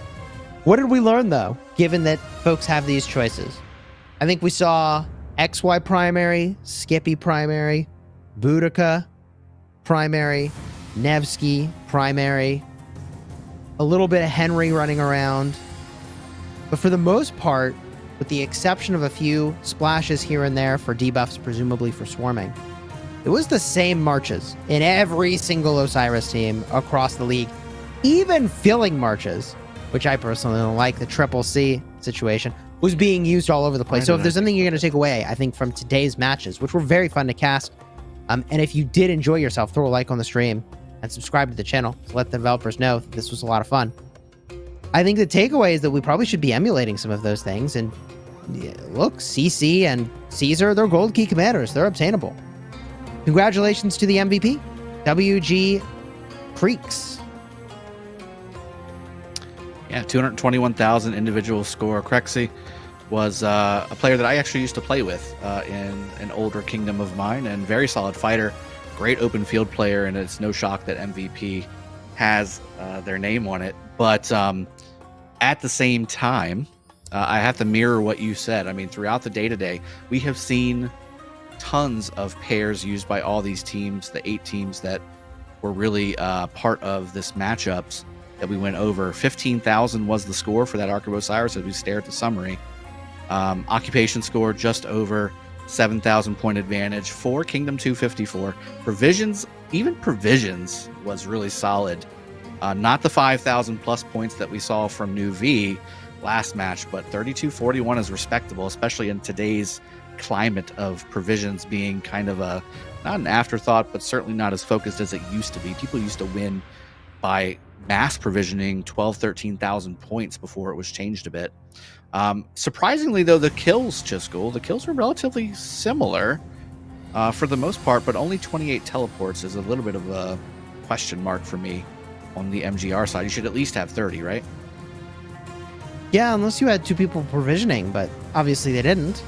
The teleports could be related to obelisk captures, disrupting the flow of those teleports. Yeah, I think they might also be down players. more generated. It's possible. Yeah, we didn't really get a chance to see the combatants live. No, it's 30 that out we're of 30. playing. Yeah, that's for 254 and for MGR. Yep, sure enough. Yeah. So it definitely wasn't that. But yeah, I mean, looking at this, of course, huge shout out to Kingdom 254 and all the winners today. Today, this match being the final match of today's bracket setup. Again, tomorrow we'll be joined by Bulburitos and Redline as they start to cast the other side of the bracket and showcase the matches that will really dictate who will be playing today's victors. So I'm definitely going to be excited to see that myself, checking in and making sure that they're doing you guys justice and making sure that we're all looking forward to seeing the next matches coming on the next setup. Chiskel, again, really been a pleasure from me and myself connecting with you, and as always. And again, make sure you hit that like button today on this channel as you wrap up your viewing experience with us. From Chiskel and myself, I want to say a huge shout out and thank you to the community for joining us as well. Cheers, everybody. The replay here is coming in live. Both teams loading out. And again, MGR really did a decent job starting out, but 254 dominating from there. Chiskel, run us through the rest of this replay here before we wrap up. Sure. I think what this match was really characterized by was just a lot of aggression. You see all the arrows going all over the place. It's just a lot of aggression. X's here, X's there, X's everywhere. Take all the things all the time. And it's true. The altars flipped hands a lot. The obelisks flipped hands. The shrines flipped hands. The outposts flipped hands. I think there was a lot of aggression by both sides to try to pressure on structures. 254 edged out as the victor on the structure game. And if we kind of look at what happened there, I think a part of that is visible from the kill differential of about 5 million, which doesn't sound like that much. When you think about like 5 million sevs differential, like that's a lot of full hospitals worth of advantage in fights, if that makes sense. Now, nobody's running out of troops here, but something about the combinations and the way they were deployed definitely gave 254 some punch. Particularly, I think the use of skills was pretty solid in the middle. We're seeing here now a big arc and big advantage, by the way, getting those arcs from a position of advantage, having a free walk while MGR had to walk through the grinder was really difficult. Another arc. I mean, there's a lot of arc carries to highlight here. This was a 4-arc game. So we saw the gamut today. We saw a 2-arc game, some 3-arc games, and here's a 4-arc game. Boom. Wow, this was now not all the players that played 20, today in the 254 team are from 254. So there is a little bit of diversity there. Here's the bracket. We see 254 advance in the bottom right. Take it away, Drago. I was going to say bracket showing, the winners here today. We've obviously been with you for, doesn't seem like that long. We've been with you guys for about 10 hours today, casting 4 matches. Really hope that you join us tomorrow again to see the other side of this bracket, who will see who plays the winners today. New V, 254, OV, and Camo all winning in solid fashion. 2 of those matches were nail biters. Really enjoyed you all joining me. Really appreciate you all having to hang with us all day. Look, I'll do this all day too. So looking forward to seeing you guys again next time we cast, which will be after the next bracket is done. And we will be coming to you live as always. Again, hit that like button, subscribe on this channel if you haven't done so. We are both obviously content creators for Rise of Kingdoms as well. Make sure you go visit our respective channels from Chiskel Gaming and Dragothian Gaming myself. I would love to extend a warm invitation for you to come back tomorrow. Cheers, everybody. Have a good one. And take care. Chiskel, anything you want to say until we finish out here? See you in tomorrow's matches. It's been great casting with you. A pleasure.